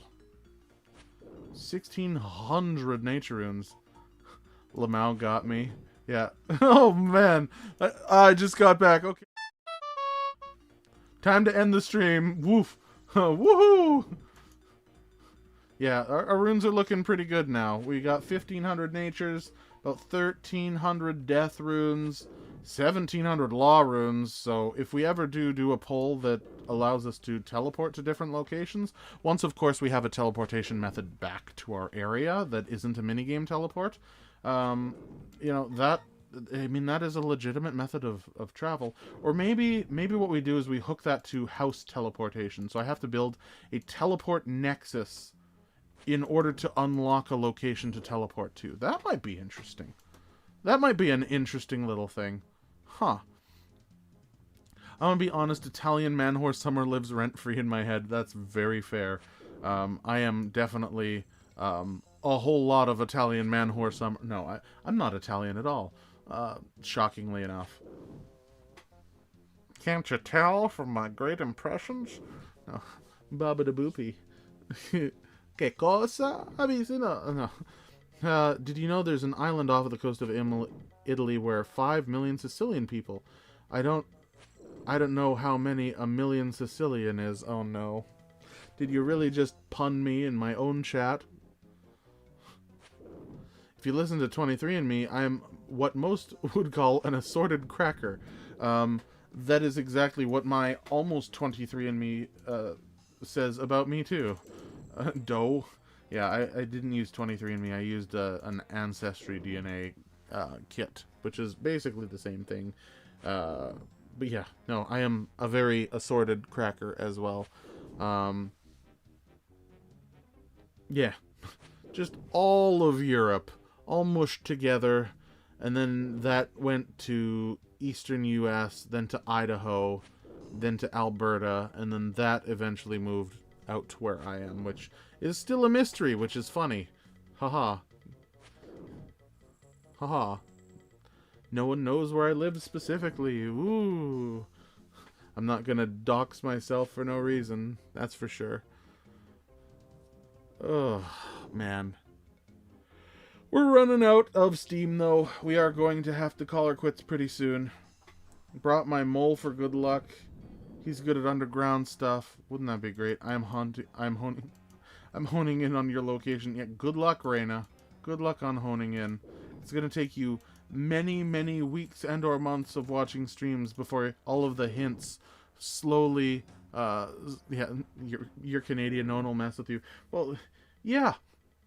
Not many people would mess with a Canadian because you have backing from Big Brother down south and or Europe and or, you know, China, you know, you have, I mean, all of China and India that lives in Vancouver and Richmond. Canadians are the nicest people in the world unless it's a world war. Yeah, usually when we get involved in a war, when Canadians get involved in a world war, that world war ends very soon after for one reason or another. I don't know if that's the Geneva's checklist is the Geneva suggestion list, right? Geneva suggestions. But yes. I have done my fair share of Geneva. No, I'm kidding. If you mess with a Canadian, you will be sorry. Yeah, we're normally the sorry ones until you mess with us. Then we're all sorry. Yeah. Canada was the reason for that. Yeah, no, the Geneva Convention would not exist without Canadians. It's only a war crime the first time. No, it isn't a war crime the first time. It's not a war crime the first time, exactly.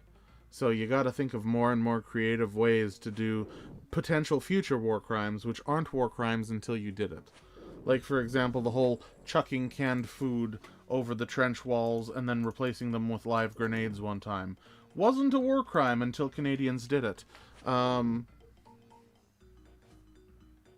Just saying, we have a bit of a history there. Okay, so war crimes are definitely not something that is rated E for everyone. So let's pull away from that topic a little bit.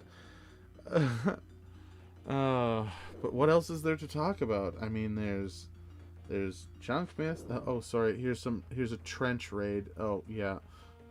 Oh, sorry. We're gonna go over in the middle of the night and make sure to use flamethrowers because those are fun. I hope you like the sound of burning flesh. Yeah, Canadian military practices in World War One and Two were not too fun to. Were not too fun.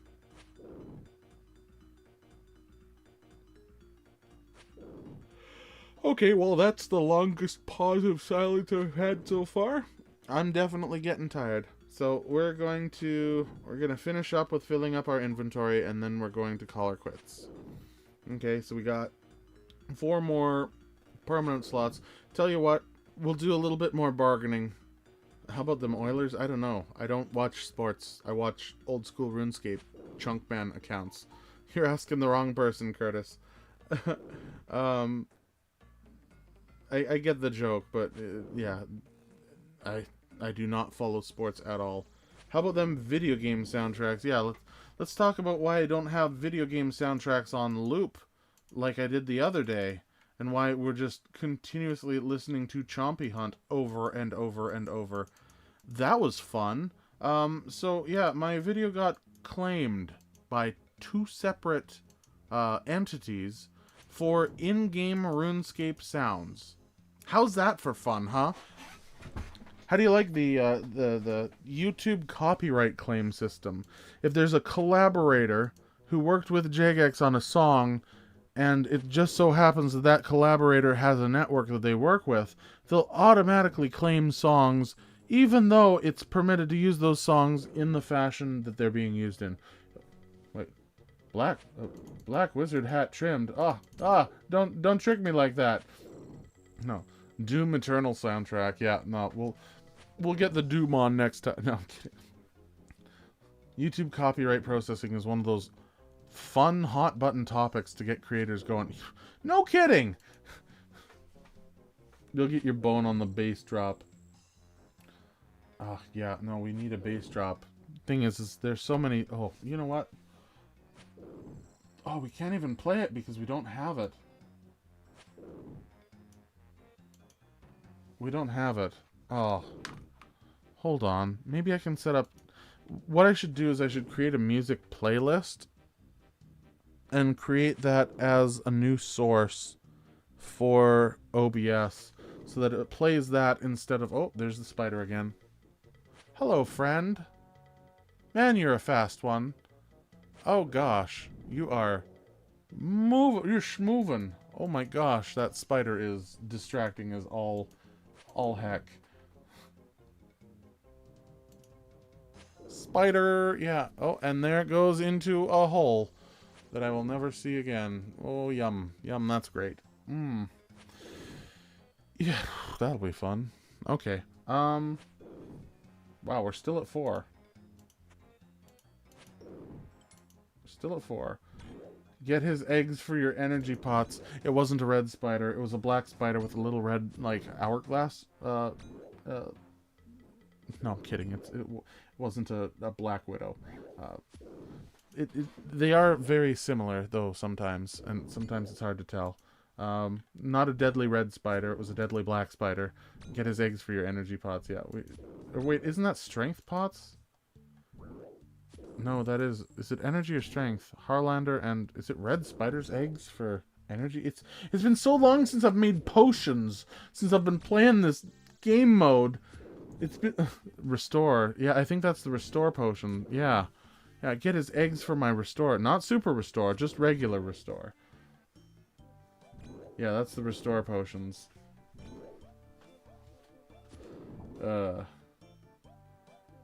Wait, there's another person here. Inspector Rock?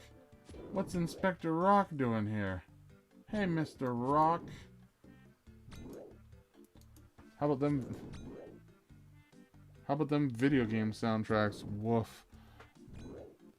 Yeah. Oh, yeah, you brought the mole for good luck. I remember that. Yeah. Let's see if we can get some good luck mole going here. Let's get this warrior over here. Wait until they find out that the Ogress warriors do not actually drop the Shaman Mask, and that was a recent change, and it just wasn't updated on the wiki. Can you imagine? Oh, both of them, both of the. Oh no! Did you really do a bofa joke in my chat room? In my chat room? You doing bofa jokes in the chat room? Oof, that's rough. Oh, I just got a notification that says that I can switch to a members-only live stream. Why would you show me that? And is that really... That's a click away. I could click and have 90% of everyone disappear. Why would they do that? Why is that an option? That's terrible. Why would YouTube even suggest that and highlight that as a new, important option?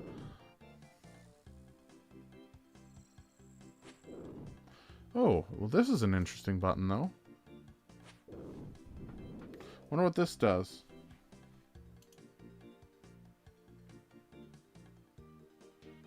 Oh. So, there's a Q&A section. That's interesting. What in the world is this? Are you able to go to the Q&A section?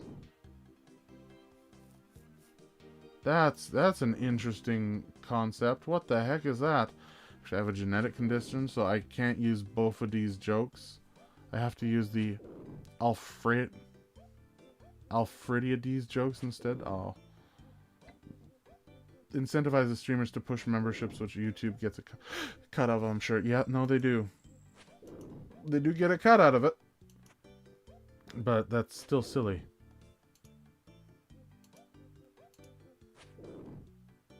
What in the world? So I can do a Q&A session. That's weird. There's a Q&A poll section that you can add. Should Ironman be allowed to follow other players? Oh. Only if they're in a group Ironman. On a scale of 1 to 10, how awesome is Relix? Flat 5. Not good, not bad. No, I'm kidding. That's a tough question to answer myself. I'll do a poll for that one someday. Can I have beaver pet? You definitely can, but you have to hit a tree for it. If you had folk... Oh, yeah, no, that seems like a trap question, D-Bob. I don't know what that is. Oh, yeah, it looks like there's a secondary chat that I can open and close with Q&A. That's interesting. That's kind of... That's weird. Huh. I might use that one day, but now that I know what that is, that's kind of interesting. I might ask... Oh, that might be a good way of getting specific responses to a question. I think I'll use it likely for that. Let's see. What is your earliest RuneScape memory? That would be getting a yo-yo from Santa Claus. That is my earliest memory. I just fat fingy submitted half a question. Oh, that's fair. That's fair. You can fat fingy things on that. What is your position on Israel? I'm kidding. Don't answer that. Yeah, but that's the two things that we do not talk about here is religion and politics, and for good reason. Because depending on my answer to that specific question, I will either gain a massive following of certain people, or not a lot of something for certain people. Behemoth, behemoth, behemoth. Okay, as I said, we are not going to be talking about this. I'm actually going to... we are removing anything to do with politics here. We're not going to... There we go. Nothing politics in here. Okay?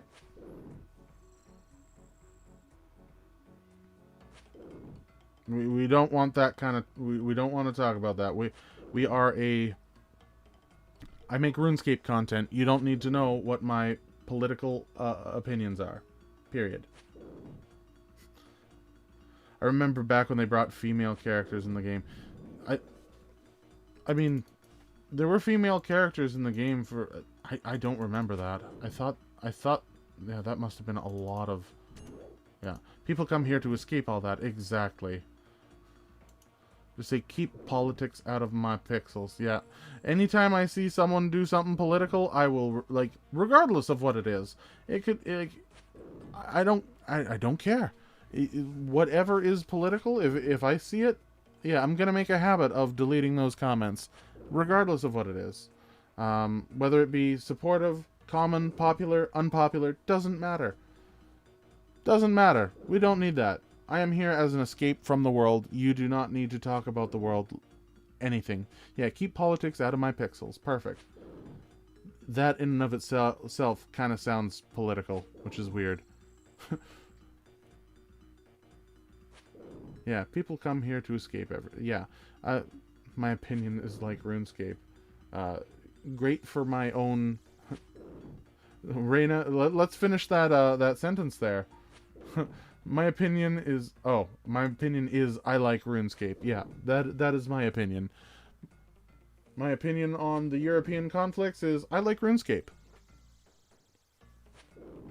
The only politics allowed here are RuneScape politics, which is specifically, why are they raising the prices of memberships? That should not be a thing. There we go. That's my political view, is they shouldn't raise the price of memberships. Vote for Guthix, the god of bounty. Yeah, now, RuneScape politics, that's something I can get behind. That's okay. Yeah, no, I'm a Brassica. No, I'm kidding. I'm a Brassica fan. Everything cabbage. My opinion, the trade tax between Varlamore and Varrock is too high. If they could prove the money was going to devs, it would be easier to swallow. Yeah, exactly. If I could prove that any of the money that I make from my videos are going to myself or to videos and not to YouTube, it would be a lot easier for people to swallow that pill of, channel memberships and stuff like that. Like, if you're a channel member, YouTube takes like 30 or 40% of that. Like, a lot of it doesn't even go to me. It's for them to host. I don't know. I'm ready for Sleeskay to start a propaganda campaign. I mean, Sleeskay, that's exactly what Sleeskay does in Venom. Is keep those Fremennik out of my neighborhood.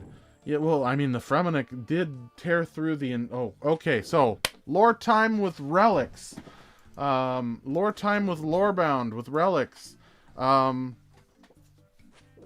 Fremennik, specifically the ones that aren't from the Lunar Isles, are notoriously known for hating magic.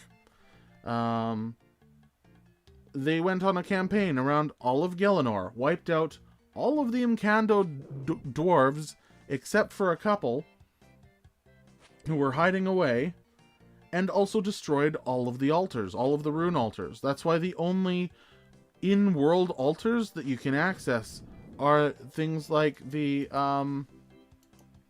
Astral Altar, which was protected by the lunar warriors of the time. That's why you don't have to teleport in and use a talisman in order to make your runes there specifically.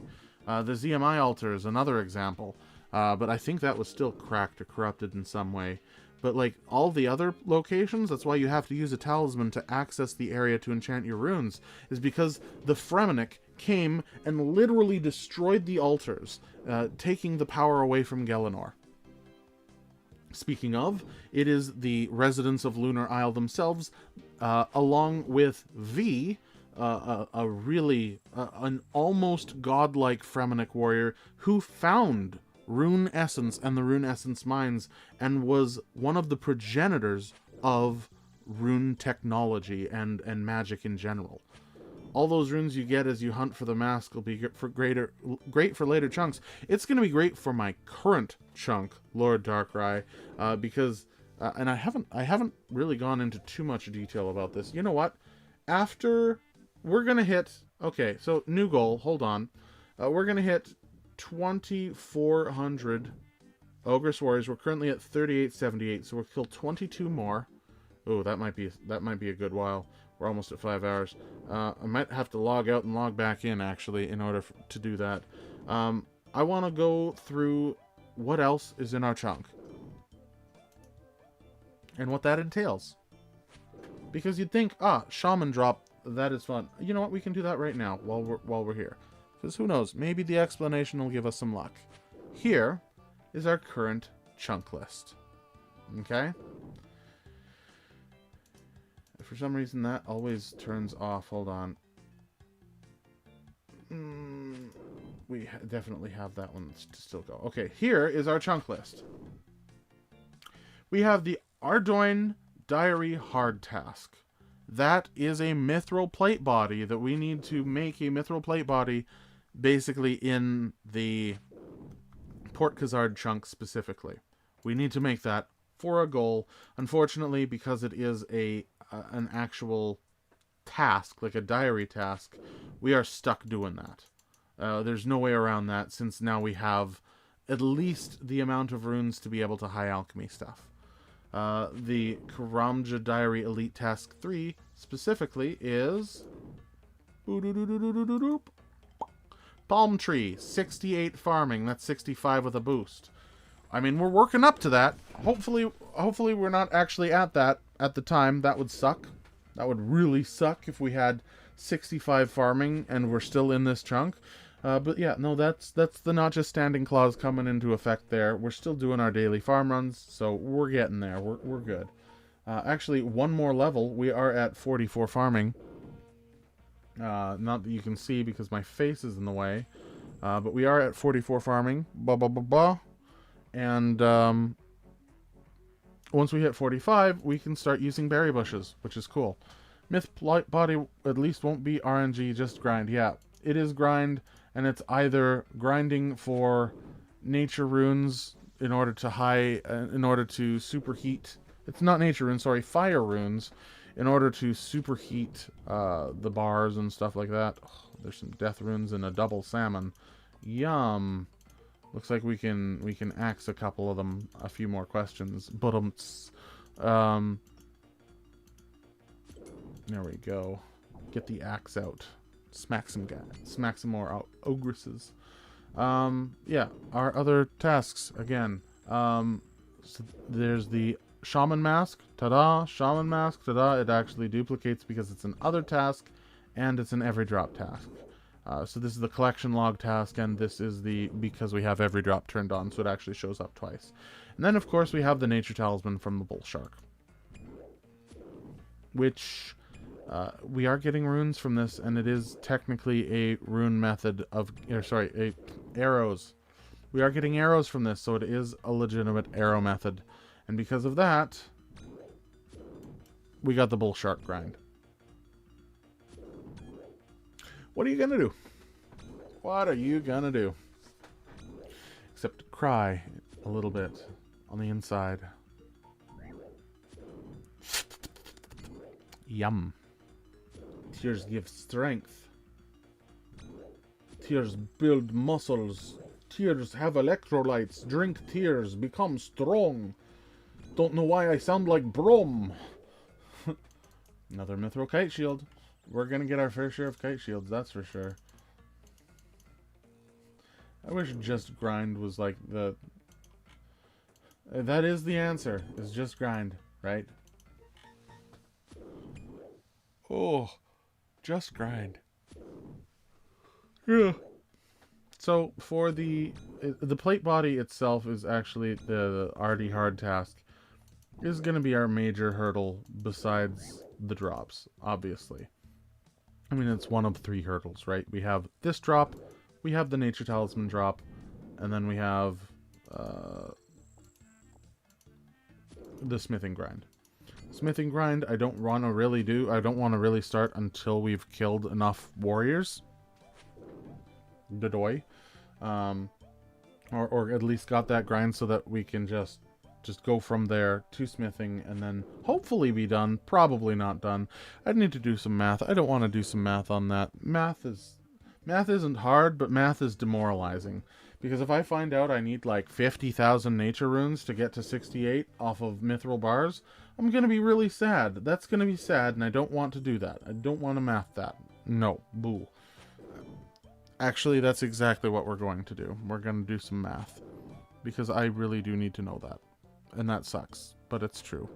It's sad and true, and we're gonna do it. Okay. Time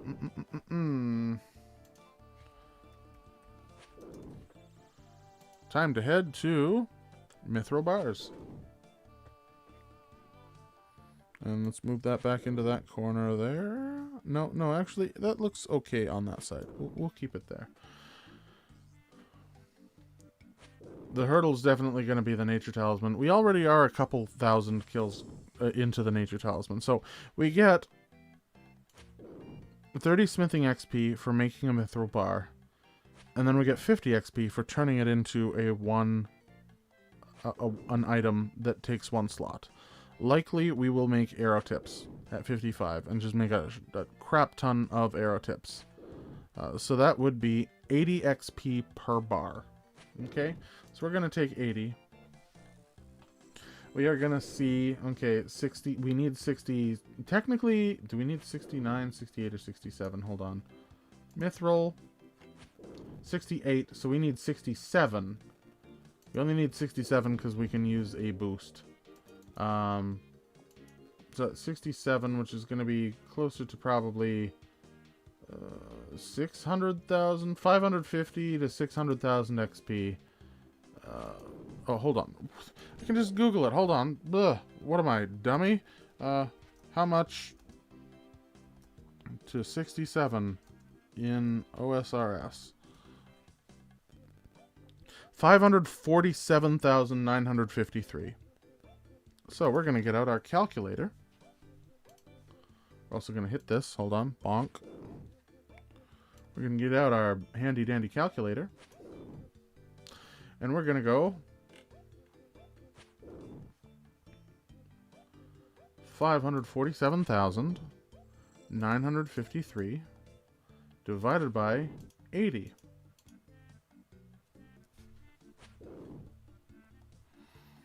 That is the number of mithril ores. Multiply that by 4 for the coal. And that is how many nature runes we need in order to get that. Oh wait, no, we get to subtract our current level, which is 184,000. Okay, hold on. We got 547,953. Subtract 168,488. Then we divide that by 80. So just under 5,000. We need 4,743 nature runes. We need about 12,000 fire runes, and about the same, and about 4 times as many coal ore, in order to be able to make mithril plate body. Which is, that ain't demoralizing at all. Not at all. Woof. You're a third of the way there on natures. The problem is I'm not a third of the way there on fire runes. I actually have less fire runes than nature runes, so I'm actually only like a 9th of the way there on fire runes. Which means if we take this number of 2,500 basically, and multiply that by 9...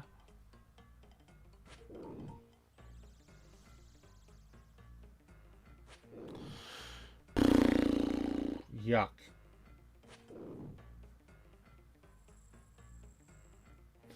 22,500 Ogress warriors is the estimated number of warriors that we'll have to get for the fire runes. 22,500 Ogress warriors. That's our estimate for the fire runes. That sucks. That's horrible. That's icky, yuck, gross. No. Ugh, gross. So what are our ways around it? What can we do besides that? Can you do beginner clues in your chunks? And there are 0 beginner clues in my chunks. Mainly... actually...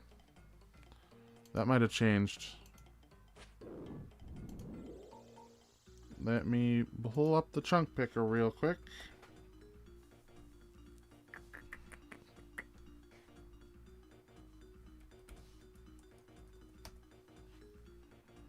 Clicky clicky.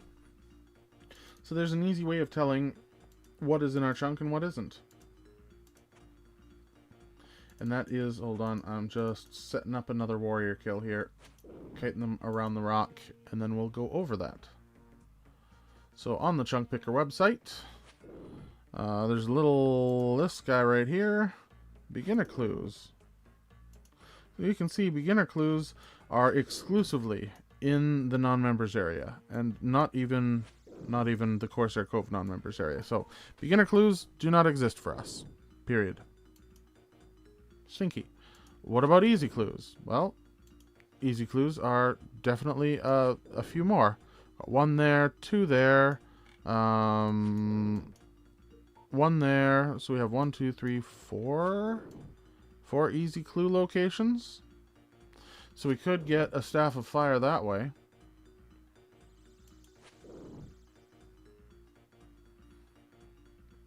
And that is something. We could go for easies.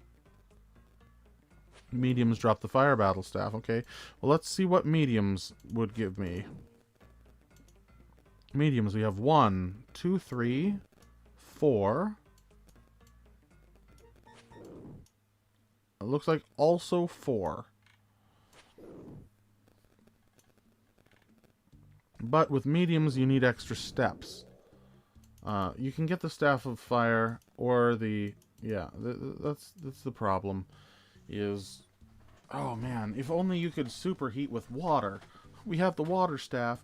Or if only we had a house, and then we could go into our house and use the altar thingy to change the elemental rune on our staff. That would be so nice if we had that. But we don't. You could maybe get a fire staff from a broken staff. Yeah, if we had a house. It all revolves around having a house, which we do not have, which is sad. No house, no method of repairing staff. I'm pretty sure, I'm almost certain that that's the only way of repairing those staffs, the broken staffs.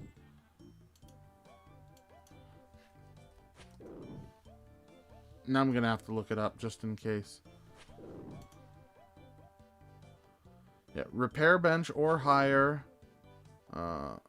They can be found dig site and fishing trout.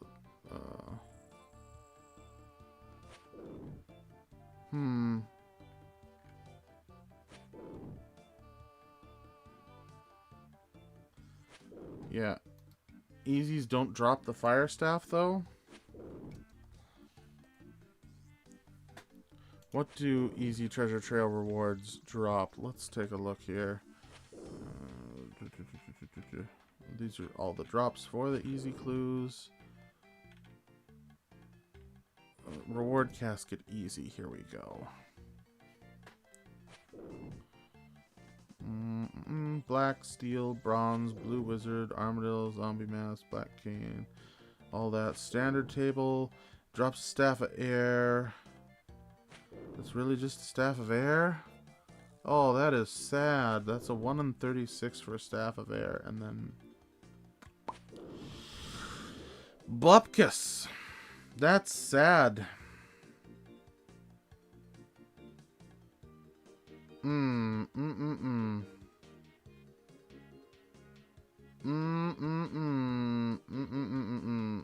no likey. Me no likey at all. Rough. That's rough. You don't have the Necromancer chunk either. I know. I would love the Necromancer Tower chunk right now. It's 1 chunk north of... Like, it is rollable, but it's not there yet. It's 1 chunk away. And you know it's going to be the next chunk roll, too. Because, like, we're grinding out for fire runes this episode. We're going to have a fire rune grind next time. Oh, it's going to be rough. Oh. Like, you know that's exactly what's going to happen. Fortunately, we do have a lot of our fire runes from previous grinds as well. Like the thieves gave a 300, hobgoblins gave us 77, guards gave us 46.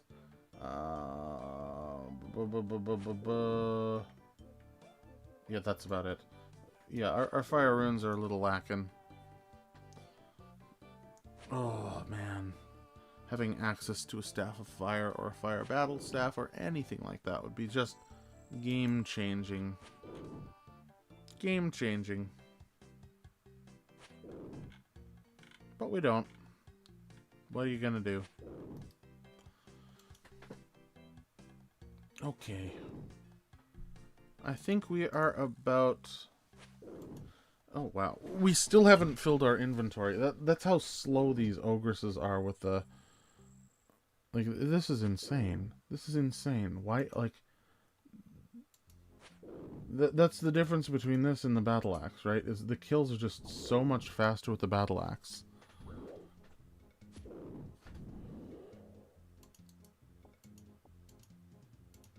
Yeah, back to the trawler. I think we're about done for the day. We've been going at it for nearly 5 hours now. So we are going to call it there. Thank you, Rayna, for sticking around here for in the cave. The grayish, green, beige cave. We're going to close up here. Yeah. Our cash stack's looking pretty nice, mostly due to bull sharks, actually. Attaining a battle staff and a fire orb out of the picture. I don't think we have any access to a fire orb anywhere. And we have battle staffs. Hold on. Hold on. Hold on, hold on, hold on. Hold on. Hold the phone.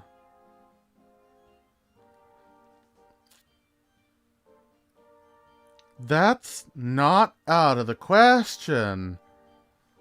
Ooh, Rayna. Ooh, okay, no, the stream not over. Misa, big brain think here.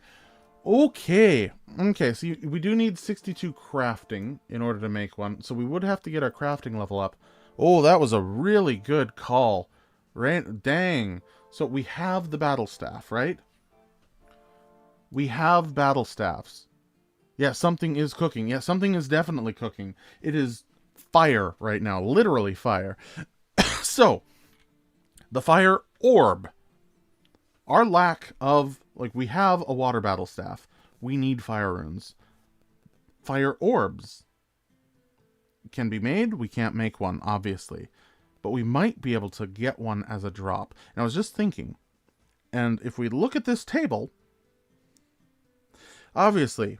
Magma Strikeworm, Brand of the Fire Queen, Tormented Demon, Lava Dragon, Lava Strikeworm, Cerberus, Zombie. All of those off the table. Killerwatt, off the table. Elf Thieving, nope. But what about this? Gnome Child, Gnome Woman, or Hero. We are in an area that is pretty close to a lot of those. Specifically... our Ordoin Monastery chunk. We have 69 nice thieving. Would we be able to lure over a gnome or a hero and pickpocket them for a fire orb? I think it might be possible. I think it might actually be possible. Ooh. More likely a gnome, because like we have all the way over here right to the gnome battlefield. I'm gonna have to see if we are able to pickpocket any of these, because I do know gnomes occasionally do. Yeah, look at there. There's one. Oh crap! Oh crap! Oh crap! Oh, this is a big oh crap! You are definitely in our area, and we can definitely pickpocket you. Oh. Brothers and sisters, we have a fire orb. We have a potential fire orb drop. Oh! Okay, this changes... Oh, I hate to be the YouTuber that says this, but this changes everything. Too bad the lure spell doesn't work on gnomes. We can world hop. If they walk... If we go over there for 5 seconds and there's one in our area, odds are we can world hop and find this. This does change. This changes everything. Okay, so the nature runes are no longer, nature runes are going to be the problem now. What we need is we need 6 more levels in thieving to be able to pickpocket gnomes. Okay, we get 6 more levels in thieving to pickpocket gnomes, and then bada bing bada boom, we have ourselves a 1 in 64 chance at a fire orb. We get that fire orb, we then have to get our crafting level up, but we have a good crafting level. Oh boy. Okay, yeah. We'll have to get our crafting up. That's not a problem, because we have not only access to this stuff, whatever it is, glass blowing, which is fine, but we have a better crafting method, which is world hopping. I'm sorry, what's his face? Sailing locked, what's his name? Doc Johnson. Sorry, Doc Johnson. Looks like I'm going to be farming your runes a little bit, or our gems a little bit more. But yeah.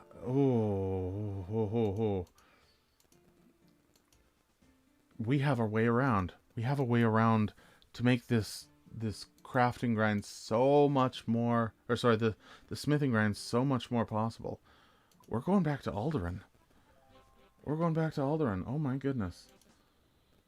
Now, thieving, we have a couple methods of doing it. The thieving that we have, our best thieving method, so to speak, is, I mean, we don't have access to we could probably lure a knight if we really wanted to, but that's not going to work too well for us. Our best case is likely our Alderaan chests. Honestly, the drop rate for those are pretty decent. We get some more seeds and money and herbs and stuff. And then we have this here, which is Faustus. No, not Faustus. This one. Toki. Clearly that shop is burnt out. But yeah, someone's hopping and cutting. But yeah, we get our crafting up. We get our thieving up. And then we can pickpocket a gnome that wanders into our chunk to get a fire orb, to make a fire battle staff, to have access to unlimited fire runes, and that'll allow us to superheat just using the nature rune drop table instead of the fire runes, which take 3 times more, mind you. Let's look, where's our superheat? There it is. Or 4 times more. Even worse, my calculations were 25% off. That's gonna take a while. But if we have oh, yeah, no, this is the way to go. This is the way to go. This is the way to go. We got it. We got it. We got a plan. We got a plan for our second part. And frankly, we've killed a lot of the Ogress warriors. It's time to change up it's time to change up what we're doing. We are going to strip nude. Oh yeah. Get that heavy armor off. That's nice. Oh. Okay. We are going to put on some cosmetic gear, because we're going to look cool and swag. Also, where's my heron? Did my heron despawn for some reason? That's weird. That's weird. Jagex, fix your game. We're going to have to reclaim our heron. I think it disappeared. That's weird. Oh well. I think our heron actually disappeared somehow. That's weird. Yeah, we'll have to reclaim it one day. Having the staff could make mage for all nature talisman grind more feasible. Yeah, no, the staff is gonna make for nature talisman grind as well. Let's see. How would that make it more feasible? If the bull sharks, they don't have an elemental weakness. And, of course, the fire spells use runes. Try the whistle? What whistle? Try the whistle. There's no whistle. Yeah, air runes is then the issue. If we look at our rune stash right now. Come on, rune. We've got 1,800 air runes. It's in your wrench screen, I think.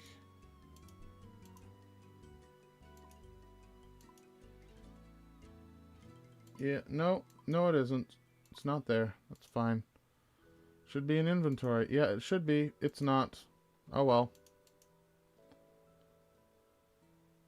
I mean, what you wear. Oh, the whistle. Call follower. Do not have a follower. Okay, so it's gone for some reason. Weird. Okay. So yeah, we've got some thieving to do and some crafting to do. Yeah, F's in the chat. I don't know where that would have gone. Oh well. Rip Heron until we roll like one chunk to the north and are able to reclaim it. It's not too bad. We'll always be a chunk away from the Heron grind, or the Heron coming back to us. Yeah. Now I think we unironically train thieving to 75 off of the.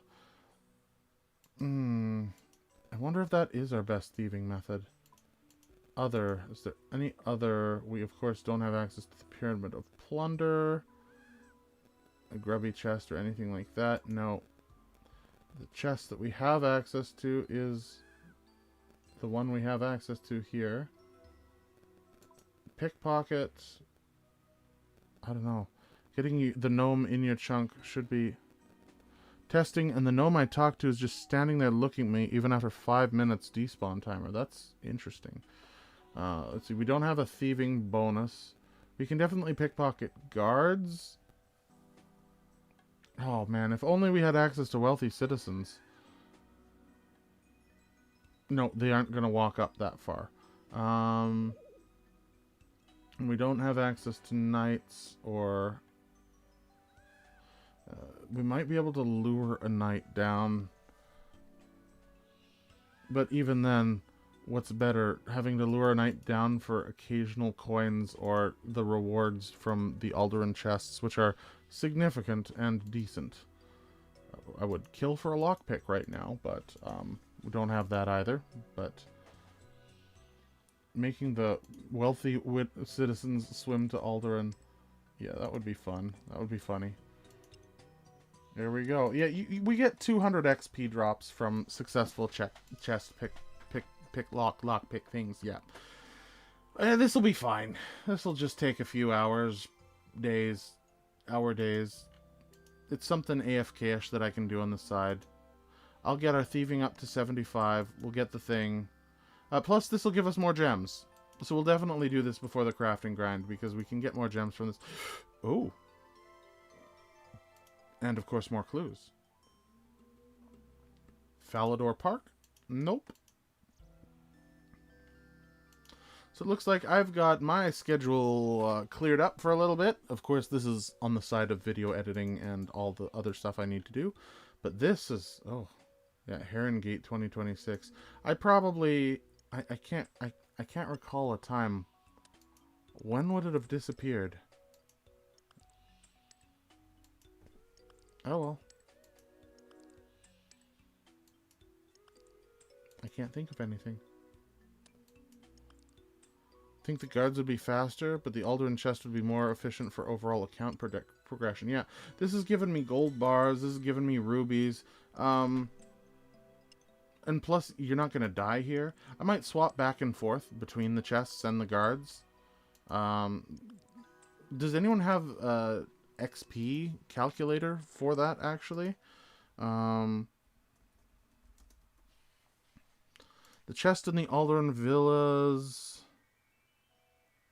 At 60 thieving, you get about 400 chests, which yields 80,030 thieving XP an hour. So we are right about there, but we don't have a lockpick, so that number is going to go down just a little bit. But yeah, maybe about 80k. We're probably going to get about 80k an hour from this. Let's see what guard thieving would be.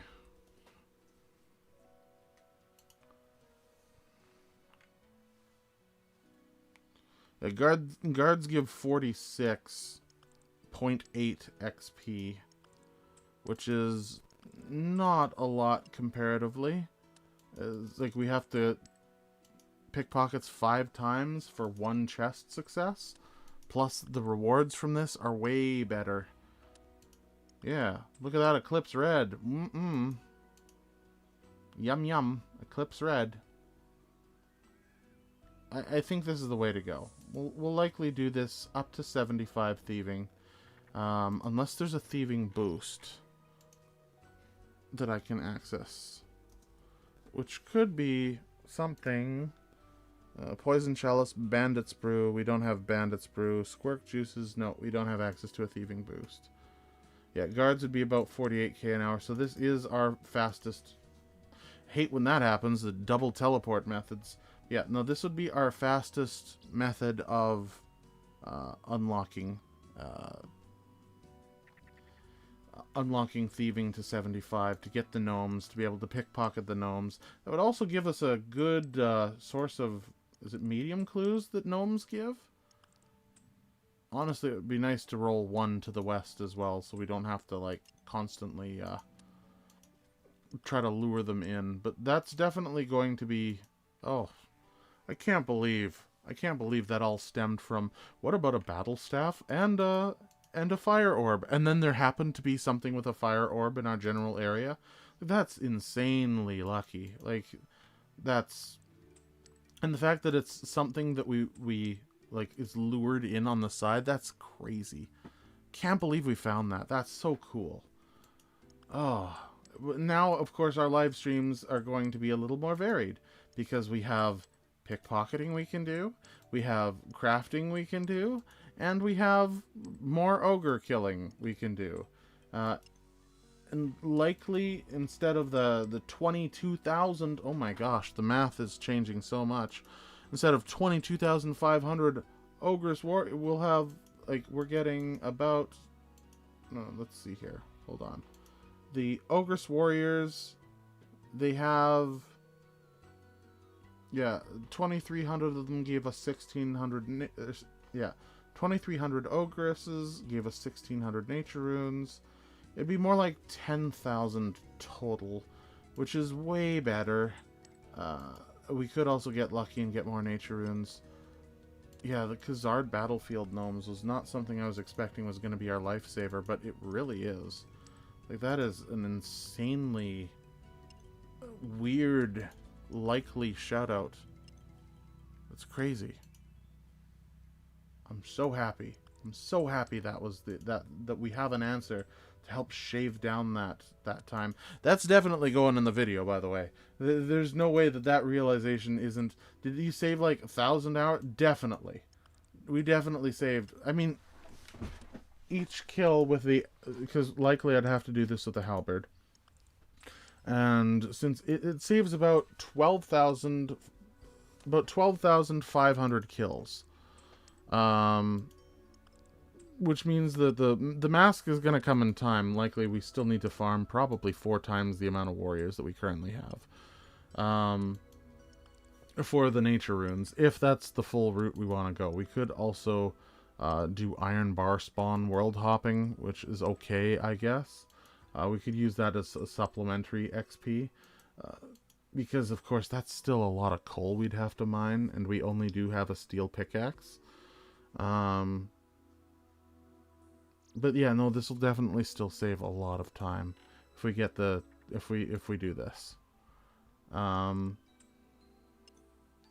oh, there's another medium. Here we go. No agility arena. Nope, that's not one for us. We're gonna put that right down here. Boof, gone. Hey, Rayna, you followed us to the house. Haha.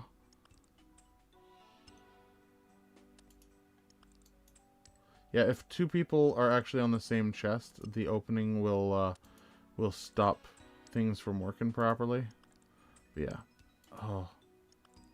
Someone upstairs likes you. Yeah. Yeah, Rayna. Ooh, Curtis. Yeah, I'm glad that we found this. This is gonna make it so much easier. It's clearly that citizen you were talking about, right, Curtis? This one right here? That citizen? The one we're stealing from? Okay. I think that's actually a really good high point for us to end on. We have a new method of shaving down, and of course, that's going to be a great thumbnail for 2 videos from now, is we just saved, it feels like when a speedrunner discovers tech for the first time. Well, yeah, that's part of the fun of this game is discovery, right? And, oh, geez, another clue scroll. Is that the same clue scroll? Cry on the top of the western tree.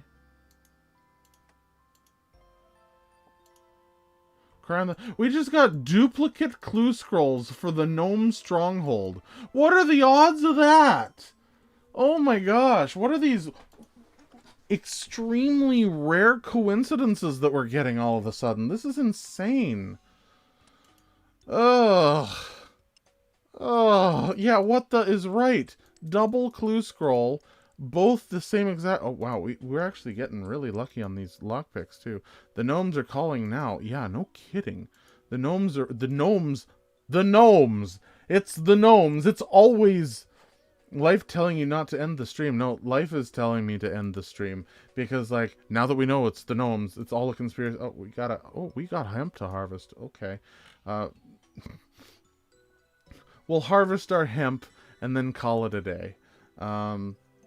Because, yeah, it's going on. I'm about to nerd log here in a second, if we keep going. So, yeah, let's harvest our hemp. Let's see if we have any more hemp seeds. We have 3. Do we need 3 or 4? I forget. Do we need 3 or 4 hemp seeds? That's in hops. We'll see if it's 3. If it isn't 3, then we won't plant anything. But if it is 3, then cool, we got some more hemp on the way. Plant our hemp, and then we'll call it a day. It's fully grown. Yeah, I know it's fully grown. Do you know of anything that's not 3? I'm not getting what you're laying down, Kyler. What? Kyle. Seeds. Yes, I do, actually. Barley seeds require 4. And that is a hops patch thing. It requires 4 barley seeds. Otherwise, we would have grown barley. You need a dibber. We need a dibber. Get the dibber out. Oh, good. It was 3. Perfect.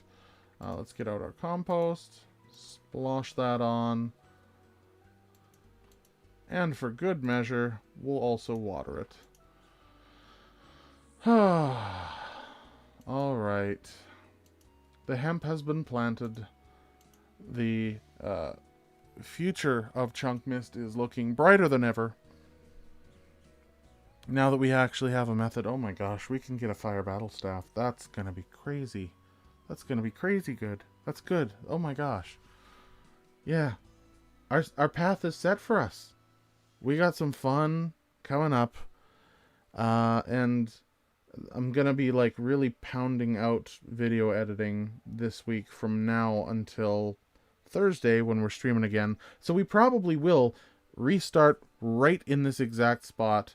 If not, I mean, we'll find out. I might be able to AFK some more chests or something like that for a little bit. So maybe our level will be a little higher. But besides that, thank you so much for watching. And I'll see you in the next one. Toodles.